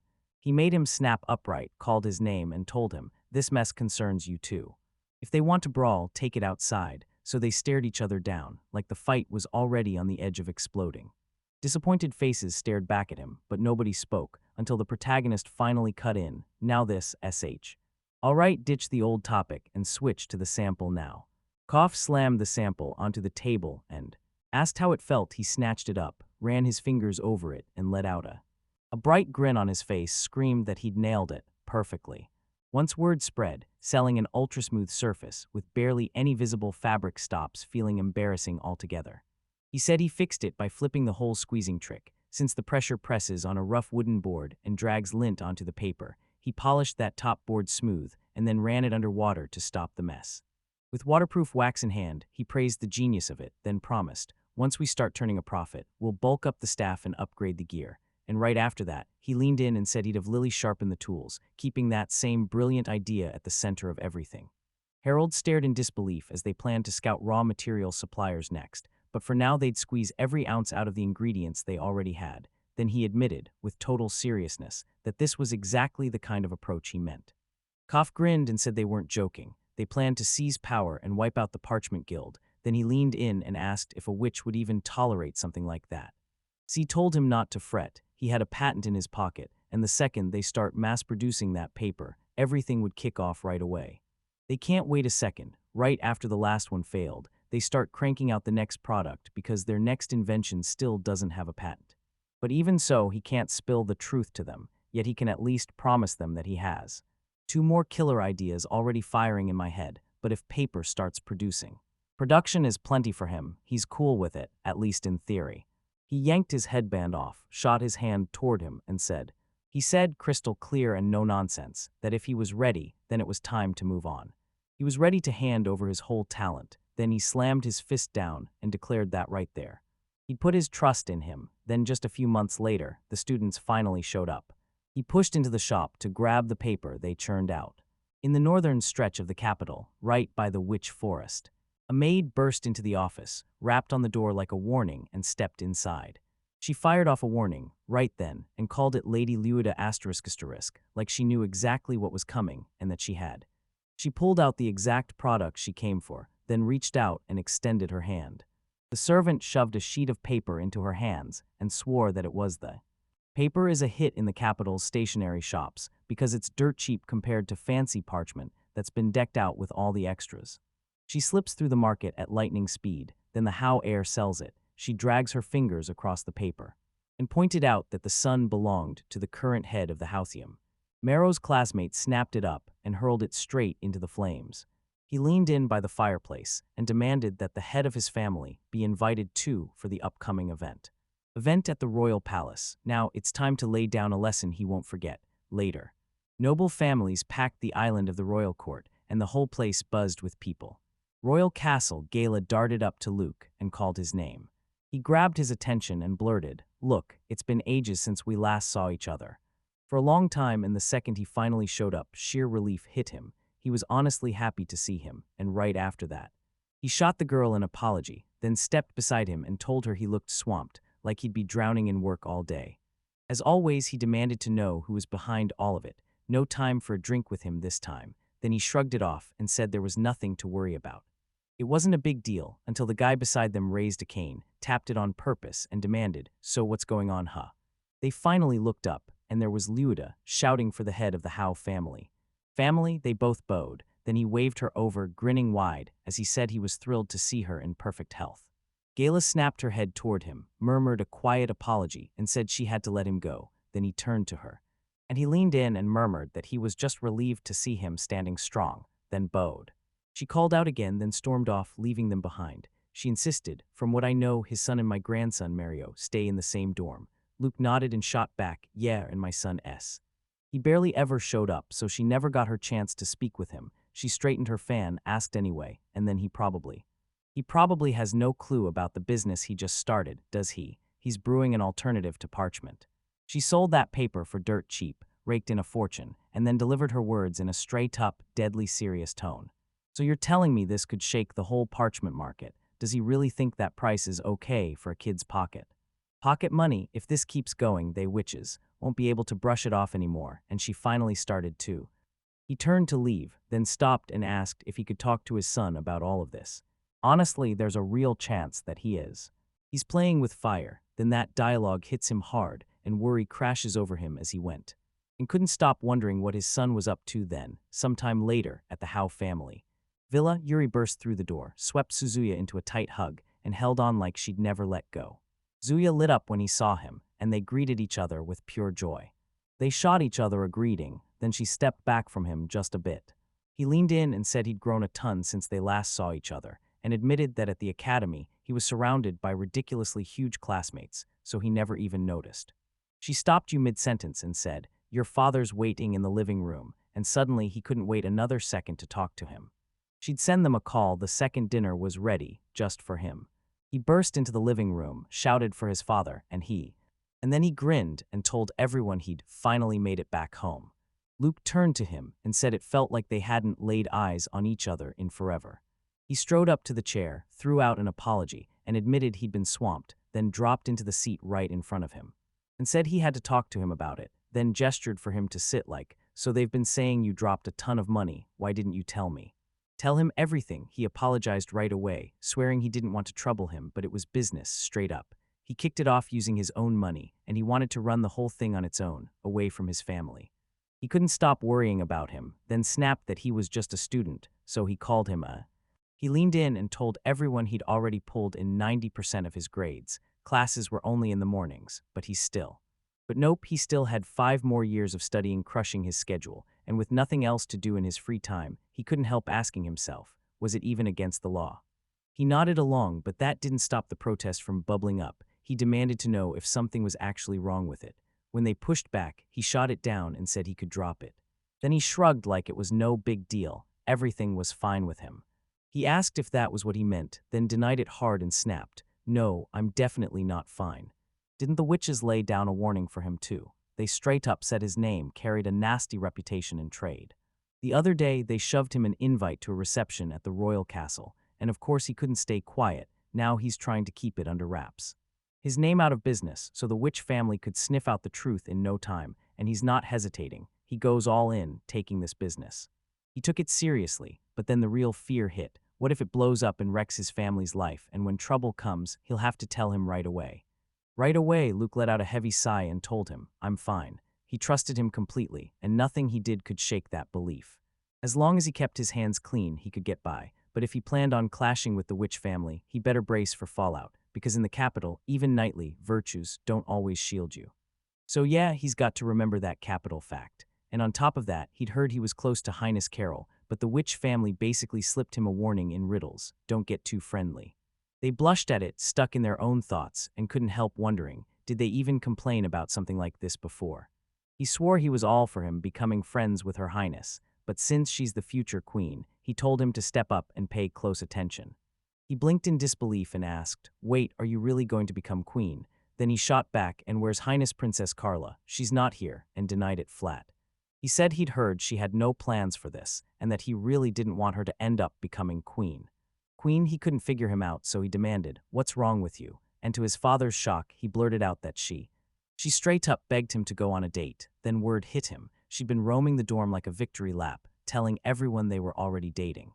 And she was his fiancée. That detail kept getting under his skin, and he politely shut him down, then cut in, eyes narrowed with worry, as he asked, "Are you sure everything's going to be okay?" They agreed to talk about the Shirakawa festival.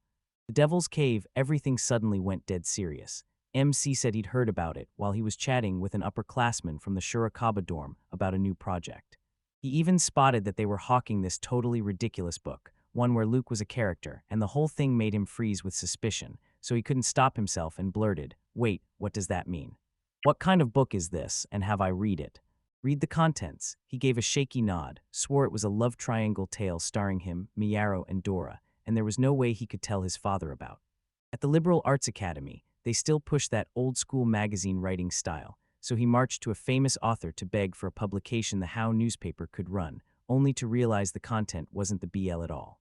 That novel, yeah, his father had been the focus of one before, and it ended in tragedy. In that doujinshi, it was straight up taboo to write romance where the author shows up and falls into a relationship with a popular boy.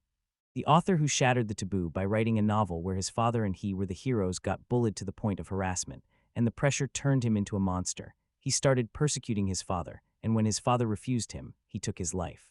Then his brother stepped in and demanded a duel, and that's when everything detonated. He was kicked out of school for the murder. He'd been the proud second son of a powerful family, a brilliant kid with a future lined up, until the killing hollowed him out, and he decided he wasn't built for that night life, so he married his mother.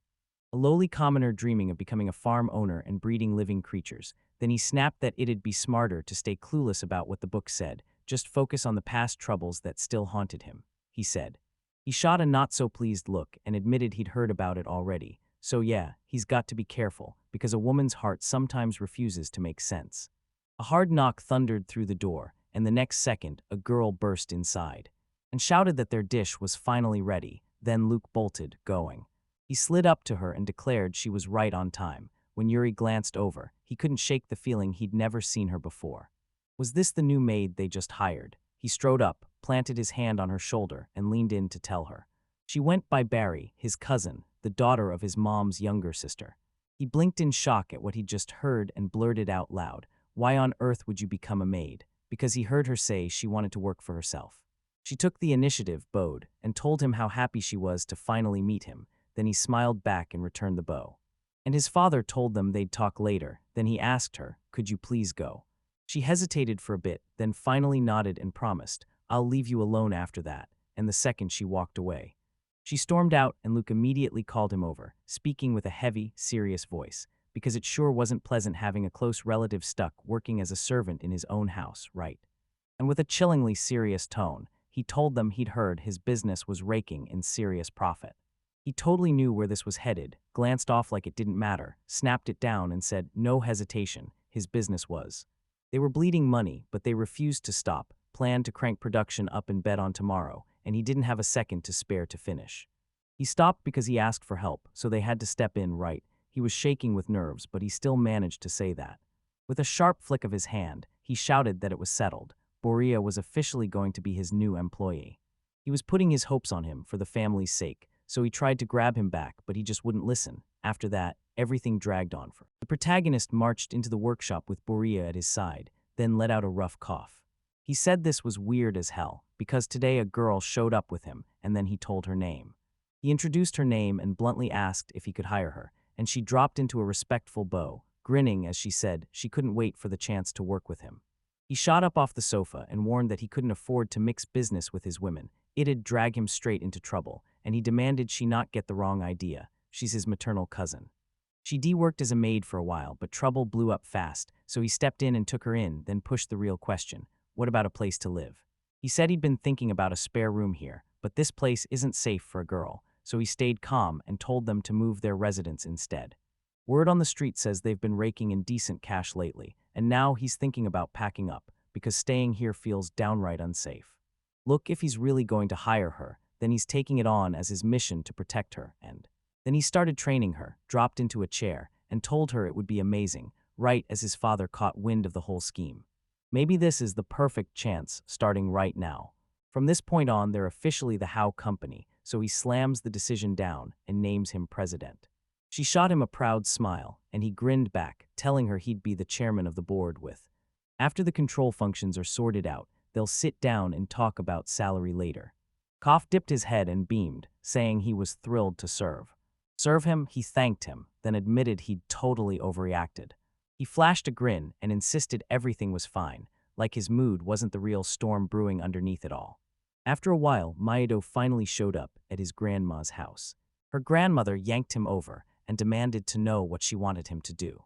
Gaida claimed his spot at the Night Academy was thanks to her, so does he realize she's not just some blogger. Now he's forced to foot his education bill, so he has to hand that letter to the boy from the. They're sending word from the house and telling him to come here, no debate, it's an order. If he's not happy with it, she'll slam the brakes on his support and cut him off completely. And after a while, he's not going to be able to stay at the academy anymore. One day at the academy, he grabbed MC and snapped his name like he was panicking, straight up spilling his worry. A worried look hit his face, like the world might have just sent him a letter meant for him. Caught his attention like lightning, then he shot his hand out, but he didn't get the chance. But he jerked his hands back the second he grabbed the letter. He tore the letter open and snapped that there was nothing in it. He decided it didn't matter, he just didn't think he needed it. He just couldn't take it anymore, and then he snapped into the most shocked expression imaginable. He whipped his finger toward the side and blared that Harold was out there running naked, then he snapped his head around to check. He didn't spot it at all and declared, "He's nowhere to be found." My arrow whirled back, and right then I saw it. He'd already torn open the letter. He read it once and grimaced, saying it looked like a total disaster of a letter. Then he started to think about Luida. Lita, the Gowdenville family's head and one of the great witch clans, gripped a letter her grandmother had written. She was pulling him toward her home, messy strings attached, because if he refused, her financial support would get yanked immediately, and you could tell this was probably just a trap to get him into something bigger. A chunk of his business, she'd laid down conditions he couldn't dodge, so he carried it straight to him, even though he didn't fully grasp what all of it meant yet. How could someone who hated him look him in the eye and hand over a letter so calmly? He still felt the danger creeping in, because that childish threat over the academy fee didn't fool him at all. He swings the threat of expulsion over the kid's head and tightens his grip, and if it's come to that, he'll step in and handle him himself. Yuri called his name in a calm voice and told him she'd read the letter, so now he could leave. Mayato shot out and grabbed his hand, like the moment refused to wait any longer, and shouted his name in panic, then grabbed his hand, and told him, "Don't worry about it, leave it with me." His fight is on, and after a while, he finally tore into the training ground. He spun around and called out Soim, snapping the name like a command. Then he addressed him as young master and said, "We haven't seen each other in forever." Then he spun his head around like he expected to find something he'd missed. He got asked if he ever trains the guards, and he nodded, ready to go along with it. He blurted out that he'd be back at the main house tomorrow, and then they demanded he take over their training. He blinked, threw out a sincere apology, and asked if he could tag along.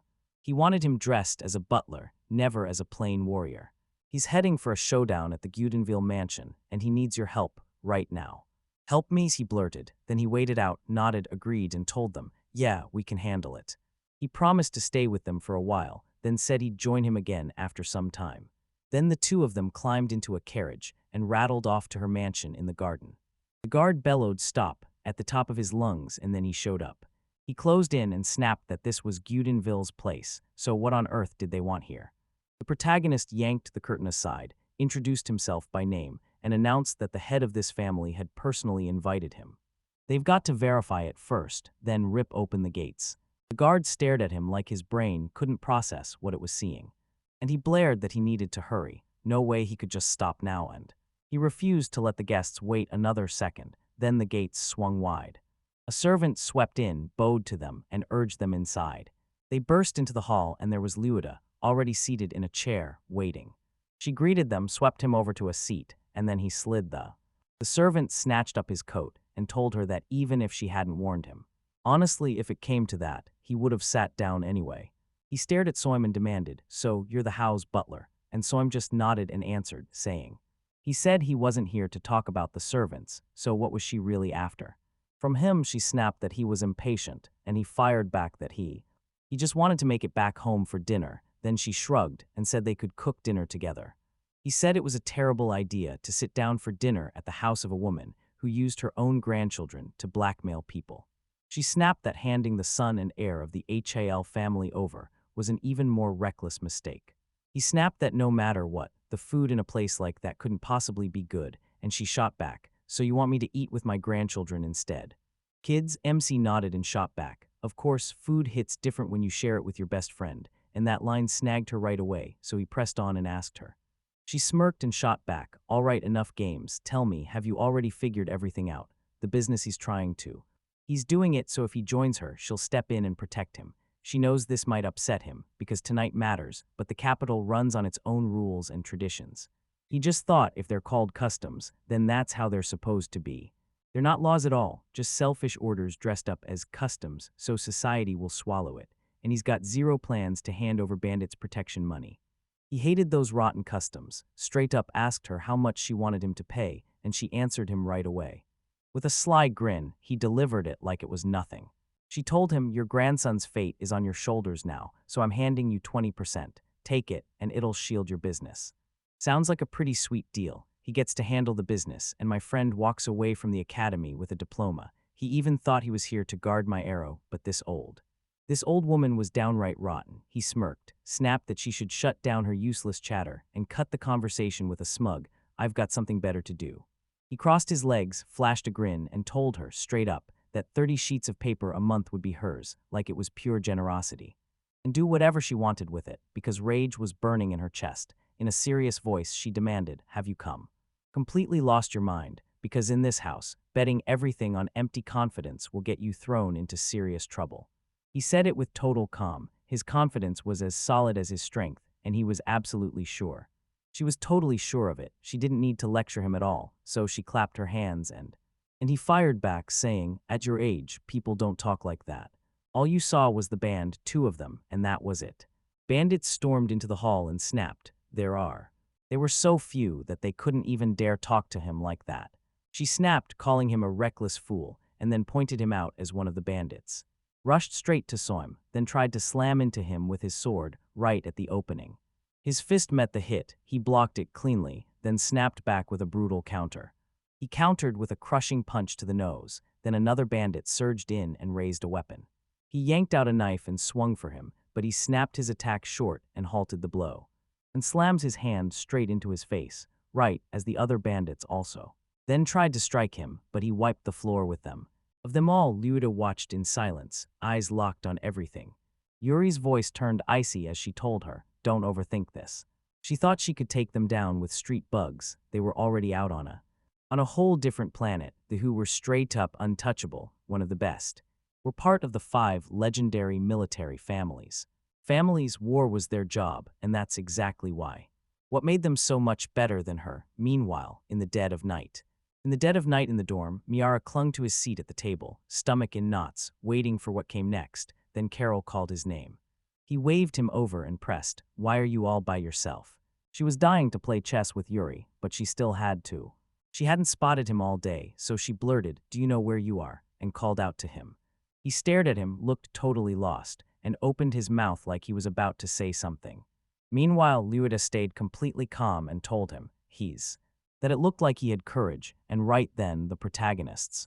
He told her he was blown away by how calm she stayed in the middle of all this, and honestly, it was wild. Then she leaned in and asked if she understood the negotiations were over. He snapped that he'd never bargain with a bunch of murderers who threatened to stiff their grandson's tuition, and he believed that if they couldn't even graduate from in this country, if you don't start at the academy the right way, you'll never be treated like a noble, and in a witch's family, the women always get the priority, so men get shut out of the career ladder.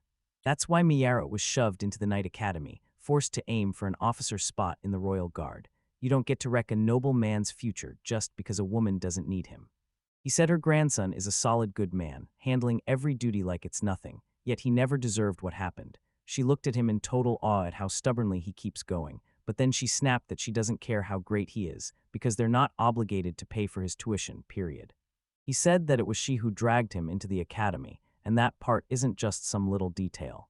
Selfish, she snapped, in a voice so serious it chilled the air, saying she couldn't do that.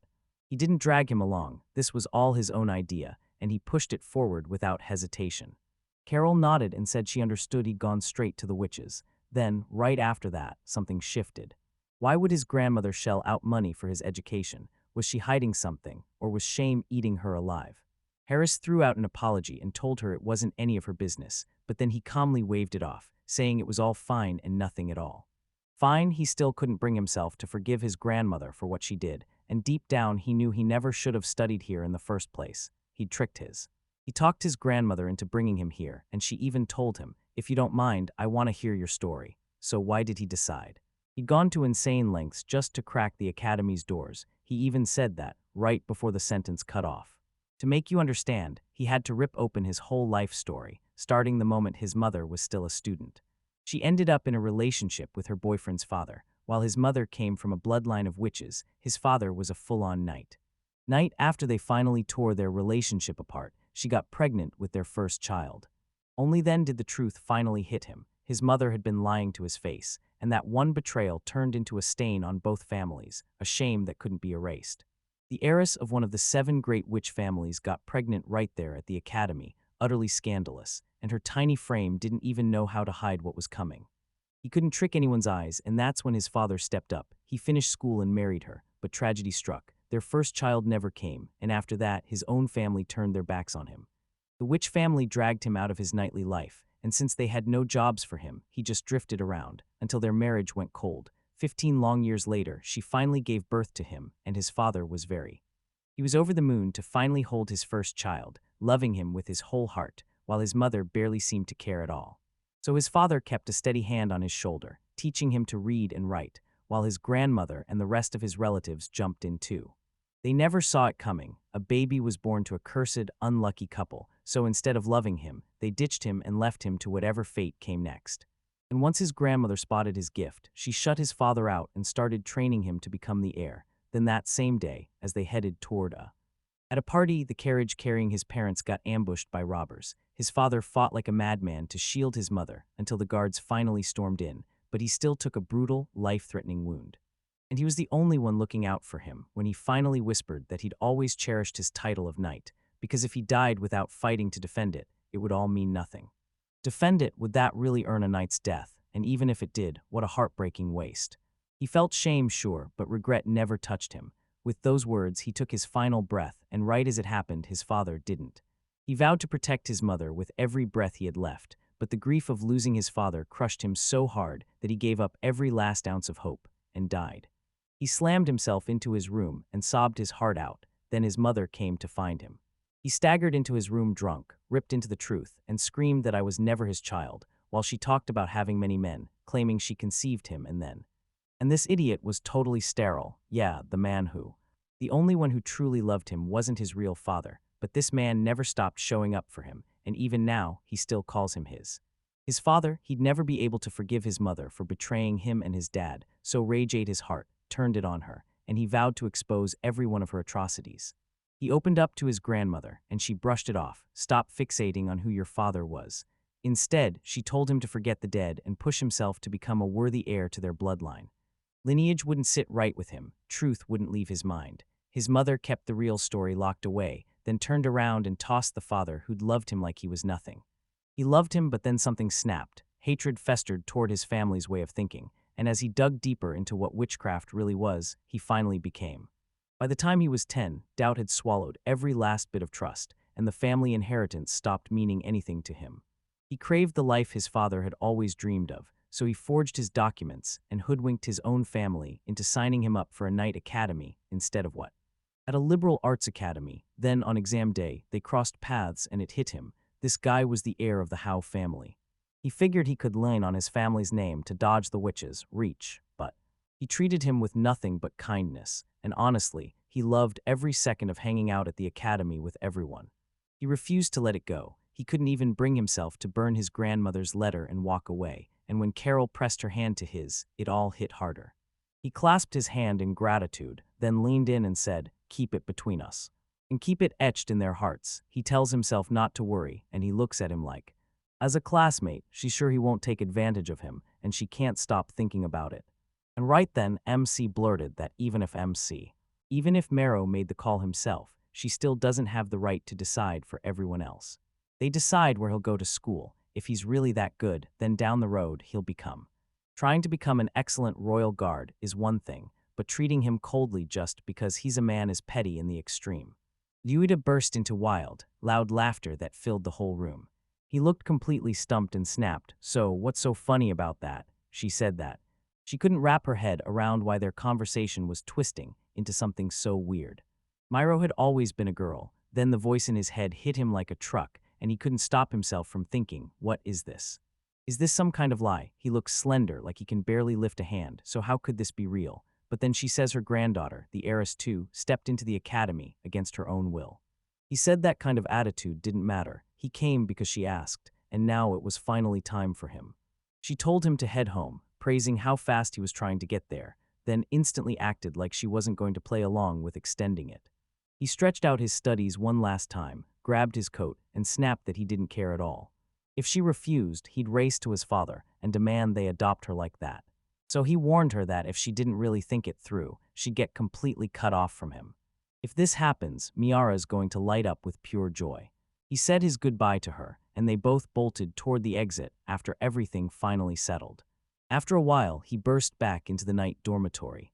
Right as he was about to speak, he collided with Yuri, and he slapped his hand onto his shoulder and said, and just like that, he was back, safe, sound, and everything had gone exactly right, so there was nothing to worry about. And just like always, they'd be together again. Until they finally graduated from the academy, he chased his pride and kept apologizing. Carol slid over to them and said she'd been waiting all day to play chess with him, and he just stood there, completely baffled. He said all that, and honestly, his stomach growled like crazy. Then he headed down the corridor, ready to go ask someone. "Did you really have anything left in the cafeteria?" they asked, then headed straight in. He swallowed his pride, apologized, and admitted they only had bread with salt and butter were all that was left. She grinned and asked, like it was no big deal at all. "Seriously, right, a meal with the people closest to you, everything hits different, and every bite tastes better. If you eat with the people you trust most," he nodded, agreed, and said it was. She grinned and said, bright as sunlight, that it was absolutely delicious. Once he was done eating, they'd all leap up and hit the chessboard together. Later, while he was cranking away in the workshop, Koff darted up to him and shouted his name in pure, joy-soaked excitement. He leaned in and swore it really happened. New raw material had just landed. Genuine leather becomes the paper's material, and the protagonist grins with pure joy. He said this is exactly what he wanted, and now he finally gets to breathe, because his worst fears are over, and the weight is about to lift. And with the lint from the threads finally dealt with, the raw materials problem got solved for good.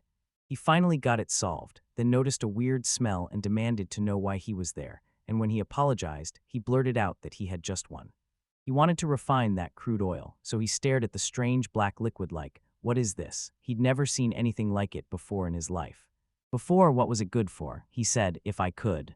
He could refine it and turn it into something useful in a dozen ways. Then he shot the question, is this piece part of the new arsenal?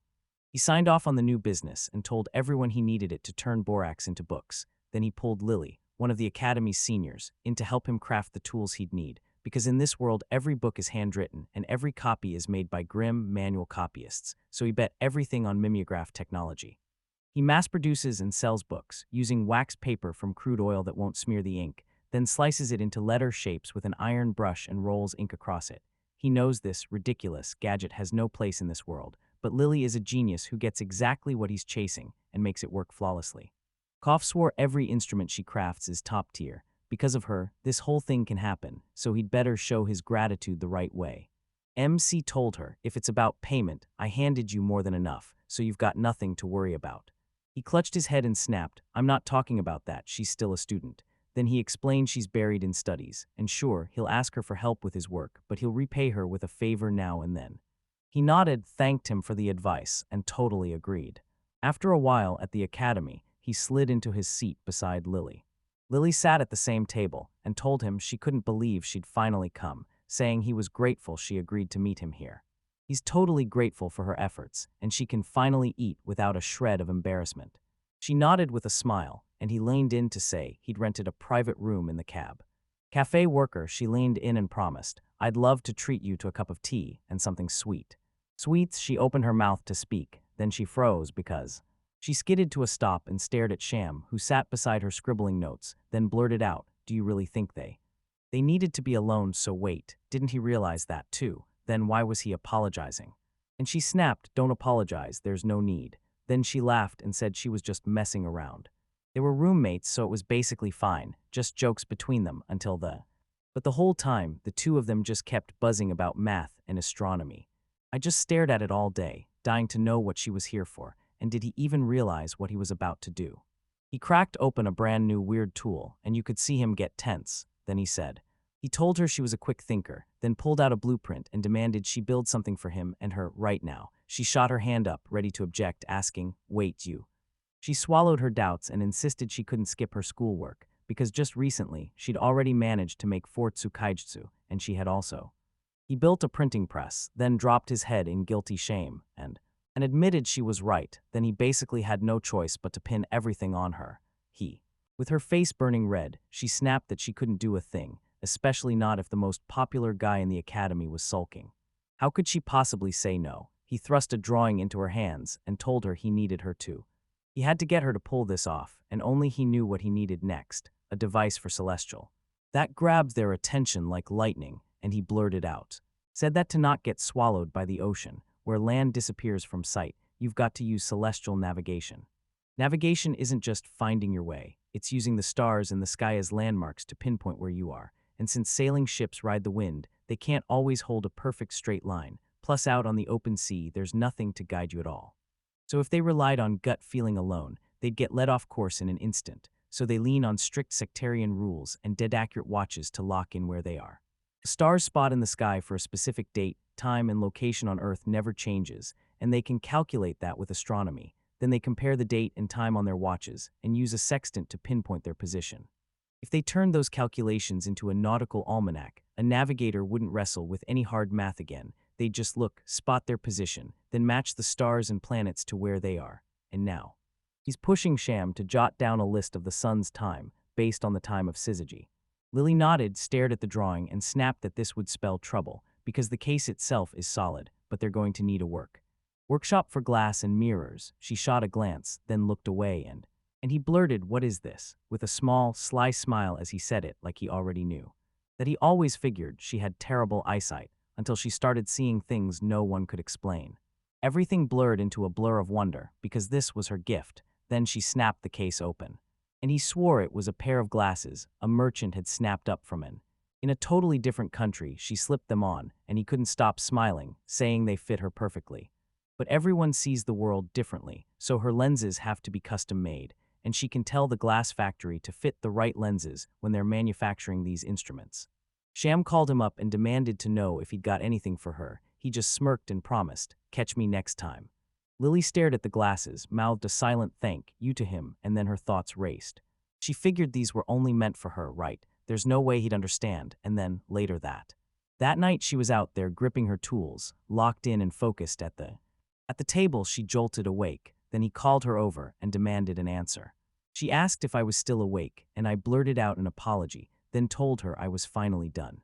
Students from the dorms kept coming up to her to ask, because pocket watch maintenance never stops being needed, and she just let out a little chuckle, like it was all too familiar. And said she seemed to love making things, and asked with a grin. She brushed it off. Yeah, she really believed that, and then she launched straight into the plan to earn money. Sure, her family were knights, but those bills hit hard.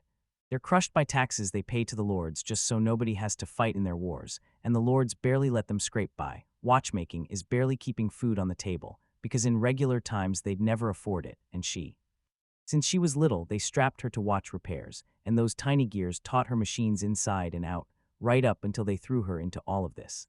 Her family can't foot the bill for training, so she digs into her own pocket, because if she's going to do this, she'll do it her way, not by staring at those expensive-looking ladies. Watches her new accessories click into place with her outfit, then she thanks Yuri for it, and finally tells herself she doesn't have to worry anymore. She doesn't obsess over money right now, that's not the point at all, because she's over the moon that everyone's genuinely happy with the work she's poured her heart into. And that mattered to her, because when she was offered that job, she called him, saying she'd better give it a shot.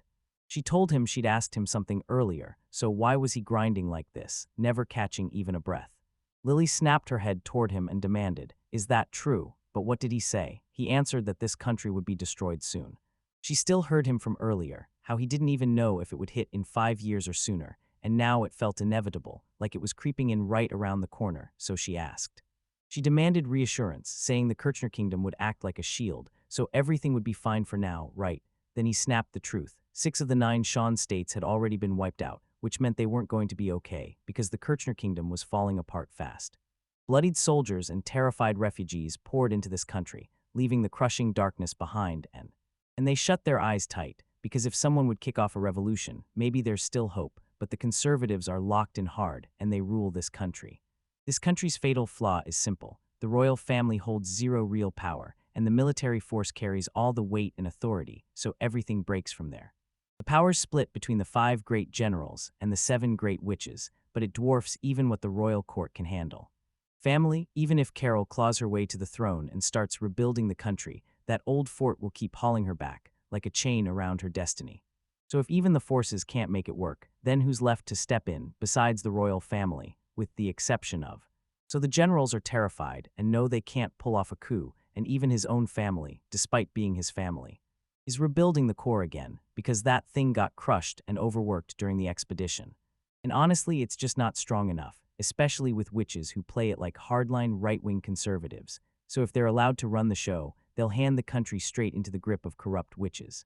They'll drop them straight to the bottom. Lily blurts, "Okay, then what's he gonna do?" And the protagonist jabbed at the sketch and swore they'd break into a brand new world, because once their country is wiped out, the only escape left is turning into a slave. If it gets destroyed, then maybe she'll get her chance to break free and reach a brand new land. Doesn't she realize those are two totally different outcomes? Right now, though, Sham has finally fallen asleep. And she stared at her, swore it was all for the sake of their family, because if this country gets wiped out and he's got that much knowledge, then he can flee to a land where nobody discriminates against him. But he doesn't just run. He grinds for every tool and boat, pushes his way to a new place, and fights like hell to protect his family and the people he loves. But if they dare attack Carol, the next queen one, he yanked her away from her country and vanished into the night. Plus, he made sure Dor didn't even get the chance to mention his father and his school friend, either. We'll jump at the chance to fight too. He'd never ditch them, not for a second, and he definitely wouldn't run off to some new land. Lily jabbed her finger into her cheek, torn between bolting and staying. What would she choose?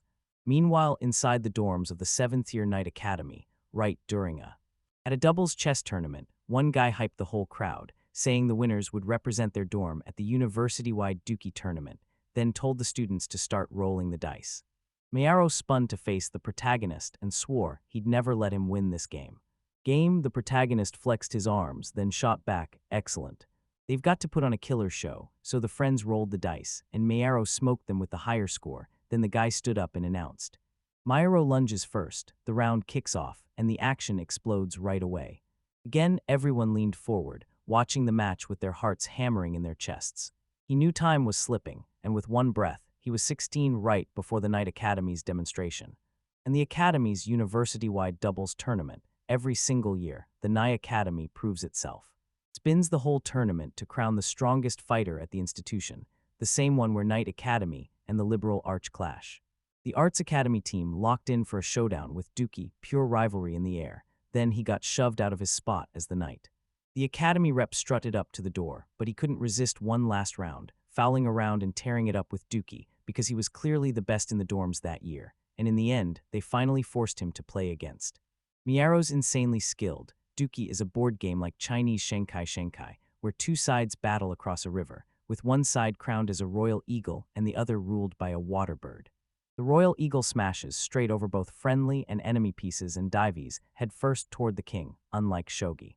There's no real way to trap the king, so how does he lose in a way that still feels fair? If he even tries, a wild move would look forced and unnatural, so he has to play it smart, with calculated precision. And if he loses, he has to make it look flawless, like no one, not a single soul, ever saw it coming. But pulling off a setup like that is brutal, so the protagonist locked his eyes on the play and didn't blink. The playing field was deadly quiet, no voices at all, just the sharp clicks of pieces sliding into place, and in no time the MC snapped to the truth. He hadn't managed to lose at all. He barked a curse and then got dragged into making the final. And then boom, that final winning move lands, just like that. My arrow drooped with a heartbreaking sigh and murmured, "I'm done, I've lost him." Stunned, he realized the match was over. Yuri had been declared the winner. "Wait, how?" he muttered, because Mayaro must have been one step ahead of him the whole time. Carol blurted, completely stunned, "What a wild game." And even she couldn't make sense of it at all, my arrow told. And just like everyone predicted, he told him he'd won. Then the protagonist coughed hard and admitted he suddenly felt awful. Mayato grabbed his hand and smiled. "I can't wait for that final at the palace, please. Let him make it all the way so you can crush him in front of Her Majesty the Queen." The protagonist snapped in surprise. Well, his opponent knew he had zero interest in winning, yet he still chose to let himself lose to him. If the Academy was going to be attacked, they'd be up against witches, yet Mayoru clearly didn't want a single part of that mess. Because of his family, everything changes. Then the next day, the main event explodes into action. The main event erupted inside the grand auditorium of the Wung Palace. The secretary slammed the room to attention, and declared the start of the 2316. The 16th All-Academy Dookie tournament was on, and the hall was packed shoulder to shoulder with pure hype. On that stage, everyone crowded into place, hearts pounding as they waited for the game to start. Game on, our protagonist is right there in the crowd, and the secretary starts grilling every single one of them, question after question. Everyone showed up ready to cheer for the 16 chosen players, and everyone jumped on her request, eagerly supporting her all the way, and a thunderclap of applause exploded through the hall as the MC thought, "Here we go." The teams lined up in turns, men and women together. Then the first round always kicked off between the Knight Academy and the Academy of Arts and Sciences. This is a tournament match where one loss and you're gone for good. The teams split into two blocks and their turn hits in the second one. He was here as Since he was the dorm representative, he couldn't mess around. He had to take everything seriously. When his turn came, he smiled and told his opponent he was excited to face her, and when the dust settled, he crushed the first round. She answered with a sad sigh she'd lost. Yuri was still standing in the second round, and when his girl opponent finally realized she'd lost, her eyes nearly spilled over with tears. The secretary declared he was marching into the semifinals, and the protagonist almost laughed. Finally, something that might actually be worth facing. The secretary, pressed on, right into the semifinals of Block 2. Yuri Hao went toe-to-toe with Lilika Kurson, and the moment their eyes met, the girl narrowed hers like a warning blade. His eyes locked on mine, daring us to start our game. After a bit, she leaned in and marveled at how insanely fast the game was moving. "Go ahead," the protagonist shot back, and his father had drilled him on this. Stuck with the rule, don't make girls wait, now that he's made the decisive move. Move, he snapped, and that was his rule, everything. Here's where it all gets decided. Lilika locked eyes with him, and then he froze in shock, then grinned and snapped back with a bold countermove. Yuri couldn't believe it. The protagonist shot a silent curse under his breath, and it was a total switch from his last opponent. Opponents who stayed calm even as he struck, she was already strong, but Miara, she was on another level. He shoved his chip into her hands and struck with his final move. Lilika snapped her fan open as she moved, then sealed it with a smile she'd somehow managed to steal back. And she shot him a quick wish of luck for the finals. Then the secretary stepped up and announced the win. The second block finals were won by Yuri Hao, and the MC finally let out a Miara let out a breath of pure relief. Then, right nearby, her voice snapped into the air. The protagonist blurted out congratulations first, then stared at him in shock and asked, "Wait, really?" "Guys, yeah, he must have been here the whole time." His comrade shot back because he wanted to see him in the finals. Carol bolted over to them, grinning ear to ear as she congratulated the protagonist, and MC's jaw dropped because, somehow, she was here too. He thought like clockwork he had to show up before the next queen, Yuri. Dropped to one knee and addressed her as Your Highness. He thanked the girl, and she lit up with a warm smile, accepting his gratitude like it meant everything. She reached out, trying to touch him, like she was begging him to finally understand that he should stand, but his next move left Carol staring in shock. Stunned and totally thrown off, she didn't just stand there. She grabbed her hand, kissed the back of it, and left her mouth hanging open like a loyal subject. She muttered in confusion, then eventually she yanked her hand free and bolted out of there, leaving him behind with one burning thing on her mind, wishing him luck. Miara let out a soft laugh, and the protagonist, totally baffled, asked if he'd somehow screwed up. The companion wiped away happy tears, shook her head, went to rest a hand on his shoulder, then he caught her off guard with his move. The MC rubbed the back of his head, totally baffled, like, why did I put her through this? To Her Highness, meanwhile, Carol stood outside the door, and her thoughts started racing. Thought wistfully of him, convinced he was *2 sensitive, almost unbearably so, even too sensitive. Then, after a while, Mayoru came sprinting back to the dorm. Barrow leaned in and told the protagonist that today's semifinal rival is one of the best players in his class, of his generation, and the protagonist just shrugged like, yeah, of course he's that strong, there's literally no shock. He was wrong, and still, Mayaro wasn't any stronger than him. He admitted it with a shy grin, and honestly, he couldn't hide how happy he was to get praised. By the way, tomorrow's finals are no joke, because their opponent comes from one of the 7 great witch families. Shore Lacrima's of the Lacrimana's house. The MC sank into deep thought. Lacrimani's, sure it. Nora is the current head's granddaughter. She's 22, and her mom runs the Parchment Makers Guild. She's been sneaking into the paper shops of Boer and tossing rotten fish around like a menace. She also pays people to sneak into the shops and wreck the merchandise on purpose, throwing everything into chaos and killing sales with something as simple as stalking. Barrow yanked him out of his daze, barking that the finals were tomorrow. Sure, this girl could cheat to win, but he still believed. When Yuri asked if victory was his, he didn't hesitate. He promised he'd give it everything he had. Before heading back to the dorm, he had to swing by Hao first, because he couldn't just ignore his friend. With that shocked look on his face, he leaned in and promised it wouldn't take long. He shot back, "No worries, I'll be right here in the carriage, waiting for you." The protagonist strode up to Kaf's house, pushed inside, and froze when he spotted a man lounging in a chair with his back turned to the door, bottle of. A glass of wine sat poured on the table beside him, and the protagonist called the man by name, then demanded what was happening to him, because whatever he was thinking, it wasn't good. MC stared at it again, realizing Kaf had only poured the drink. He hadn't touched it at all, and somehow MC had completely forgotten. She pointed at him and snapped, "What happened?" The boys snapped back, "Witches," and showed the bloody marks they'd carved. He'd gotten bloody threats at his door before, but this time they dumped black liquid into the river they used for their workshop. He jabbed at the buckets of black water and said, "That's crude oil, at least I think so. It's just like what he's refining, same vibe, same craft, and in that workshop, only a handful of people are working. So for now it's safe, but they're coming for it." With those words, Kafka shot up from his chair like something had just snapped. The chair creaked and the stool's legs scraped the floor. Then he stared at the pensive protagonist and demanded, "So what are we doing?" The protagonist couldn't shoot back at him right now. Then the next day rolled around, and the real prep began. On the final day of the tournament, everything was in full blast. Spectators and guests started rolling in one by one. Servants were sprinting in circles, frantically shouting orders as they hurried to get everything zoned in, and arranging seats for the crowned heads like it's a royal countdown to greatness. Chairs lined up straight across from the gaming table, and right on the judge's side, they set an hourglass and all the writing utensils ready to go. This time, the MC shoved the question back at the costume designer. Should he swap his clothes again, or could he just stick with this uniform? The uniformed guy shot back, "Yeah, sure, maybe it's just a little warning." Filthy and worn out, he'd already heard the rumor. Yuri came from a top-tier, prestigious family, so he should just let him do his hair, and the costume designer practically yanked the protagonist into a seat right away. Staring into the mirror, the protagonist tilted his head in confusion and asked, "So, what are you really about to do with your hair?" Guy grinned and played along. "Yes, hair oil, but don't sweat it, it'll only go to the edges, keep pushing until you reach the ends, and after a while the MCM." He burst out of his office in a sharp new suit, and even his hairstyle looked freshly styled, and charged down the hallway with purpose, like you just wanted to slam this whole thing shut and escape already. He burst into the gaming room, sprinting in as fast as he could. A maid jabbed her finger at his seat and ordered him to sit right there. The protagonist stayed put, then snapped his gaze toward the throne area.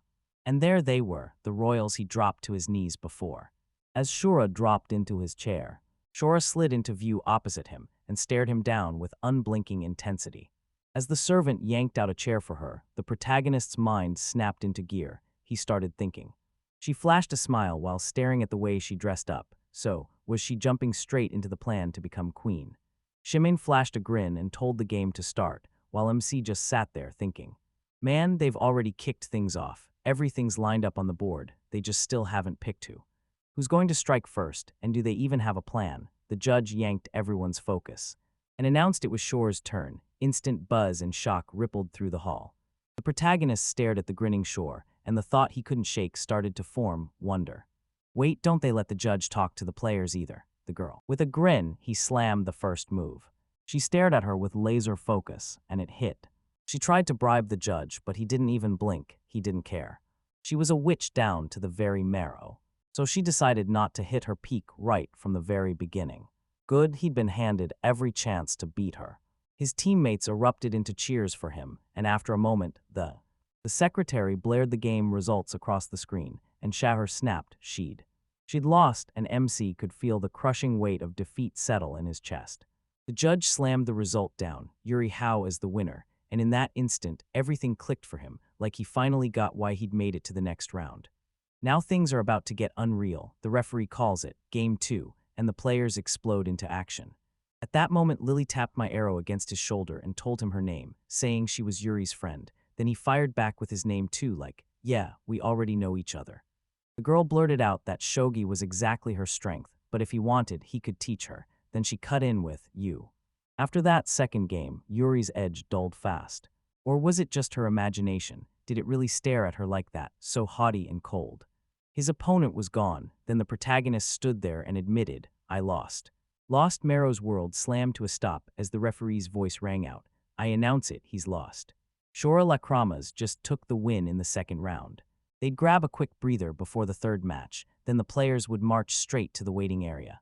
Waiting room, Miyaro leaned in, eyes locked on the protagonist as he slept. He storms out of the room, heart heavy, wondering if this is really it, if he's actually chosen to give up. He finally caught up to his friend and snapped, tell me, are you planning to lose? So he's messing up again on purpose. The MC spun around and fired back, yes. The boy blurted out, totally baffled, wait, why? She leaned in and told him the truth. Their enemies were the Lacrimas, the ones running the Parchment Guild, and there was no reason at all to tangle with them. Miyaro stared at him, baffled. Are you scared of these witches? Then she went quiet, remembering her grandmother, and he somehow managed to.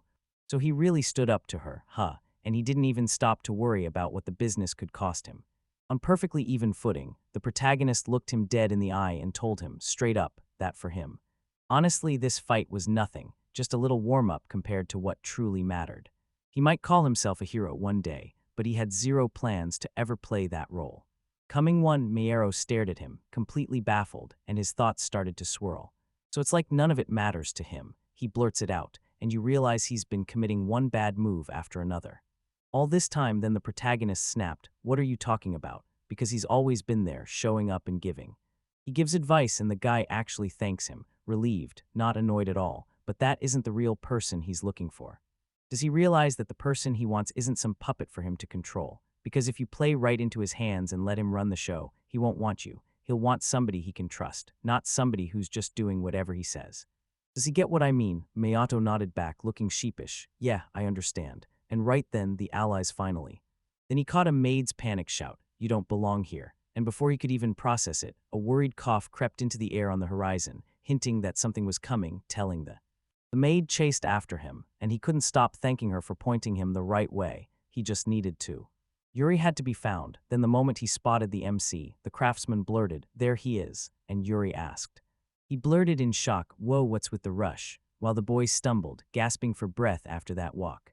Striding so fast, it hit him. This was no ordinary moment. He'd stumbled straight into something huge.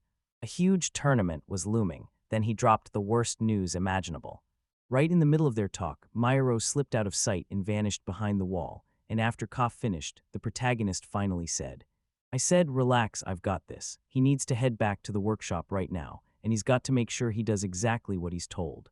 Koff nodded like he got it, then leaned in and asked, hey, are you really okay?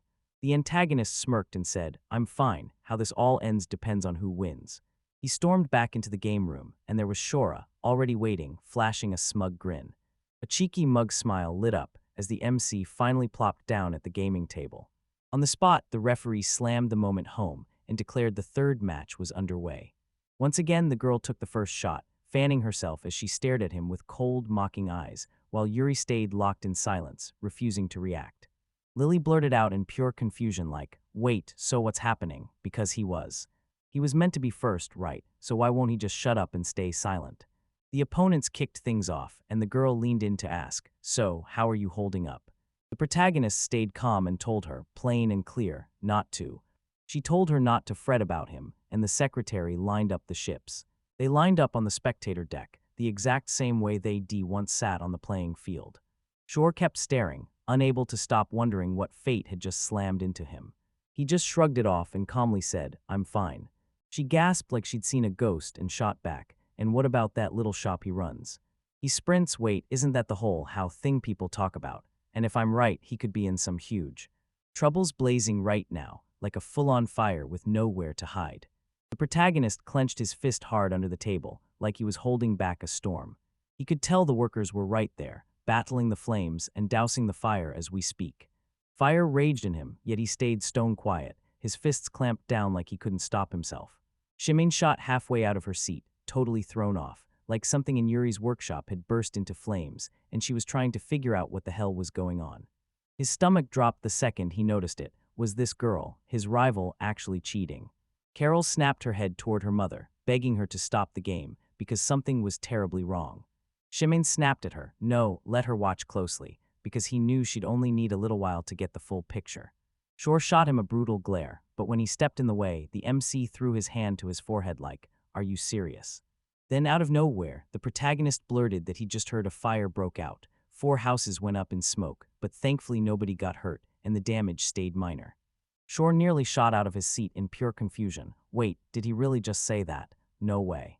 He kept talking and still couldn't believe she'd call him out here, trying to humiliate him in front of everyone. Yeah, I leaned back. She slid back into her chair and fired back, shocking him. She hadn't said anything like that. Those weren't her words. The protagonist just waved it off and said, "All right, I'm not reporting the damage anyway." Everyone leaned in to catch every word of their conversation, and he pushed on without stopping. She totally embarrassed herself. The girl just stared at him, utterly baffled. He said it like it was obvious. He intentionally threw the second game to hand her the championship, hoping he could stall the showdown just a little longer. He tried to win over the local witches, only to end up backing the ones who torch workshops. She's downright despicable, just a terrible person who's not worth a single one of his handouts. Shora, rage blazing, snapped at the judge with a sharp warning, urging her. With orders slipping away, the woman shot Yuri a cold look, then made him shut up for good. She snapped that as punishment, he'd get 0 more time. Then the protagonist grinned straight at Shora's face and said, "He doesn't care, does she seriously think this will help?" She blurted out a furious retort, like the words could burn through the silence. Of course, he shot his hand up, gripping his piece high in the air. He breathed in and snapped that he'd finally had enough. Then he slammed the piece onto the board, and the other pieces jolted like they'd been hit by lightning. Shora pictured it for one wild second, one jump, and everything could spiral out of control in an instant. She pictured herself springing out of her seat and slamming onto the board as just another pawn. The board as Yuri leaned in and promised he'd do everything he could to crush her, and if she fell, it would be only because. A cowardly pest, the girl bolted for the hall doors. But the guards slammed into her path, and one of them, Cough, told her she could. She couldn't break free. Shora snarled at him in pure fury. What the hell is this? What the hell is he even talking about? Then she waved her guards away and watched, jaw dropping, as the two sides locked eyes and started to clash. The protagonist sighed. He snatched up a pike end, and he drove a blade straight into the guard beside her, spilling his blood. Blood splattered across her face as she jerked up the hem of her clothes. Shora spun around and tore off running, her dress whipping behind her as she vanished into the chaos. She sprinted as hard as she could, eyes forward, because she couldn't afford to look where she was headed, right as tragedy closed in. Where she was headed next, so the protagonist leaned in and watched. With a burst of courage, she sprinted and finally tore herself to the edge of the building's roof. She nearly went down, but she snapped to a stop at the last second. Shora spun around just in time, and the protagonist followed her lead. He drove his pike straight into her throat. Trembling off that vision, she snapped her gaze to the playing field and blurted out. With a shaky sigh, I admitted, "I've lost those presents, joyfully green, gone for good." Yuri got greeted as the winner, then Shimin sprang up from her chair and spun to face her. He shot her an icy warning and told her, right to her face, that she'd be talking with him in a separate room about her inappropriate behavior during the match. Queen said it straight up. Depending on what she reveals to them, they could face the harshest disciplinary action. The Queen's assistant leaned in and told her, "You're going to come with us, now," like they were already running out of time. She was dragged off, and MC let out a huge breath, then threw himself back in his seat. Carol stormed over to his chair and snapped, reproachful, "When are you going to learn to behave?" Because once again, he was making a huge fuss. He told her there was nothing he could do. Problems just hit you out of nowhere. Eventually, she burst into laughter and snapped, "What a fool, he's won." Then she leaned out and extended. He took her hand and declared, that game was pure perfection. The antagonist's grin widened. He shot up from his chair and dropped to his knees in front of the prince. The princess caught his gaze and kissed the back of her hand again. Then the whole hall burst into a wild, explosive roar, like the moment before a storm breaks. With the crowd roaring in applause and shouting pure delight, the MC finally slipped out of the building. Me. Mayuro clutched the bird's reins and shouted to him, calling him back with pure urgency. Told him, look, he's basically begging for it. Yuri thanked his friend, grabbed the reins and took off, while Miero bowed deep, swallowed his pride and apologized. The boy. He swallowed hard and admitted, with regret, that he never saw it coming and he didn't want any of this. The moment finally came. Then the protagonist hauled him into a tight hug and whispered, Don't stress, he's nowhere near that low, not the kind of person who'd even consider thinking of. They blame him like it's all his fault, even though those mistakes weren't all on him. After that, he didn't hold a single ounce of anger against him. The protagonist sprang onto the bird and shot the boy a heartfelt thank you for everything. Gagakudori, he was gone. Right then, Lily called out. They shouted at him like, "Hey, are you headed to the workshop right? Can he really bring her along when her whole life and work are waiting for her right there?" So he stared at her in pure shock, then nodded and agreed. Yanking off his warm cape, he snapped, "Hurry, quick, let her put this on." Then the bird bolted off so fast with its rider, strapped on that it nearly blew the wind out of the. Mayara stared in disbelief as MC effortlessly handled that animal like a pro. Meanwhile, Koff barked orders at the firefighters, sending them charging into the inferno. The flames were only getting started. Burned-out buildings started crumbling, and he screamed at everyone to get back, now. From there, keeping that fire going was one thing, but trying to fight it up close would have been deadly. They had to grab their tools, right then, and the protagonist showed up at the scene with Lily in tow. Leaping off the bird and tossing the reins to a worker, he stalked over to Calf, and Lily, eyes darting everywhere, blurts out, "Those bad bastards." The Calf blurted out an apology to the protagonist, then admitted they'd only just met. He managed to stamp the flames out, but the damage was already done. The watermill was wrecked, the buildings were gone, and every tool they'd used was nothing but ash. MC leaned in and told him, "It's fine, no one has to care as long as everyone." Everyone was safe, and the guy nodded along like he'd finally heard the truth. Buildings stood, tools were in place. The tools might have been repaired, but there was no bringing anyone back. Lily snapped the truth out loud. They were right, and she was crushed by how everything had gone wrong. Things had gone terribly wrong, but if it was just the buildings and the tools she'd made that got wrecked, she'd be fine. She forced a smile and nailed encouraging words to her allies. Then Yuri suddenly tensed too. He tensed up, bolted straight for the burned-out workshop, and hacked through the thick smoke, Koff's shop. He screamed at him to stay out, but the protagonist straight up bulldozed past the warning. Koff shoved his way over and hollered at him, while the guy blew him off and ducked inside that building. And just like that, the building gave way and collapsed right in front of him. Lily screamed in terror and choked on the cold as panic slammed into her. Then she bolted for the ruins and started to. And roaring the protagonist's name at the top of their lungs, begging him for an answer, and then, like a miracle, the MC safely emerged. Bursting out of the ruins, he clutched something wrapped up tight in his arms, still sealed like a secret. Koff lunged, dragging himself in a rag, and the allies crashed toward him. Koff's fear spiked as he barked at him, shouting, "What the hell are you doing?"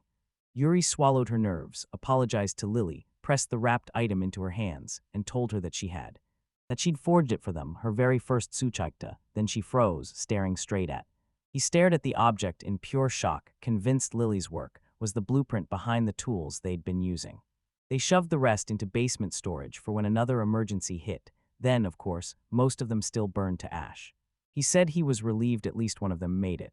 Then Lily clutched the object to her chest like it was the last lifeline she had. She snapped forward and smashed her fist into the protagonist's chest, then barked at him. He was a total fool. Why in the world did he gamble his life like that? But then thank him. MC stared back at her, totally confused. A brotherly arm slid over his shoulders, and the man grinned. "Good news, we can mass-produce tools again." Yuri shot back. "That's right, they'll build the next workshop in a place the witches can't read. Get there and they'll even spin up a brand new water wheel from nothing, piece by piece." Lily, still gripping that wrapped thing, blurted out in shock, then fought to get them to stop letting it go. She helps them and she's begging to join the house company, like she wants in badly and all. Always stick with them. When the guys locked eyes, they nodded in agreement and said yes. "All right, you're welcome here. Now fast forward, because house company shows up a little later." The protagonist decided to put the Royal Eagle, Stardust, through its paces. Down below, the workers braced themselves, ready for the bird to descend and touch down. And then waved the protagonist and the eagle down, MC. With the sea beneath them and Stardust safely down, he sprang off like a rocket the moment the landing was done. He yanked off his helmet, then gently patted the bird's neck like it was right there with him. Grabs your neck and promises he'll be back soon. Then he's gone, like it's only a matter of time. Later, he finally rolled into the port city of Suomi. 6 long months had passed. After the Dookie tournament, it had been days since his workshop went up in flames. A brand new workshop just opened on the HAL family's land, and it was set to change everything. They weren't even flagged as witches, so after he checked it, he headed straight to the city of Swalmy, right by the workshop. Workshop Harold had carved out this city's space for a. It began as the perfect trade outpost for the Republic of Albion, and at first it thrived hard thanks to deals with other cities. This city runs on shipbuilding and booming industry, but the moment Lily's sextant finally took shape, he'd come all this way to track down a ship built for the open ocean. Suddenly, on the ocean shore, he spotted Harold sprawled on the ground, mumbling that if he were in the sea, he'd need to go back to the sea. If he were in the mountains, he should. He needs to head back to the mountains, because if he refuses to wander off the path that leads to Yoth, where he started, then the protagonist shot wide-eyed thinking, so the horror is real, because this Tushan script is absolutely terrifying. Wait, this dude isn't from Care, is he? He just sharpened his blade and got ready to swing. He kept the blade out, ready to strike the second the protagonist came rushing in. Closed in on him and demanded to know who he was staring at, taking a hard look at the wildly overgrown. With hair and a beard, he blurted out, utterly baffled, "Just let me look at myself and don't. Don't let Harold tell him it's him, because the second that man locks eyes with him, he goes, 'What do you want?' They haven't crossed paths in ages." "Long day, what's going on?" the MC demanded, yanking him up off the ground and asking why he was just sprawled there. Then the man snapped back. "Shut it, leave him alone," but the protagonist yanked him up to his feet.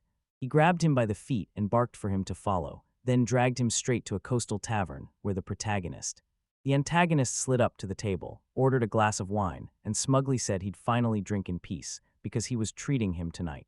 Harold snapped his fingers at the waitress and demanded another mug of sake, plus some more. MC handed the girl the dried meat and ordered, "Put it on my tab." Then he spun toward Harold and demanded, "So what happened to the man? What went wrong?" He tried to hold it all in, then blurted that his boat had buckled, wood splintered, and they got hurled straight into the sea. The protagonist thought, so that's what Harold meant, our ship's truly gone. Then everything clicked, the crew mutinied, they got tossed overboard, and with Celeste, crossing that brutal open sea felt like a death sentence. It's like sprinting toward your destination, with no map and no clue where it even is.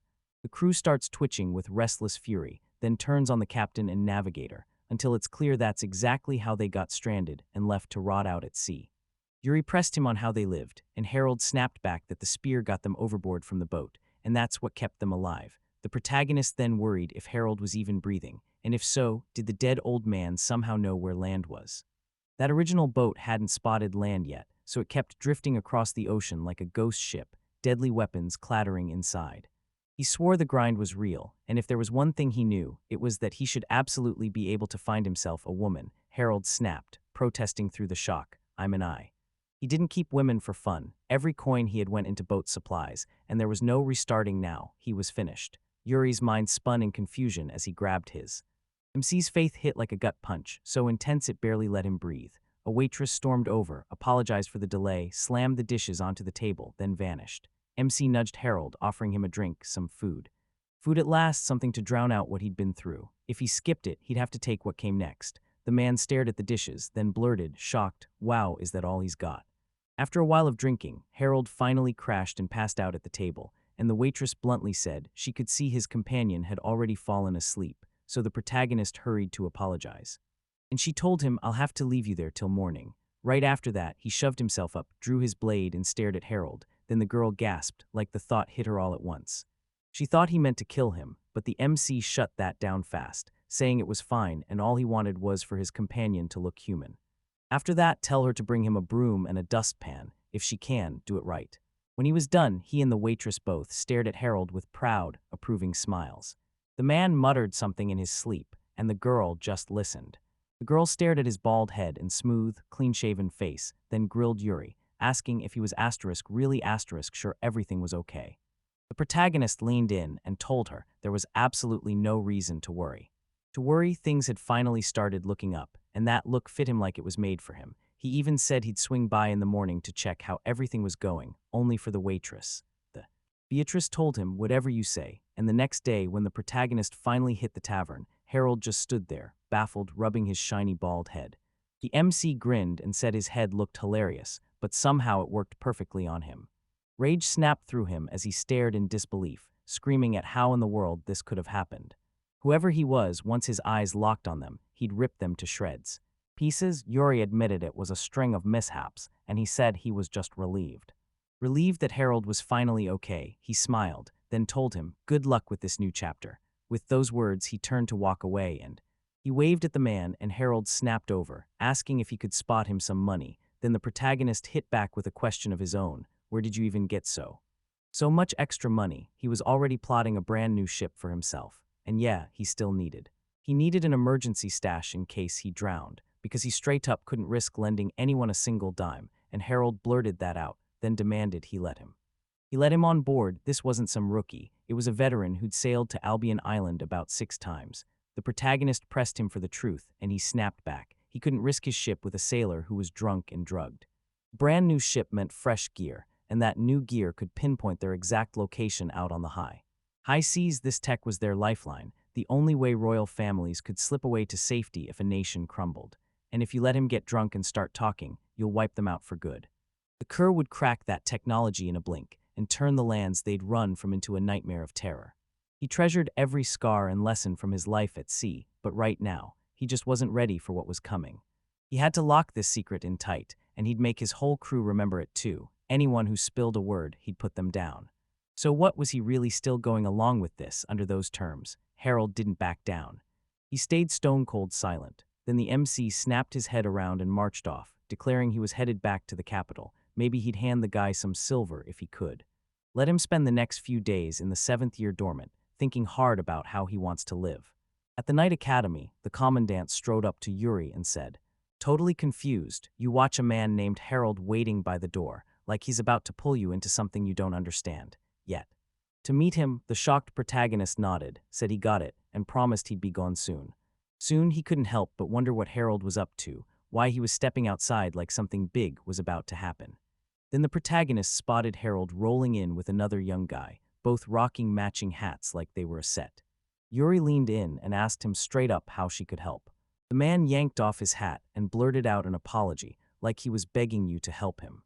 Right then he got noticed for the night and flat out announced his choice, so MC could hire him as their sailor. The protagonist snapped, "Who's following us?" and Harold shot back, "Gora Beniem." At 16, he's already a fully fledged navigator, like he was born ready. He's still young, but that seal of approval says he's already earned the highest stamp of all. With his fallen comrades' approval in his heart, the protagonist stared at them like his life depended on it. He kept it calm and whispered, "Okay," but trust wasn't happening. No way was he giving it that easily. He'd demand they swear it right there, before Master Esau. They burst into the room and found Esther on the floor, praying with her eyes fixed on something only she could see. The moment she spotted MC, she lit up and greeted him. She stared at the herald, then turned her curious gaze to Gora. He told her his name, and a bright smile lit up his face as he said he was happy to meet her. To meet her, the girl threw the doors open, welcomed them in, and told Harold he'd left an unforgettable mark. He swallowed his pride, shot her an awkward look, and begged her not to. She laughed and teased that he was ridiculously good-looking, and Gora flashed a quick grin at his companion as they walked. Companion awkwardly gripping his hat like it was the last lifeline. Then, after a tense pause, they geared up for the ritual, and all three slid onto chairs facing Esther as she started. So that's why they came, to trade the Edushin vow sacrament, a sacred rite in their faith, where the priest stands in for God and watches the oath be spoken. The girl turned. He marched back to Harold and warned him, "Once you swear an oath, breaking it is basically an insult to God. This isn't some casual ritual you brush off. Now tell me, did he really understand?" "Stand that?" the boy stammered. Then Esther cut in, "Yeah, of course." "All right then, let him explain exactly what they're walking into." The protagonist leaned in and demanded to know if he really had to spill every single detail to her. "Everything," she said, and without that, she couldn't carry out the ritual the right way, not after repentance. Everything would be kept under the tightest lock and key, no exceptions. Even if it crushed her beliefs, Yuri still said she understood. Harold was left standing there as they locked eyes, and after a beat, Esther broke the silence, thanking them, then saying she'd heard. She'd finally heard every word of their vows, and now, ritual time. The girl strode up to the stall and stared at the vessel brimming with liquid. She swirled the liquid, poured it into a glass, and took a slow, satisfying sip. Handed the cup to Harold and told him, "Drink up." He took a big gulp, and the second he drank it, Esther folded her hands like she'd just waited for this moment. Hands clasped in prayer, he declared, "Now that our lips are sanctified, no one should." He He didn't dare lie. He handed her the glass, then dropped down onto the floor. She stepped right up to him until the floor sat beneath her knees. Then she lifted her hand to his head and said then, Harold Harrell named from day one. Now I'm stepping into the vows, and I need to know, does he truly swear to God with every ounce of his soul that? Harold nodded along, agreeing that the words were true. Then the girl insisted, right off the bat, that he would never, ever betray Lord Yuri Howe. Second, he promised he'd guard the secret behind the art of sea crossing forever, once Yuri Howe taught him. He gambled with his life, then swore he'd stay in Lord Yuri Howe's service even as he used the techniques, and after he walked away from the service, he made sure to wipe them from his mind and never use them again. Does he really say the next thing is true, right there in front of the head of the order, Isakazalinka Wichita? Breaking this oath wouldn't just fool himself, it would slam the door on the. From the love of God, Harold snapped back, full of conviction, because he knew if they backed away from piety, it would be shattered for real. And he swore his word to God, and Esther nodded, saying, yes, your message got through. Then she lifted the cross, poured out a song of praise in prayer, and thanked him for everything. Because of his diligence, she finally looked him in the eye and told Harold, be careful, don't break that oath, or you'll be in deep trouble. The protagonist leaned in and demanded, so what happens next? And the girl shot back her answer. She answered with a bright smile, then said, clear as day, that she'd die, and all three of them just gawked in shock. What kind of brutal oath was that? Caught completely off guard, the protagonist demanded to know what she meant. Esther snapped back, that oath is a trap. If Harold breaks it, you'll be stuck meditating in the forest for a whole month, living on water and praying to God that I'm telling the truth. The sacrament of vows is the students' shared, repeat till it sticks promise to keep their vows, secured by the master's authority, and it traces back to Apostle Sahar's beloved disciple, who once made a vow. He committed a brutal act of apostasy and was dragged into taking sacred vows. Then he sat in silence before a cemetery, begging God for the strength to shoulder the duty of a teacher, while she had to do the very same, setting the whole terrifying legacy of the Kasorika school into motion. School, the protagonist froze in shock, then shot her a question. Are you really making me watch this? Here she snapped that Kasorika only needs to be paid for it now, but she still sticks to the old rule like it's carved in stone. Harold. He bowed his head and snapped, no, we're not doing that. They couldn't risk her getting pulled into trouble, so they were scrubbing their earlier words from the record. Mr. snapped his gaze to him and said, I made a vow, so after I break it, I don't have to sweat what comes next, right? I just need to make the call. And keep that vow like his life depends on it. She stared them down and demanded answers. Were they headed to the sacrament ready to keep their vows, or were they planning to shatter them the moment they arrived? Harold blurted in total shock, of course not. MC even worried Esther might take offense, but the girl kept going. Continued, then it doesn't even matter, she gets it, and she'll swallow it all without a fight, so don't you dare mention refusing. Harold cut in and said he'd keep that in mind, right there in communion. When the allies ditched Esther, the sailor leaned in and told the protagonist, I never imagined I'd end up dragging her into all this. The antagonist snapped, why not? Because if he didn't teach him how to navigate, that vow would be nothing but empty words. Harold refused at first, but the moment he said, I'll do it, that was it. No questions, no backing out. Look, he's really just a man. The MC slapped his hand on his shoulder and said, he's over the moon that you're here. Now he's betting everything on you. He's got plans for Gora too. He'll show them fresh, unstoppable ways to sail. A month later, Yuri rented a ship in Suomi, and after Harold's advice, he chose to buy his own in the Republic of Albion, a country with advanced shipbuilding technology. As the ship tore into the sea, the protagonist stormed alongside it and yelled at him, I'll hold him a. Harold faced it with a grin and snapped, yeah, I'll be back once I've mastered these new tools, and you could almost feel him taking full responsibility. So yeah, how do companies set their sails in motion? Later on, Yuri finally slipped into a dream, something he hadn't felt in ages. He stumbled into a dream of his grandfather, right in the middle of processing. When he started processing vegetables, it hit him. He wasn't just doing chores, he was an economist. He didn't know much about it, but physics has this brutal rule called the uncertainty principle. It makes the whole thing impossible to fully grasp, and that's the key. You can actually spot what subatomic particles are doing, right down to their exact state, with razor-sharp precision. So yeah, there's absolutely no way to see the world with total clarity, because if they can't even pin down the tiniest subatomic particle, then they're basically flying blind. They can't even properly see what they're made of, same deal in economics. He was building a model that could map the pulse of human society with jaw-dropping precision. The economy's smallest gear is a single person, one person can never be copied because everyone's different. And if you want to track how the biggest machine in society moves, you've got to understand the people inside it. How in the world does he think this is possible? The protagonist just stays silent, staring him down. The grandfather pushes on, there are things. Even after all these years living with her, there are still things he has no clue about, because no one can ever truly understand the soul of another person. A guy handed his grandson a spoiled vegetable. He snapped at him to toss it out, then kept yapping like nothing happened. He never truly understood what he was missing. His wife, so he could never truly grasp the shape of a society built by people like that. Out of 8 billion people, he made one devastating mistake as a scientist, and what he tried to explain was the terrifying darkness of the unknown. Known so unreachable even the greatest minds couldn't get to them, these were the last. The final words the MC heard spill out of his mouth, then he died, just like that, following.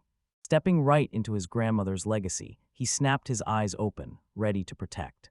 The protagonist stared up at the sky and told his grandfather that he had just. I hadn't even dared to dream about him in forever. Carla leaned in close, eyes wide, and blurted, "Grandpa, the protagonist." The moment the antagonist saw her face inches from his, he lunged up with a blood-curdling scream. So loud that she jumped up and bolted, taking her book with her. He leaned in to read to him, and then he snapped, "Yeah, she's scared."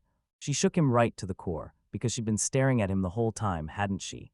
Didn't she? Getting that close is downright indecent, so the girl fired back at him, a F.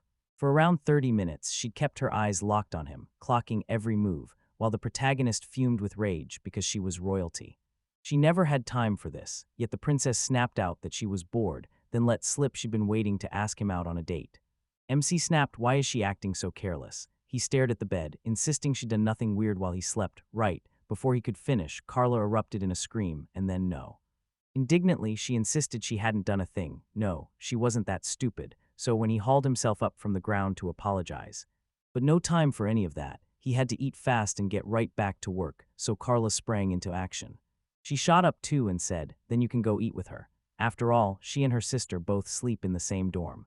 "Why not with her?" he snapped, "because he always ends up with her sister, and that's just not fair." So Yuri stared at her and said, "He said he couldn't let her tag along without permission, especially since she's the same height as him." "Your Highness," he yelled, swore they'd meet again later, then tore off running. He bolted out of there and away from her, then the girl lunged to stop him, but he was too far gone. Was useless, then the protagonist snapped back to his grandfather, and thinking about him he pushed on. And when it finally clicked, he just couldn't stop thinking, they're right, because somehow he still didn't get how it felt for everyone else. After what felt like forever, he finally crashed into the port city of Suomi. The pier was packed tight, workers swarmed off incoming ships, hauling cargo like the whole place was roaring. Staring up at the floating structures, the protagonist realized a full year had already gone by since Harold slipped into the Howe Company and kicked off his trading. Trading, 2 ships the Republic of Albion sold off are already ripping across the seas, and a third is being built right now, while the port of the royal capital stays under the witch's deadly control. Which family runs this place everyone's dying to see, because here in Suomi, imported goods get dumped into the hands of merchants, and the whole market hums like it's alive. And shipping the goods to every city is all on the traders. Right then, a sharp female voice cut through the air and called out for. From right behind him, someone demanded his name, and when the voice hit, the MC whipped out his blade and spun toward it. He snapped his weapon toward the girl, who stared back with pure indifference. Right now he pauses and hits them with a sharp question, "Why are you being so cautious?" He shot back, and as his words hit the air, the wooden planks on that pier groaned under his feet, but he still. But there weren't any footsteps, just silence loud as a threat. "Who was she?" the girl answered.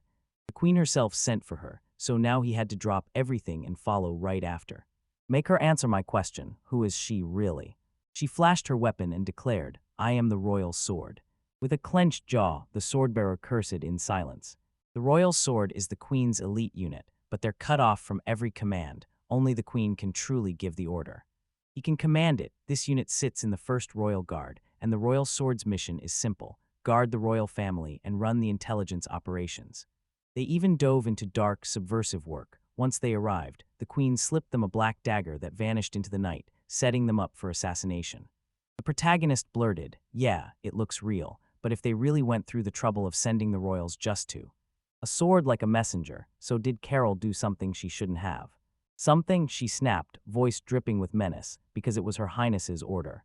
Order MC shot her hands up and demanded. He begged her to calm down. If she did, he'd go with her, and then the girls whirled around and stormed off. Then, out of nowhere, he yanked her by the shoulder. She snapped his hand aside and twisted his arm until it buckled. She snatched it in 2 quick beats, then shot him a furious look and snapped, "Well, what do you think you're doing, idiot? Does he really want to die?" He shot back that if she truly was the queen's royal sword, then she would have. She could have held his attack back. He wasn't trying to hurt her at all. He was just sizing her up, pushing for her to let go. She let out a sharp breath, pulled away from him and snapped, "Come on, follow me." Chase after her. Once they hit the royal island, she marched right ahead and kept leading the way. She hustled him into the waiting room, and right as he sat down, Shimoni showed up, breathless, and apologized for the delay. Keeping him waiting, she blurted out that she really hoped he'd made it in time. He made it there without a single hitch, and Yuri met her with a sharp bow, grinning that he'd actually got some free time. Then she shut the door behind her. Shimoni leaned in and told him, with real warmth, that it was incredibly kind of him to sit down. The protagonist made it crystal clear. No one had ever told him why he was being brought in. The queen demanded he let her brew the tea for him first. As she worked on it, Shimoni leaned in and told her, back in ancient times, there was a whole lost culture. As noble women brewed tea with trembling hands with their own hands, to personally thank the men for their hospitality. This culture crumbled to dust the moment the Chantilly Empire fell. Back when the knights and the war-issuing witches still shared trust, their bond was solid and unshakable. The protagonist realized it all boiled down to one thing. The knights had dropped the ball and let the country get overrun, and the great empire. A massive army from across the continent smashed into the great king, and the knight got crushed in battle, so fast it stunned everyone. And when the great king fell, the crusaders swept in, seized his throne, and hauled off every last spoil. The defeat and the brutal exile that followed landed at the knight's feet, and both the kings and the witches turned on them, hurling stones like punishment.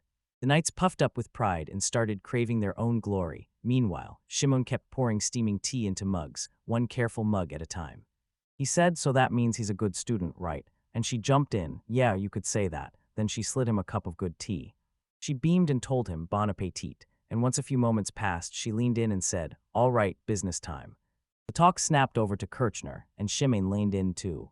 He claimed he'd dethroned his brother and seized the throne by force. Promising the electors a massive bribe, he handed it off and trusted his. His heavenly domains were begging for a bribe payment, because if he could. He refused to pay, so they hauled him into action, cutting off his lands and forcing him to sell the royal treasures. So right after he sent the throne, he swung his attention to the Papal States, vowing to kick off a full-blown crusade. He raided everything he could get his hands on, then traded the captured slaves like currency so he could rake in gold. The coronation happened back in July of the year before, and almost right after the Pope declared the crusade. Kirchner must have felt it. The nation's armies were starting to mass in the north, and the protagonist knew that intel had to come straight from the House of Howe to the royal palace. The queen just blinked and said, "I wonder where they got that idea." She could tell his words were shaky, but she still understood every bit, yet that wasn't why she called him here today. So once they send reinforcements to Kirchner, she immediately pushes for an observation squad made from the academy students too. He stared at her, stunned. What did she mean? The woman studied him closely, then delivered the bombshell. "That's my daughter." MC blinked in shock. Did Carol really come up with the idea to create? They formed an observation team, but why on earth was this even being brought up? He told her he didn't want to dwell on it, but deep down he couldn't stop wondering what would happen next now that Kilhina was holding the peninsula in place. Fel and their homeland instantly became the next target, while the woman kept calmly sipping her tea. He snapped back, "Fine, then only 5 generals will handle the defense. Who are they?" The Edo family's territory was cut, just like that, leaving a deadly gap in the map. A totally cut-off island, no one could reach them, and help just couldn't get there. So yeah, 3 or 4 houses were basically the whole game, and Carol was deep in her studies at the academy, alongside the heirs of the Howe and Rube houses. If Kilhina crumbled, then everything would start to fall apart. The 3 of them would have to seize the crown and go to war. He leaned in and listened to every word she said. Focused, Shimoni kept talking. The current head of House Rebakes, Lord Keen, was already deep into old age, and his father, Luke, didn't even carry a knighthood. He can't command an army at all, and in just a few years, Yuri and Lord Kyan's son, Ryo, will take the reins of leadership. But for the Yuri said it flat out. Putting young men with zero battle experience in command only breeds pure panic. So she asks him to hit the battlefield at least for appearances, and the queen snaps back, yes, even if he's only watching. The protagonist told her, straight up, that if there was any way, he'd rather she cancel it, only for the woman to push back and say she wanted him to show up for Carol's sake, but in the end, the choice was his. He thought, got it, the real reason she'd pulled this audience together and grilled him about it was Carol, she wanted him watching her, and he blurted it out loud. Maybe you just can't picture what a real battlefield feels like. In that exact moment, he felt her eyes lock onto him like a spark igniting. He stared at her, convinced she terrified him, then the queen asked him. MC snapped, fine, stay on him, the battlefield is packed. Seared into their eyes are sights so horrifying they can't even finish the sentence. Unbearable massacres, brutal kidnappings, and the pure torment of carrying on the same mockery, watching young girls get laughed at. Would Carol, as a mother, really be able to fathom the damage something like that would leave behind if she ever saw it? Carol's a noble, honest girl with ideal qualities that make the students at the Noble Academy look up to her, so it's exactly because of that. Once she lays eyes on the battlefield's horrors herself, those royal qualities won't stand a chance. Every tragedy will hit her straight in the heart. If it comes to that, the soldiers who worship her will be wiped out, and even the Academy Knights who manage to survive, they still can't make it back. If they returned, they'd probably spend the rest of their lives getting mocked, humiliated, and torn apart for walking away from the. Even if they dragged Carol back by force, nobody could promise she'd come to her senses after ignored the brutal atrocities and still get to live like nothing happened. Doesn't she think that's just evil cruelty? The queen shot back, That's when he knew he was right, but this wasn't some debate, it was war, and everything burned in his mind, he noted with. Still, even with zero proof anyone would come back whole, confusion swallowed her, and she understood it anyway. And still, she kept firing those letters off anyway. Shimin even admitted she knew all about it. This place needed a hero, right now, and Yuri stood there, totally thrown off, like his brain couldn't catch up. A hero, maybe, just maybe, she'd taken Carol's offer from the very beginning. They knew something was coming, because every time problems hit during the campaign, they got shoved aside with bold exaggeration until everything finally got fixed. Badgerating and twisting the truth could build a young hero, but when Carol's life is on the line, tell me, is it really worth gambling your daughter's fate for something like that? He snapped out loud and clear that he was ditching the expedition plan, no ifs, no buts, because once he refused, didn't that mean the whole thing was done? Right, with a small, confident smile, Shimin fired back, then she'd go after his father to talk him around like, all right in that case. So if that's the deal, she wouldn't stand there and refuse, right, because once she hears the stories from the academy, she could tell he adored her daughter and her friends, so there was no way he'd leave them to chance. Waiting for his return, she kept her heart clenched, terrified for everyone who'd gone to war, and that worry wouldn't even let her finish the thought, his. So that's his nature, doesn't it make it easier to just go with them? MC snapped, annoyed, and prayed she couldn't read his mind. Yeah, maybe. After thinking it through, he finally said, even if he did show up, it would only happen under a few strict rules. If she said yes to those conditions, he'd accept them on the spot. Accept this request, and the queen thanked him with genuine warmth. Then just a few days later, Yuri and Mayaro posted a notice at the Night Academy. He took a step back, stared at what he'd built, and said, fine.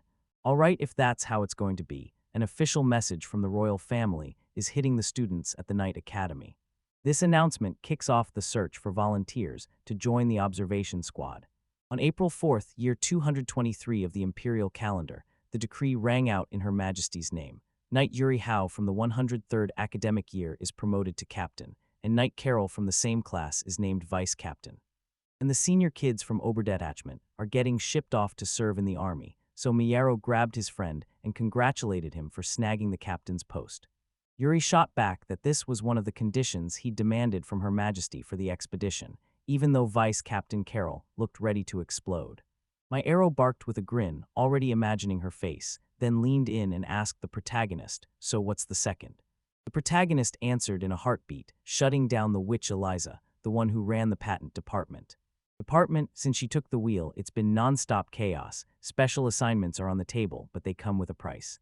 They throw out the patent infringement claims like they're nothing, then they run wild with whatever they want, and plagiarism is everywhere. Nero stared at the personnel appointments and already knew something like this was coming. MC started to talk, but the queen had better do it. Myro snapped his gaze to his comrade and blurted, thanks again for taking. You bring him under your command. Yuri shoots back with a grin like, trust me, he can handle it. He's more than capable. They're counting on his strength for this expedition, so he'd better try.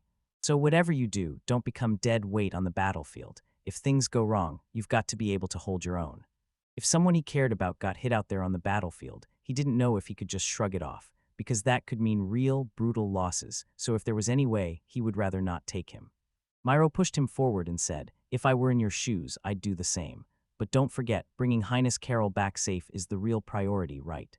The hero finally admitted he was right, but swore he wasn't heartless. He just didn't want to be, and Myro blurted, he. He nodded, refusing to turn cold or numb, and then the protagonist slipped a hand onto his shoulder, telling him, that's why you stay close, so you don't have to bolt to my rescue, my arrow. He paused, then trailed off into the next breath like he couldn't finish the thought. Just try to stay alive out there on the battlefield. My arrow swore it would give everything. Right then, MC called. He shouted to Ryo, I'm sorry, I'm late. Right after Yuri warned him he was seconds from falling, they slapped up a notice. To follow him, he shouldn't mind that laid-back attitude, the two men. Men clenched hands in a handshake, but Rayos blew it off completely. He didn't care one bit, and he was already judging their captain. It was older, sure, but this way was way easier than having to speak all formal. They cut off the conversation and dove straight back into work, then stepped into the library. The protagonist didn't waste a second. He introduced Mayoru and Ryo like they were about to change everything. Saying Rail would be vice commander, now that they've finally been through it. Once they finally got introduced, they dropped into their seats. He shot a look at his allies and said, stop beating around the bush, ask straight. Real, the one under his command, tell me, do you have? Got any complaints? The young man shot back. He refused to play big general just because he'd purposely repeated a year, and if he'd heard the report. If he'd failed earlier, he'd never be standing in this academy right now, but as the head of one of the great houses, he couldn't dodge his duty, so he had to let it go. Let him forgive him. He didn't mean to mock him. MC straight up told him he didn't care at all, and MC made it clear he'd never throw his own life away for another country. By the way, House Raubix's analysis of this war raises a terrifying question. Could there still be a chance? With Kilhin's win hanging in the balance, Rial shot back that victory was a long shot at best. That royal palace attack was doomed to crash again, just like always. And even now, they're still tearing each other apart, still refusing to learn from what happened to the last one. War Yuri got it, no question. But if it's war, doesn't that hit the Raubix house too? Rao started to say. That trick of making only the great houses send reinforcements is how they try to keep the royal guard standing, and the royal family behind it. The family's thrilled, at least that's what they think. The protagonist muttered it out loud, then caught himself, because you don't say that around Carol. Rayo snapped back like, I'm sure you're not that dumb, and the moment they mentioned her, the truth came out, Carol's painfully honest. Yuri then laid down the real target. Everyone has to come home safe. Rhea warned him that one careless move could get someone killed. Still, he wasn't worried, because he definitely wasn't so useless that he couldn't deal with fools, right? Rhea let out a wicked chuckle and said, of course, after that The allies pressed straight into the messy world of personnel matters. The protagonist declared that Mera would become chief of staff and take charge of all the general matters. He nodded along and helped him, then leaned in and asked Rail whether he knew where Myro's family came from, but the kid only offered one answer. He spun wild tales about how it all began, yet not once did he think this guy was an agent of the witch's house or anything like that, the protagonist. He said, all right then, from tomorrow on, both of you start filling out those fleet membership application forms. Then he kicks off the investigation among everyone who's in, and before the real digging even starts, he's got to grab the supplies and handle the rest of the essentials too. They followed Mayara's orders, so no one expected a single snag. Rail leaned in and asked what he'd do while they waited. The MC shot back that tomorrow he'd soar to Kilhina and run a full inspection. To rush in and check what's happening right now, meanwhile could. Crusaders stormed into Kurhan, only to find it totally abandoned. An abandoned village crouched right near the border. The villagers scattered in terror, bolting for their lives. After a while, Yuri leapt onto the eagle, and my arrow was thrown. Handed him the reins and told him to look after himself. He snatched it up, then told them he'd be gone for about 4 days, and put the rest on his shoulders. Then he took off, slicing through the sky on an eagle's back. And people everywhere kept staring at him from every direction. Places he blasted through the sky, convinced this time he'd finally made it, somehow. Finally he hit the border with Kilken, and then he took off like a shot. He bolted from the capital, shot up into the sky, and now he was completely screwed. And now they're soaring above the old river, the line that splits Sharda from Sardinia. And Kilkenn stretches out before them, two bridges cutting through the route, and now they're blasting straight from Hot toward the Zuku Bridge. This whole inspection is to nail down the coordinates of the key points. If it works, then. He's all set to pull it off. Then, with a map in one hand and a compass in the other, they'll figure out exactly how to make it happen. To finally reach their destination. Later, he caught sight of the Zuku Bridge and rocketed closer, his eyes snapping to that bridge as he realized he wasn't looking at just any crossing. He saw refugees streamed in from Kilkenn, and they got trapped in a brutal bottleneck where everyone just stared and wondered. It looks like they widened the road for walkers, or did they finally start giving carts the priority? On the bridge, heads turned as people crossing it clocked him immediately. And he realized the towns lining that highway were behaving the same way too, like they were all in on it. And it's packed with refugees flooding out of the capital, where they spend the whole night on the run. At the inn that night, impossible was the only word, so he bowed, apologized to the eagle, and he said they'd blow past all that. Tonight, they're sleeping under the open sky, and they're heading out now. Head into the city to grab supplies and stock up on food all at once. In the Night Academy dorms, Myro strode down the corridor, boots thumping with every step. In the corridor, Carol leaned in from behind the door and peeked out, eyes sharp and cautious. She called him up and begged, "Can we talk, please? Just spare me a little time." They headed to the bath together, and she couldn't hide her worry.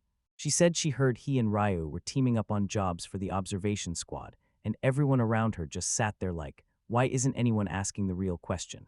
Someone tell her about this. He said it's not the kind of job Her Highness should be doing, and she spun around. He spun around and barked that she was just as responsible for this operation, so if he was fretting about where she came from, he could drop it. She wants to help with everything, he said. Then he added that today he's been writing rejection letters for applicants who don't meet the requirements, and if those letters carry Her Highness's signature, people will take them way too seriously. Seriously, she forced herself to breathe, slid down beside him, and demanded, "Is that really true?" But the three of them had just kept one terrifying secret. Secret meeting, right? She felt completely left out, until he snapped that it wasn't true and admitted he just had no other work, and that's when she realized he'd seriously underestimated her. Her Highness shot him a sharp question and demanded to know if he thought she was some kind of weak woman. With a warm smile, he told her he valued her more than anything. She cringed with embarrassment, and he lined in to say. He said she stood by her convictions, and he believes that's why she comes off so reckless, because he's terrified. He's terrified the people he loves will get caught in the crossfire, because in every battlefield, danger always lurks right around the corner. If their lives are on the line, he's the one who charges in to save them. No matter what, even if it's only an observation, he won't put the people he cares about at risk by bringing them along. He marched her straight to the battlefield, convinced she'll follow suit, because somehow that kind of high-stakes overprotection is always going to happen. She flashed a small smile, then told him she'd still be out of work. He told her they could pick up their chat in the dorm, and she started stretching with a bright, "Great. Perfect, so she'd be throwing her bachelorette party right there in her room, and she could only pray he was tucked away somewhere, warming up at an inn as we speak." Right then, the protagonist sneezed hard and wiped his nose like it betrayed him. He figured it out and told him the chill was creeping in. Then he shot his eyes up, clutching his tool. He snatched the tool, then scribbled everything into his book. After that, he struck a fire to life, but right when the flames caught, he sensed someone was watching him. Lurking in the trees, eyeing his every move, then he lunged and snatched an axe lying nearby suddenly screamed, "Get the..." He leaned in and demanded to know how much longer he planned to keep going. The forest man stepped out, stared at him, and demanded, "So you're still going to keep watching, because see, I need to know, are you staying?" Then he spotted him hauling firewood in his arms and asked, "So you're setting up camp too?" And right when he started to answer, he froze. He shrugged it off, so why not ask? He slid his hand behind his back and told him that if his fear got the better of him, he could drop his weapon. He let him join without handing over his weapon, and the second it clicked, he realized he totally screwed up. Thinking he'd been dumped and left to rot, but nah, there was something bigger behind it, something real, something more. A seriously sharp appearance, and this nightly sign doesn't just pop up all at once, it creeps in little by little. Graduates from Nightly Academy were the only ones who'd have that kind of thing, and the man pulled out plenty of it. Instead of a big hunk of meat, it just flashed itself at him and practically begged, "Want to eat this together?" He flat out refused and told them it'd be smarter to hand it over to his eagle. Instead of sitting around, they tore into the fresh meat he'd just bought in the city. He shot him a grin, asked if that meant he'd finally get to feed him, and then he let him. He begged him to do it, then bolted straight to the eagle, snatched it up, handed it over, and it devoured him. Then he flashed a tiny smile and said the eagle was incredibly. It was so perfectly trained that every move looked effortless and graceful. Graceful MC nodded and grinned, saying it was his proud eagle. He cranked the heat and finished the meat, then shoved a skewer into his hands. He drove the skewer in, grabbed it, thanked him, and then admitted, "I'm sorry." They both apologized for everything, wished each other bon appetit, and then he blurted out that he was sorry too. He didn't know about the indiscreet question, but he figured it was tied to the House of How, so he nodded, agreed, and said that, yeah, but the real thing he couldn't stop thinking about was, that was the man's origin. Then he rose to his feet and begged for forgiveness. Forgiveness hit like a wave. He bowed and confessed, "I'm Gino Toga, one of the general houses of the Killing Kingdom, the head." He stepped out of his house, locked eyes with him, and thought, what in the world is the head of the Killing clan doing here? Then he opened his mouth to introduce himself in. He asked why he was heading out on foot, alone, when he had to have money to book a horse ride. He told them this was the only path left for him to take in that territory. Back in the last war, the House of Toga's lands were seized, and the kingdom had zero plans to reclaim it, because that worthless man couldn't even defend his own land, and he straight up didn't have the resources to raise an army. So he handed his title back to Her Majesty the Queen and sent every one of his vassals packing, because now, from the House of Toga, he's the last one left. Refugees are the helpless souls the Kilhin Knights are sworn to guard, so if he stays the night, he's basically stealing a safe spot from them, and that's why he's pushing himself to keep moving. Yuri nodded like his reasons were spotless and said, "I'd love to hear a grizzled warrior's opinion. If he'd truly seen battle, do you think he'd really believe that? They're about to win or crash and burn." He stared down with a worried face and basically admitted he was drowning in pessimism. Then his mind snapped back to everything that had happened. It all went down earlier. His army got absolutely obliterated in a crushing defeat. Defeat in the war, he shouted it over the thunderous roar, while soldiers kept dying, clueless about where the danger even came from. "I had no idea where the blow landed. Then the enemy unleashed a brand new weapon and shattered it in an instant." This snagged his attention, and he immediately leaned in, asking if he could hear the rest. Gino nodded, started digging into his memory, and then said, "Yeah, that's what they call them." Then boom, they got hit completely off guard by rifles, even with their fire rate being a bit of a problem, they pack a punch in a big way, high stopping power, because once they're fired, they don't miss. But out there, far beyond that thunderous roar, the soldiers are still moving in. Inevitably falter, because in this battle, the enemy's going to slip up, and then everything just breaks. He doubled the number of these weapons compared to last time. Harold's intel gave him a rough picture of what the enemy's weapons could do, and sure, the mechanical bows hit harder with range and a faster fire rate, but even so, if they couldn't stop the first strike, their front line was doomed to crack if they didn't even know rifles existed, so he just stared at the problem and asked what tactics could actually work against them. He swore by dug-in trench defenses and ruthless maneuvering, saying rifles had the kind of punch that could change everything, these weapons. Those wooden shields won't hold them back, so expecting soldiers to lug around thick shields so soldiers dig trenches to hide in the dirt, but if they just sit there, the enemy will creep in, close the net, and surround them. That's why they roll out maneuverable units like the Katori, to smash their formation to pieces and leave the enemy scrambling, confused. Katori is going to smash his way out of that encirclement. When the protagonist locks eyes with him, it's clear this guy has a killer tactical mind. Gino even says he pitched something just like it to Her Majesty and the generals already, but at least from what he kept thinking they never listened to him. Then the Toga family lost anyway, no matter what he swore would happen, and he still pushed that he believed. He swore this tactic made perfect sense, because even if they lost, someone would hear him, pass his words around, and take it to the top. Right to his heart. Then, out of nowhere, the man told him that this tactic was actually dangerous. It wasn't senseless at all. He bowed his head and thanked him. And those words finally soothed him down. He spotted meat still sitting there, and he knew he could chow down before it went cold, so he nodded to himself and made his move, he thought. He figured the kingdom could finally coast for 10 whole years without wars, because he was the kind of honest general who'd throw himself on the front lines if this gift He stayed buried, then swore that if push came to shove, he could even write a letter of recommendation to get himself accepted into the service. He'd barely processed the House of Ho's service when the news hit like a punch. He choked, blurted, "Is that really true?" and asked, "Tell me," as the MC cut in. He had no idea if they'd accept him, but at least he could introduce him to the crew. He shot him a grateful thanks and he said that was all it would take. He'd tell the rest about him later. Then, after a bit, he launched into the sky on his. Eagle dropped off his letter, then the next day showed up like, "All right," and headed straight to the. In the kingdom of Elbin, they chose a new capital, Reform. He shot straight to the capital and declared it was time to descend. He dropped into a city packed with soldiers everywhere he looked.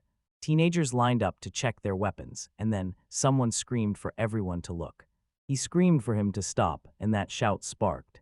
And right then, the man blasted the sound out loud, and it instantly grabbed his attention. "Who do you think you are?" They challenged him, because this wasn't a place he was supposed to touch down at. "Land," he shot back an apology, admitting he had no clue where he could even go. Could land because he was a cadet in Chalta's knightly order of the kingdom, and he was ready to strike. He unrolled the scroll and declared he'd arrived on a special mission. The man skimmed it, then smirked, claiming it was all under the pretext of being Her Majesty's messenger, yet he still couldn't do a single thing he wanted, and now they had to drag him straight to the castle. He was seconds from taking the reins when the man abruptly slammed his hand down. A hand clamped on his shoulder and ordered him to wait. Then he smirked, sly as ever, saying he would. He'd take that eagle and tell him to hand over the reins already. The other day, his eagle got wrecked, and with their country about to march into war, he was ready to pay him 10 gold coins for it. He yanked his hand free and said that for him, this eagle wasn't for sale. It was a brother he'd been raised with, no matter how much money he dangled in front of him. He fumed about it and blared, "Why should I care what you think? Just look at their situation. It screams the answer." He told them he came here on the kingdom's orders too. Of Chalta, he planned to tear the two countries apart for a selfish little motive, and with a sharp, annoyed tone, he declared that he wasn't going to do it. To get that done, he'd just have to hand over the eagle and be done with it, so he let out a sharp sigh, glaring at him for being so stubborn. And before he could finish, he'd already refused. Didn't he even hear him? So he yanked the dagger from his belt and blared. The moment he said to hand over the eagle, the protagonist exploded forward, kicked him hard, and sent him crashing down. He slammed him to the ground, then stomped down on him and shouted loud enough to shake the air. He fired back at that insolent guy. Doesn't he realize who he's messing with? Then he slammed his name down like it was a warning. He leaned in and said the Kulhin Knights had completely lost track. He straight up forgot Gokyuhao's name, like he was trying to sneak by with nothing but practice. Practice his dialogue. He should pick someone to rehearse with. Someone of his caliber. Then a girl marched right up, bowed an apology and said, "For that outburst," and he snapped that they'd handle everything, take care. The eagle, she grabbed his attention and demanded he follow her to the castle. Then he stared at the man he couldn't stop looking at. With a sour look on his face, he swung the final hit and still, against all odds, he agreed. Right after that, the servants rushed him straight to the castle hall, and he stormed. And then begged for forgiveness, right when the woman called out to him, greeted him warmly, and declared she was the queen of this country, Chakabatuni Shaltal. He bowed deeply and blurted out that it was the greatest honor in the world for him to represent his kingdom and crash the dinner party. She said that. And they even looked genuinely happy about it, so she asked for permission to let her. Duke Dragon and his daughter, he stared her down, then told her straight out that he recognized her, Teruru, Excellency. He stared him down and said he couldn't believe he even knew about her, like he was stuffed with facts. Then she cut in and said, she heard their guard had been brutally rude to him, so she stepped in and apologized, and then the MC snapped that he'd only come here to keep the casualties from piling up. She marches straight to the battlefield just to size up what's really going on in these brutal times. She crushes troublemakers like that, and they're not even enemies. So tell me, how can someone that conflicted still stand tall like that? She nodded in agreement, then right on the spot asked him, by the way, what's the deal with you? This couldn't have been easy, right? No way it was smooth sailing. He admitted he had to spend the whole night out in the forest. On the road, he ran into Gino Toga and hitched a ride with him for the journey. They were stunned by the news, and she blurted out that this twist was nothing they saw coming. He said they were chatting in the forest, and then I heard how he'd been. Dragon said, we've got no choice, we're leaving Toga's house behind, and with that they abandoned it. His house because it had to be done, and it wouldn't touch him directly. even as everyone whispered that he'd gone missing. Yuri swore he was headed to Chalta, clutching a letter of introduction from him, so yeah, you'd better believe that was a golden pass. Then he told them the Hows would take him in, and when he said it, pure relief lit up his face. He couldn't believe his luck, he'd still be in the action, even if it meant crossing into a whole new kingdom for dinner. Eat before the food turns cold, he grabbed his dish, but when he felt the Duke's stare, he froze and asked, "Is something wrong?" Something felt deeply wrong. He didn't say a word, and just seeing him dragged my mind back to that dinner with Lord Goku. 14 years ago, they collided at a bow archery competition, and when they finally crossed paths again, they weren't just strangers anymore. They were parents, and he said, a man. The man who failed to protect his wife and their unborn child. What right did he even have to a country, and did the court really have the nerve to try that? And just like that, they buried a good man. He stared at him and realized he never even knew those motives were brewing in him. Because his uncle once fought on the front lines, the king, Gino, Sham, and he finally got 10 full years to breathe in peace, and he'd better be grateful. Dragon said, and get this, when Goku first spotted Taro, he went, "Wait, you all look the same," and then he added something about having a cousin too, right? "I swear her name is the protagonist," he said, Sham, and even though he'd heard of it before, the details still hit him like a shock. "I heard about it, and trust me, they're nothing alike. He even told me the truth. He and his cousin didn't just survive, they lived with careful control. Chakoba's crew lived easy because their uncle covered them, and it genuinely looked like he'd finally be at peace." Then Chakoba admitted his words soothed her down to the bone. "Drop these heavy talks and dig into the meal. Let the food lift the mood." Meal, and just then Sham sprawled in the field, staring at. He stared up at the sky and got slammed by memories of the past. She sat on the roof with Goku. She rang up Dad and asked if he was heading out again, and when he said yes, he confessed he needed to disappear for a long time, so she stared at the sky and asked if he'd go past that star, and he broke into laughter, shook his head, and swore he'd go way closer.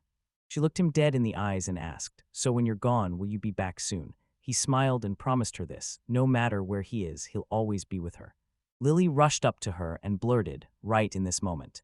She admitted she was daydreaming again, then warned that if she kept sitting there with her mouth hanging open, a fly was totally going to swoop in.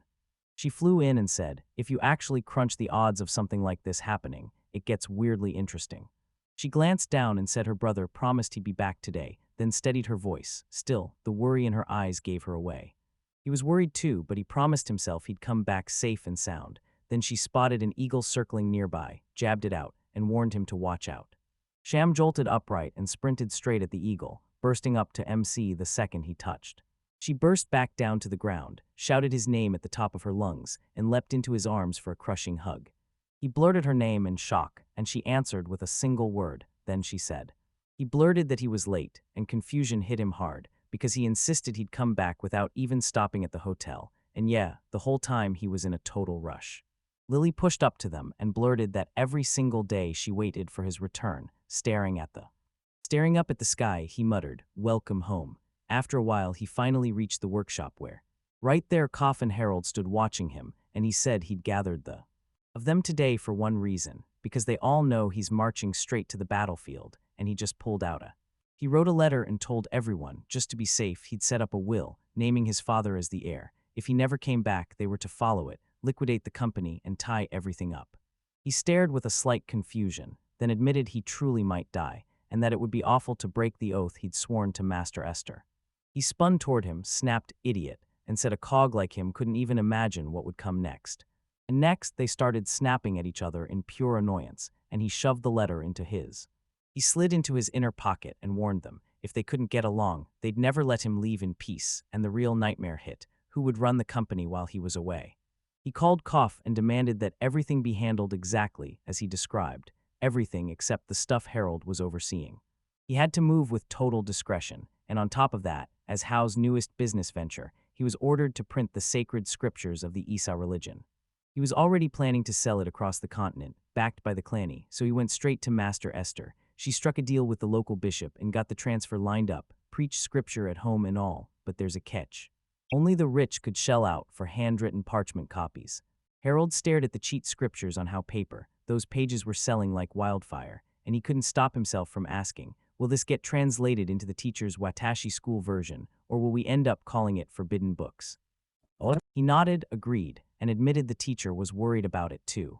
then kept going with the authorized translation of the sacred scriptures of the Shan people of the Kasolian faction of the Isis religion get treated like demons, but Esther's translation refuses to do that, so if anyone discovers it, they'll call it heresy and shut it down.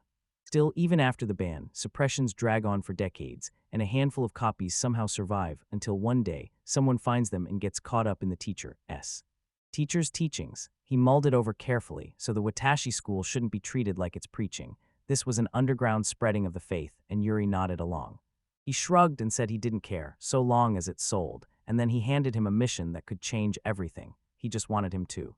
He sent him off on a brand new ship, hunting for a whole new continent.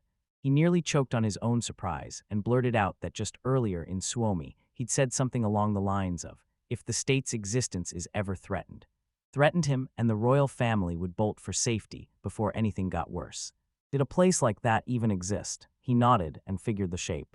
This continent's shape matches Earth's, so he insists. There has to be another landmass out past the ocean, and he says he understands. Now I finally get why they doubted it. Who in their right mind would drop a fortune on this when everything's so unstable right now? But this mission carried a massive meaning, big enough to dwarf the benefits and even the law itself. Losses, it couldn't be for nothing, no way. He pushed forward because this time he would out. He asked them to trust his call, and both of them grinned, saying it was exactly. No doubt about it, he had to come back alive. They were top-tier sailors on a mission, tracking him down to a brand new continent and beyond, no matter what it took. Whatever else happens, he just said he's counting on them, no more, no less, and then he'll go meet his father. Then he barreled back to the academy, grabbed Harold, and fired off one last request. He shoved a tiny note into his hands and told him that before he left. He pushed for him to go grab something in the Republic of Albio.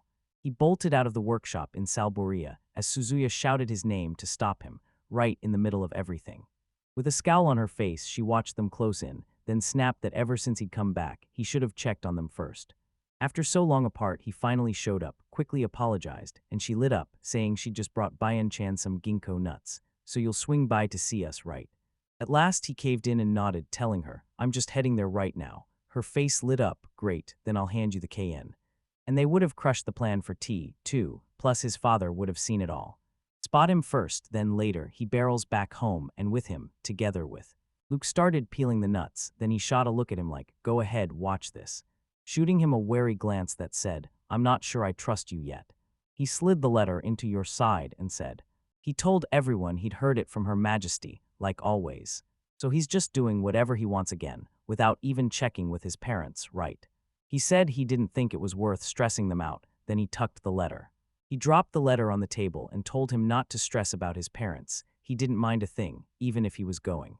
Headed into war, but he gets why his mother was so terrified when she heard the news, right? MC nodded, and then.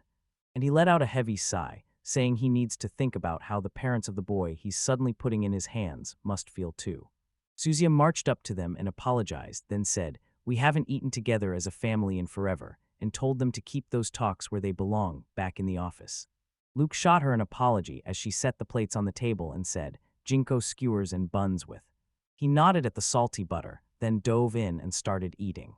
And he said it was insanely tasty, so everyone lit up, and then he added, somehow, eating dinner together felt like it meant more.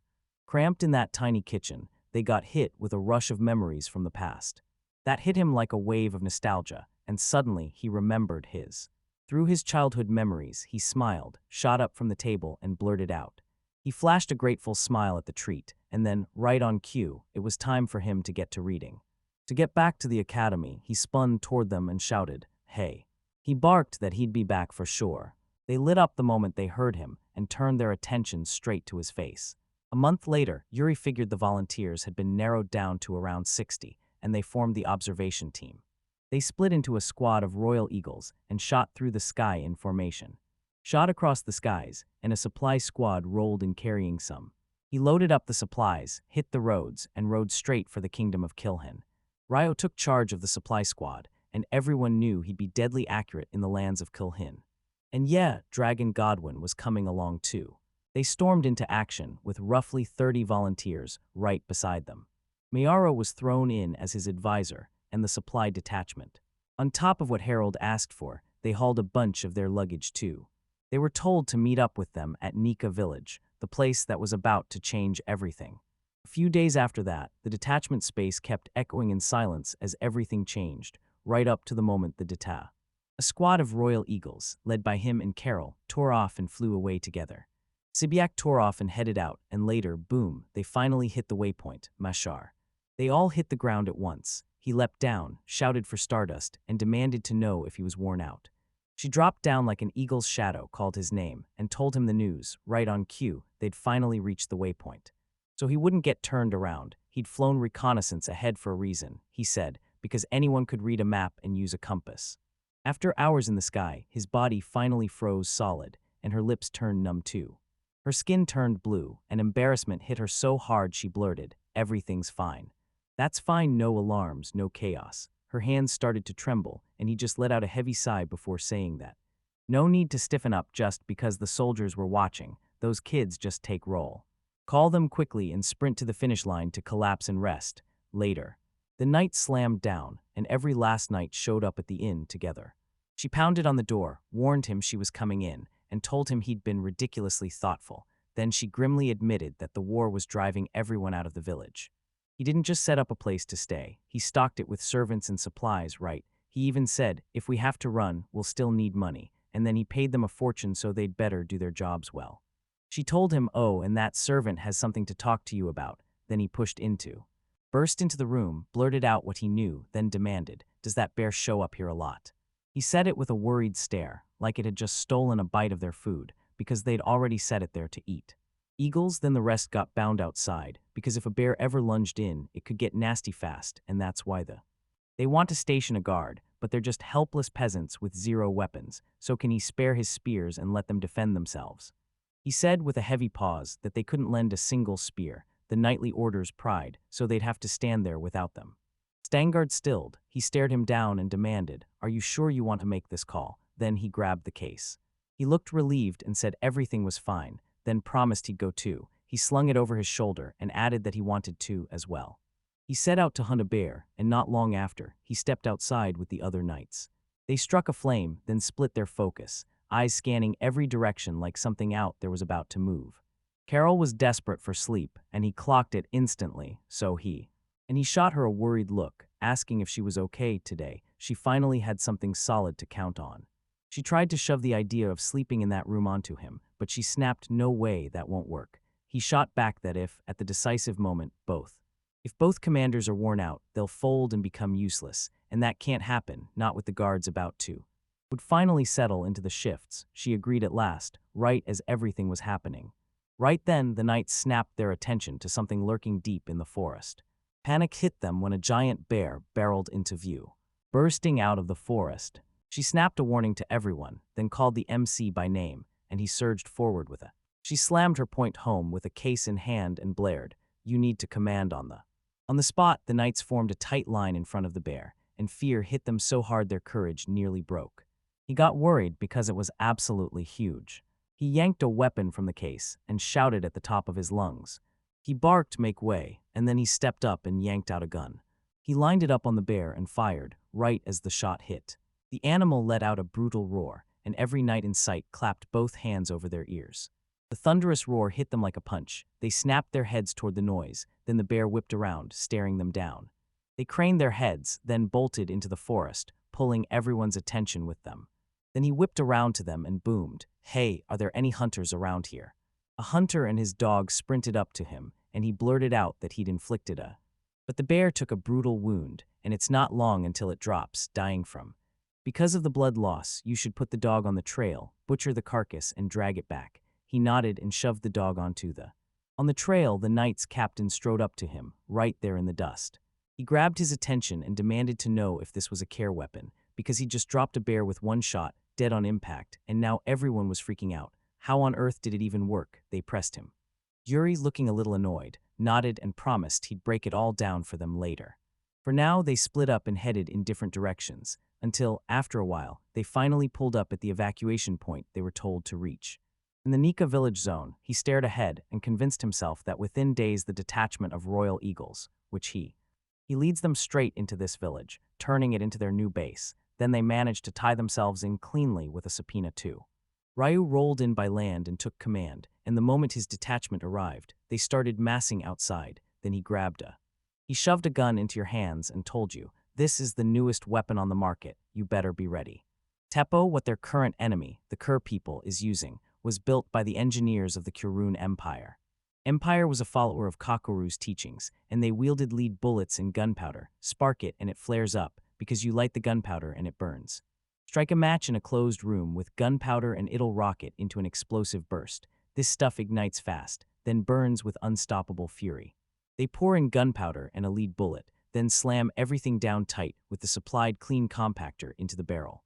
Now slide the cleaning rod out of the way, dump gunpowder onto the breech pan the exact same way, and if you light the trigger, click, the whole thing goes sideways fast. The flint snaps, and if that spark catches the gunpowder, he pulls the trigger and unleashes the shot. He pulled the trigger, shouting that the lead bullet will soar out and they can strike down the target with a mortal blow. Once these new weapons and gear hit the scene, the tactics they drilled on the hard way suddenly stopped working, but that doesn't mean ancient tactics are useless. He blindsided the enemy, slammed in with a surprise attack, seized the high ground, then rained blows down on anyone below him. Even with those simple tactics, the wins are still undeniable. They're about to run live test firings, and he's pushing everyone to think, how do we hit back against that weapon? The officers will pass the baton, one by one, coaching anyone who's ready to step up. The knights clashed steel in practice, then burst into cheers, triumphant over every win. Real stepped up, and the protagonist blurted that he had something huge to tell him. They backed away into a deserted spot, and he finally said, about.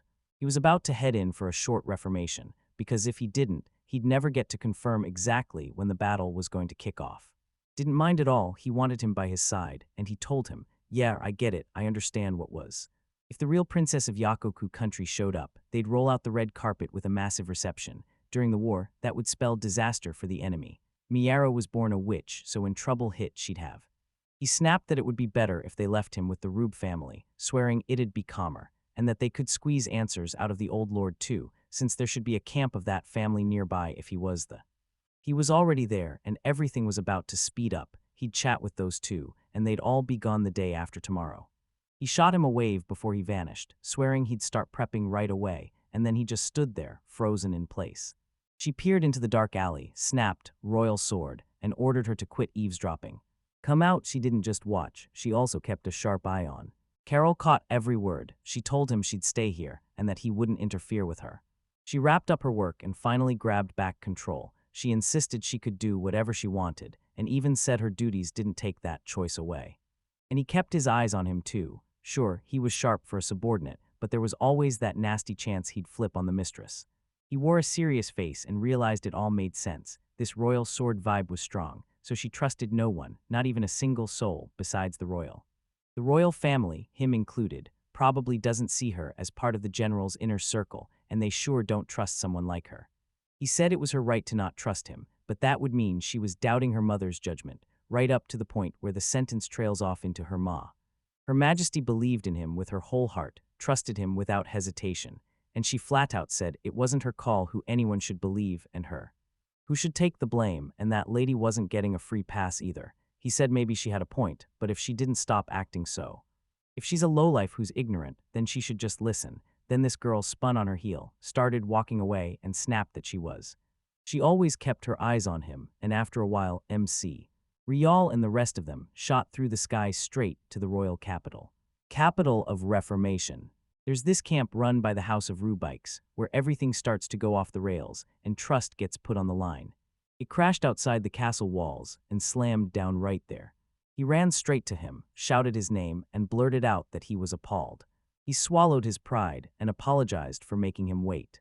He heard the shocking news. His father was in the castle right now. They barreled in, burst into the study where he stood, shouted his father's name, and demanded. When she asked if he was free now, he froze. Surprise hit him like a punch. He froze in shock the moment he saw his son, shouted his name, and demanded to know what happened. Then everything hit at once. Why did he show up out of nowhere? He claimed he just had to ask him something. He handed him the message, and this gentleman turned out to be their commander. With a crisp bow, he said he was thrilled to meet him. Kyan said he'd heard about his exploits, told them to take a seat, and stared down the people waiting inside his office. They shot up from their seats and declared, "We're leaving right now," and both of them quickly sank back down into their chairs. And he casually drops this bombshell. He came here with the princess as an observer, so tell me, what's the real reason behind this visit? Yuri told everyone he'd come to figure out when the battle would finally kick off, and he said it'd be pure foolishness to miss it. He admitted he might be right, but he still couldn't figure out why the enemy was acting so strangely, like something was off for him alone. For some reason, they kept stalling, like an invisible force had them frozen in place, but he couldn't figure out what it was, not even for a second. Yeah, but what was he really thinking? What did it all mean? He figured they were cooking up a fresh plan to smash in and storm that boulder for them. The fortress that crushed their last attempt, like those siege weapons they couldn't get in place before time ran out. With a grave look, he said, "We've both been thinking about the same thing. No way this was just because. Her Highness trusted him for a reason, and that stuff on his lap wasn't an accident either," he handed him. He shoved the gun he'd brought into the Rube family boss's hands, and the man squinted at it, demanding to know what era the weapon came from. He claimed it was a masterpiece, crafted last year by the kingdom's own people. From Frussia, he stormed in and dropped the gift right into the royal house of Kilhin. Jean passed it to him, and he swallowed hard, terrified he'd never get to keep it, would he even dare ask. He told him not to shove it back in its case, saying it was way better to leave it exactly the way it was. It was headed for the War Council, and trusting this decision would be the difference between victory and disaster. He should have handed it over right there at the council, right where His Highness. Minus the prince consort, I called Rao and told him I'd be there too, said it like this would be a lesson he couldn't ignore, with the worried look plain on our protagonist's face. Look, he thought a nobody soldier like him didn't belong in that council, not with Ken and the prince consort there. Something was getting way too serious, and the two of them followed him, no questions asked. He begged for forgiveness, and he just looked calm as he waved it off, because he wasn't some nobody, he was the heir. And look, he was dealing with some personal stuff, so everything was totally fine. Real thanked him, then leaned in and asked if he could squeeze in one more request. So what was going on in his head? He spun toward him and reassured him, everything's fine. But why? What had gone wrong? They stepped into the hall, and a bunch of men already sat there, staring them down like they were expected, and then he said that the fate of two countries might finally be decided. At this war council, Kilhin and Sharda, their entire people's fate hung by a thread. The Rube family's head barked an order, get the chairs ready, and told them they'd better come along as assistants. He dropped into the chair, and right beside him, they both settled into their seats. MC teased him as a hopeless romantic and pressed, "Do you really think this meeting decides everyone's fate?" "Hess, so you're saying that, right?" He spun around, locked eyes with him, and demanded what he meant. He believed their army had no true boss. If the generals didn't agree, the plan wouldn't fly, no matter how genius the strategy sounded. After that pointless meeting, they finally agreed on a blah plan, and when he said it, it hit like this. For him, it felt like he was. Rial sat there like a spectator, waiting for the curtain to lift, but the moment it did, they weren't just watching. They were in the play, live, and in the middle of it. Even if they're just watching, don't you feel like there's something they can do? He told me there's nothing we can do, just students, and then it trailed off like he couldn't finish the thought. Mighty gods, because they had zero idea how to deal with a crusade, and he only sat there, torn up with sentiment, watching the tragedy about to explode right in front of his eyes. He blurted out like, "Say I could fix it, what would I do?" It was just a straight-up hypothetical, but the intent burned hot. He said, eyes locked and voice steady, that the question was pure Carol, there was no way to force. They ordered every general's family to surrender control of the military by any means, no matter what, before the war even started, and the pressure was deadly. Whatever plan he cooks up is doomed to fail, and even watching from the sidelines can't change how this war plays out. War, no matter how loud people preach empty theory, it changes nothing, and he agreed with that, and then he looked at you. And Yuri realized Kilhin was staring back at him with ice-cold eyes. But maybe once he became a detachment commander, his whole outlook. Dragon burst into the hall, locked eyes, and everything changed as he looked. He shot them a look, and they both dropped their heads to greet him, then he took. He stepped into position and announced, loud and clear, that the war council was starting. Coxlecki warned, "Don't repeat that last disaster. Throw every cavalryman on those mounts into one single, unified cavalry force. If they each charge on their own, the enemy will pick them off with ease." Oder Gadzi slammed his fist on the table, roared, "Why should we give up our cavalry? If they were led by some green general, they'd never even show a tenth of what they can do." And that last loss didn't come out of nowhere. It happened because the army's morale crumbled, and their strength started falling apart. Strength depends on it, so he's got to light a fire under the soldiers, because they've still got that impregnable great fortune protecting them. Fortress of Verdun, no need to overthink it or stress for no reason. Dragon clocked Keen, lifting his hand, and shot him a question right away. Asked if he had an opinion, and right then he jumped to his feet and strode straight up to The antagonist leaned in and demanded, "Can I borrow it just for a while?" He whipped out the gun, shoved it toward them, and told them to take a good look. This is the newest firearm the enemy just rolled out, and a member of the Hofe is carrying it. The family right there snapped it up and bought it from the Cura people. Compared to what the enemy dumped in the last battle, this thing has clearly leveled up. It's lighter now, hits harder, and it's been firing at. A shot when the enemy has tech like that and upgrades every single day, how can you possibly stand a chance? How do they dare swear Verdun stays invincible forever, right beside it? So you really think the warriors will feel pumped when their general brings nothing, no brains, no plans, no strategies? Otter cut in, called him over, and flat out said he couldn't see any way to grab that massive fortune. He spoke in a steady voice and told them to go straight to the Howe family's representative next. The family members who were there stared on, because at his age, he already knows more about the care people than anyone else, and he's been learning it all. Figured out their language, launched across the sea, and traded goods with them. Druggan pulled him aside and called out, asking him to share his opinion. MC looked worried and admitted that even if they insisted, all he'd ever seen of Verdun was the mighty fortress, trapped in a single painting. Keen brushed it off, saying he just wanted to throw his opinion in, while he felt Father Ryo was demanding the impossible from him, and he started pushing forward, pulling himself. He steadied himself, shot to his feet, introduced himself, and swore it was just a gap. Guess all you want, but if he ever charged into Verdun, he'd smash through the main gate and bring the whole place to its knees. Gate, this massive fortress was once a quarry, steep, man-made, and carved with brutal intent. Shattered boulders gave way to walls of pure stone, indestructible towering ramparts, an impregnable fortress that stood like a locked cage, and right beyond it, the road to the main gate. The gate, doubling as the entrance and the exit, sits on a brutal slope, and it's built tough enough that a battering ram can slam straight through it. Dragon leaned in, eyes sharp, and asked, right to his face, how he planned to rip open the escape and destroy it. He swore he'd blow it sky-high with gunpowder. Sure as hell, it was going to cost a fortune, but they could even forge a bronze cannon right there, or jam a bomb packed with gunpowder at the gate and blow it to pieces, especially if the gate is wood reinforced with iron, because once detonated, it would shatter hard. Kyan paused, stared at the threat, and warned that the enemy would unleash something this brutal. Turns out, trusting his gut was the right call. Otter snapped that they can't decide for everyone like it's nothing, because it's never guaranteed the enemy will use something like that. He pointed at that weapon and demanded to know, was he really planning to pray the enemy wouldn't unleash something just like it? That kind of command wasn't a military leader's job. He had to be ready for every curveball, so he spun around and shouted for Yuri. And he bluntly told him, I need to ask you something. How do you think this war should be fought? Then he shut his. His eyes narrowed, and he realized that even if he was really just asking for his opinion, he still would've. From now on, she'd have to take his info. Then he snapped his eyes open and said that if he dared to speak his mind, he'd duck the coming showdown in the skies and try to bait the.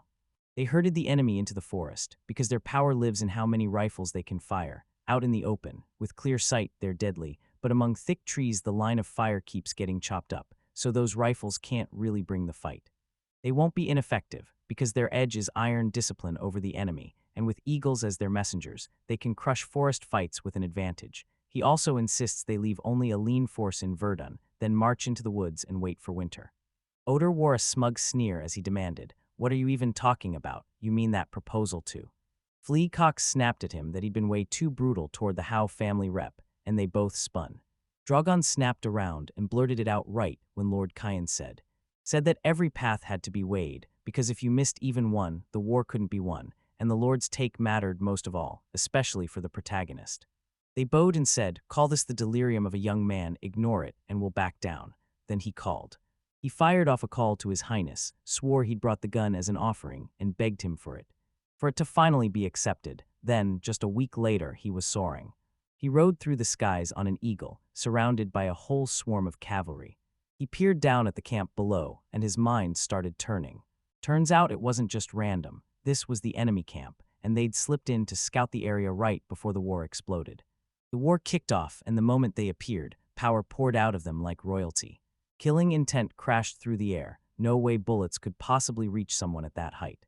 Charged toward them, the camp swells with tens of thousands of people. Their crowd was bigger, far bigger, than anything their side could hope to match.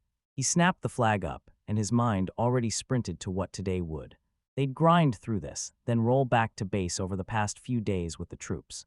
Troops scattered to the winds, then somehow regrouped in different spots. The war was creeping right up, and just a few days later, it all began. Years later, he and Myro were downing liquor, like it was the only thing that could silence the past. He poured the liquid straight from that barrel into bottles. The girl burst into the room, and before anyone could react, she warned, "I'm coming in." Then she suddenly caught a nasty smell and snapped her hand up to cover her nose. She snatched at the window with her hand, then bolted outside just to gulp in some fresh air. He snapped around and bellowed, "What is that stench?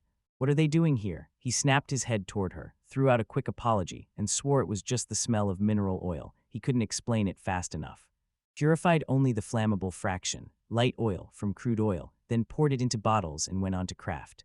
She stared at it and snapped, why would he do something like that? Then he said the same thing, military activity had been so intense that it. Lately, another message slipped in from the Rube family too, saying the war is about to kick off any second, and they came. They can't change everything, but they'll tip the scales a bit. Once the war kicks off, the enemy camp starts to crack, and that's when he hits on the brilliant plan, dropping this from the sky to smash the enemy's supplies. She grabbed a bottle and swore you can't win a fight on an empty stomach. Then he nodded and ordered a separate detachment of roughly 5 Eagle Riders to carry out the operation. He'll be gone for just a few minutes. When he's away, she and Ryo are going to slip back right then. She'll take over, she agreed, smiling as she told him, "Don't worry, you can leave it to us." He barged into their room and claimed it was pure luck. Somehow all 3 of them were right there, convenient as ever. They're all here now, and then, out of nowhere, he gets a message from his father. "The war kicks off tomorrow, mark that in your head. Later." Right here, the MC strode straight into the Eagle's territory. She dumped water over everything and tossed him a piece of meat. They finally locked eyes, and he told him, "Tomorrow there's a meeting. A decisive battle is coming, he's got to." He had to eat up Pakin's strength, and then, right as he did, he caught the Eagle staring at him. She stared at him and blurted, "What happened?" But then his strange behavior froze the words in his throat, and the sentence cut off. He paused at a strange thought. Normally, he would have dug into his food right away. He pressed his head to it and couldn't help wondering, was Stardust really right? Her fingers traced over him, so rare it barely felt real, and panic snapped through him. Carol suddenly stormed over to them and demanded, "So what's going on?" He spun toward her just as the Eagle suddenly started stroking him. She walked right up to them and warned that he could sense his own tension building up before tomorrow's fight, and Blue Storm kept acting exactly the same. He figured they were headed for war, and honestly, it only made sense. To worry, the Eagles tore into the food, and she blurted that it felt. It looked like he'd finally cooled off, so he agreed, then called her and told her the warning he'd been saying. During the operation, he told her to take charge of the main forces on her own, and he made it brutally clear, no matter what, she was forbidden from stepping into any dangerous action. She leaned in close, snapped, and asked if he really thought she was stupid, because he had no right to treat her like she was a child, and she wouldn't let him. "Keep the altitude steady and hover in the air, easy." He bowed his head and apologized, saying she was just seeing real combat for the first time, and he only needed her to stay calm and react to everything. She told him not to fret, she's got the main forces covered, so he just needs to lock in on his job of before. He finally cooled off, nodded in agreement, and said it would. Tomorrow he was counting on them, so it had to happen. And yep, them too. Then the very next day, Yuri and the riders blasted through the sky on their eagles, gazing down at overlooking the battlefield from high above. Everything raged below. 2 sides surged forward, sprinting straight at each other. And they slammed into him, swinging their weapons with full force. He yanked his mask down and stared at the sheer size of this huge. A massive army, everyone's locked in pure hatred, swinging steel and taking lives left and right, and it's so ugly it doesn't even feel real. Battlefield, when he joined the War Council, Ryo leaned in and said the observation squad might be able to do something too. He shoved the idea away back then, but now he finally gets what those feelings are all about. Little if this army ever swings in and his family or his comrades get killed, he wants to do something, so he lunged into action, started waving the flag and thought, they can finally kick off the operation. He flicked a lighter open, and boom, every detail from earlier came flooding back. Carol thrust it into his hands and fired off the question, "What is this?" He claimed it was a fire starter, and Lily made it. Made it just for him, one single match, so he could strike it and ignite the incendiary fuse. He hurled it, and when it finally caught fire, the other soldiers would immediately start tossing bottles too. And the flames would rip through everything, so they could obliterate the enemy's supply. Supplies, she stared at them in shock, like her eyes couldn't believe what they just saw. He snapped in shock and blurted out that he always came up with ideas. Snapped up an idea, and right now, he's mid-sentence, already about to spill it. He struck a match, shoved the lighter to the fuse, and yelled, "Start it." Stardust leaned in and told them to push even farther into the sky. Their mission was to fly beyond limits. Their goal was that. He stared at that tent, then caught sight of the riders streaking through the air nearby, and threw up a thumbs up, and right after that, they all blasted off and dove down together. They huddled close and stared hard at that tent, like it was hiding something big. They kicked off their ascent as soon as they skimmed low over the ground. He slammed the rope free, ripping the bottles loose in one brutal cut, and slammed it down. Everything jolted as they crashed to the ground, and the sound cut off with a sharp F. And the flames exploded outward, swallowing a huge stretch of land. At the enemy camp, he stared straight at it, like he could already feel the trap closing in, and swore the gunpowder had finally caught fire. And civilians had also paid the price. This is war, and if he doesn't make that move, his comrades won't stand a chance. Not a single soldier in the squad got hurt, and this mission ended in a straight-up win. They need to jump into the main squad and ride with the observation crew.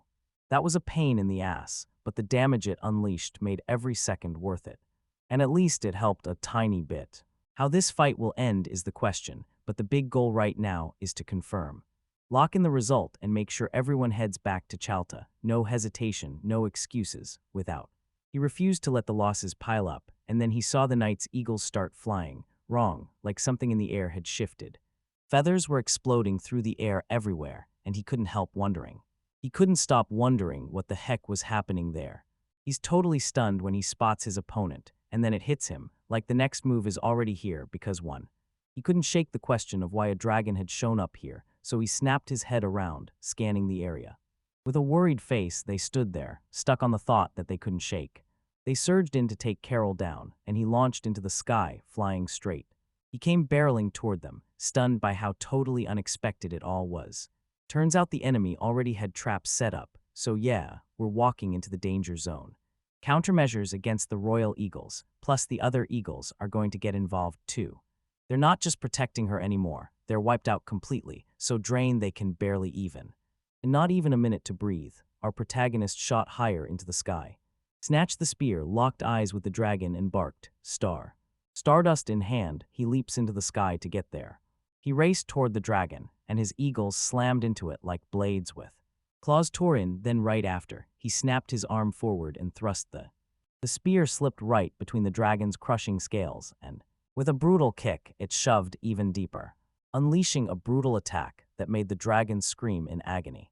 He grinned because the spear didn't stop at the skin. It drove straight into his organs, just like he wanted, if that's even possible. The blows were so brutal that even a dragon couldn't dodge death. Falling, suddenly the monster lunged with terrifying precision, slicing through the air in a way he never saw coming, sharp and fast. He whipped around and smashed his palm into the eagle's wing. With that tail, Carol, look right now, and yelled after him with a voice so intense, it practically cracked the air. A trembling, worried voice spilled out. Then, right in that same heartbeat, the dragon shot into the sky. It rocketed toward her with its mouth gaping wide, and he started right. Stardust started to fall, and he swore it had snapped his wings. This was a total disaster. There was no coming back from it. He snapped his gaze to the side. He stared at the blue storm's side and realized it had finally been beaten too. He got utterly defeated, and for a second he swore it was over until he remembered everyone. Everyone he'd ever known, and every last person he'd hurt, heard his apology. A little later it hit him. His senses finally came roaring back. He inhaled the scent of the earth, wondering was he really alive, or did something go terribly wrong? What happened out there? Thanks to the belt strapped tight around his waist. He wasn't tossed around. He ripped the belt loose, felt. Collapsed to the ground, noticing a small sting in his lower back, and then his body. His body finally obeyed. He lurched upright and stared at. Stunned, he stared in horror as his eagle writhed in pain. He figured both wings were wrecked. His fingers and claws were shattered to pieces. If he was fine, then the beginning. Stardust flared to life and stepped in front of him, turning into a blazing shield. In that exact moment, it felt impossible to save him. You'd think it worked, yet he was still breathing. Breath tearing through his chest as pain crushed him, then he yanked out his dagger. And he realized that everything he'd lived through had led to one brutal truth. Now it was all he could do. To him was his fault, so at the very least, he had to put him out of it. He finally crawled out of the pain, then dropped down beside the head of the eagle's head lifted up, and it stared right back at him, like it knew exactly what he was about to, and begged for forgiveness. He lunged forward and drove a dagger straight into his neck right before the strike.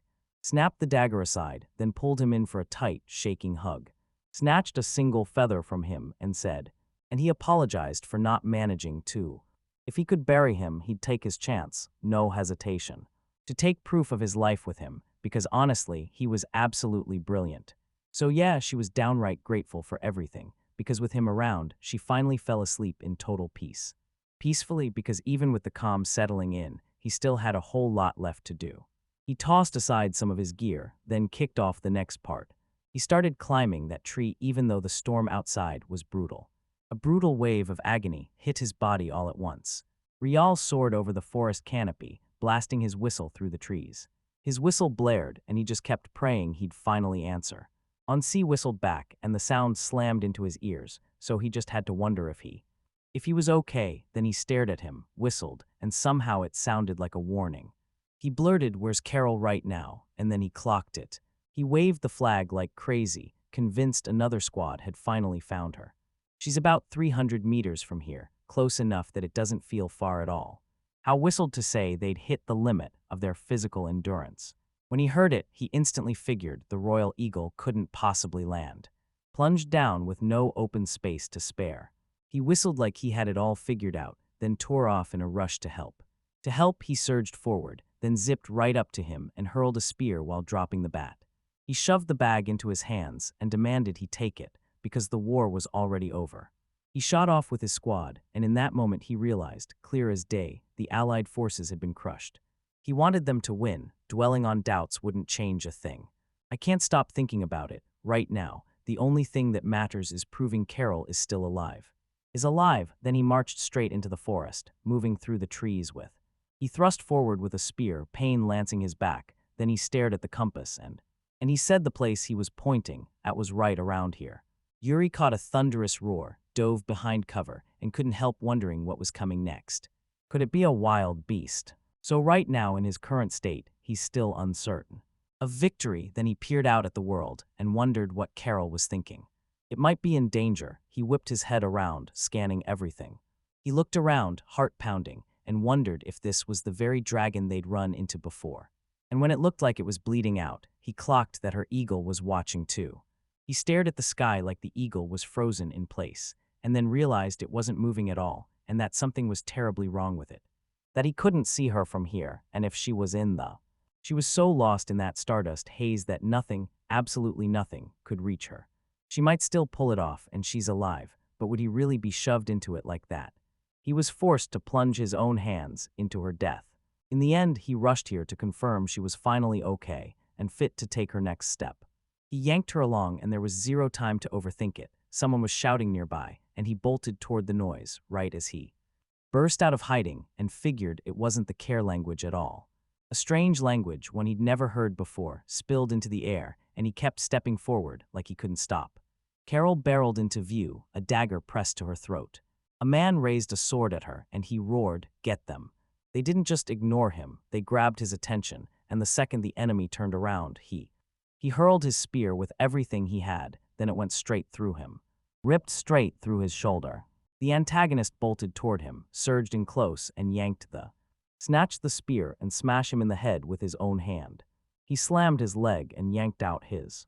He drove the spear in and thrust it deep into his arm. Right after that, he swung in and kicked the enemy's head straight offline. His head slumped, and with that, he stopped moving for good. He spun around, shouted her name, and asked her if she was okay. She needed to breathe, calm down, and and maybe slipped the dagger away from her throat. Wrote she swallowed hard, nodded fast, and agreed with a shaky, frightened voice, then blurted out, "How?" But she couldn't move a single arm. He closed in, grabbed her hands, and urged her to call. Hold it together, breathe slow, pull deep breaths, and calm down.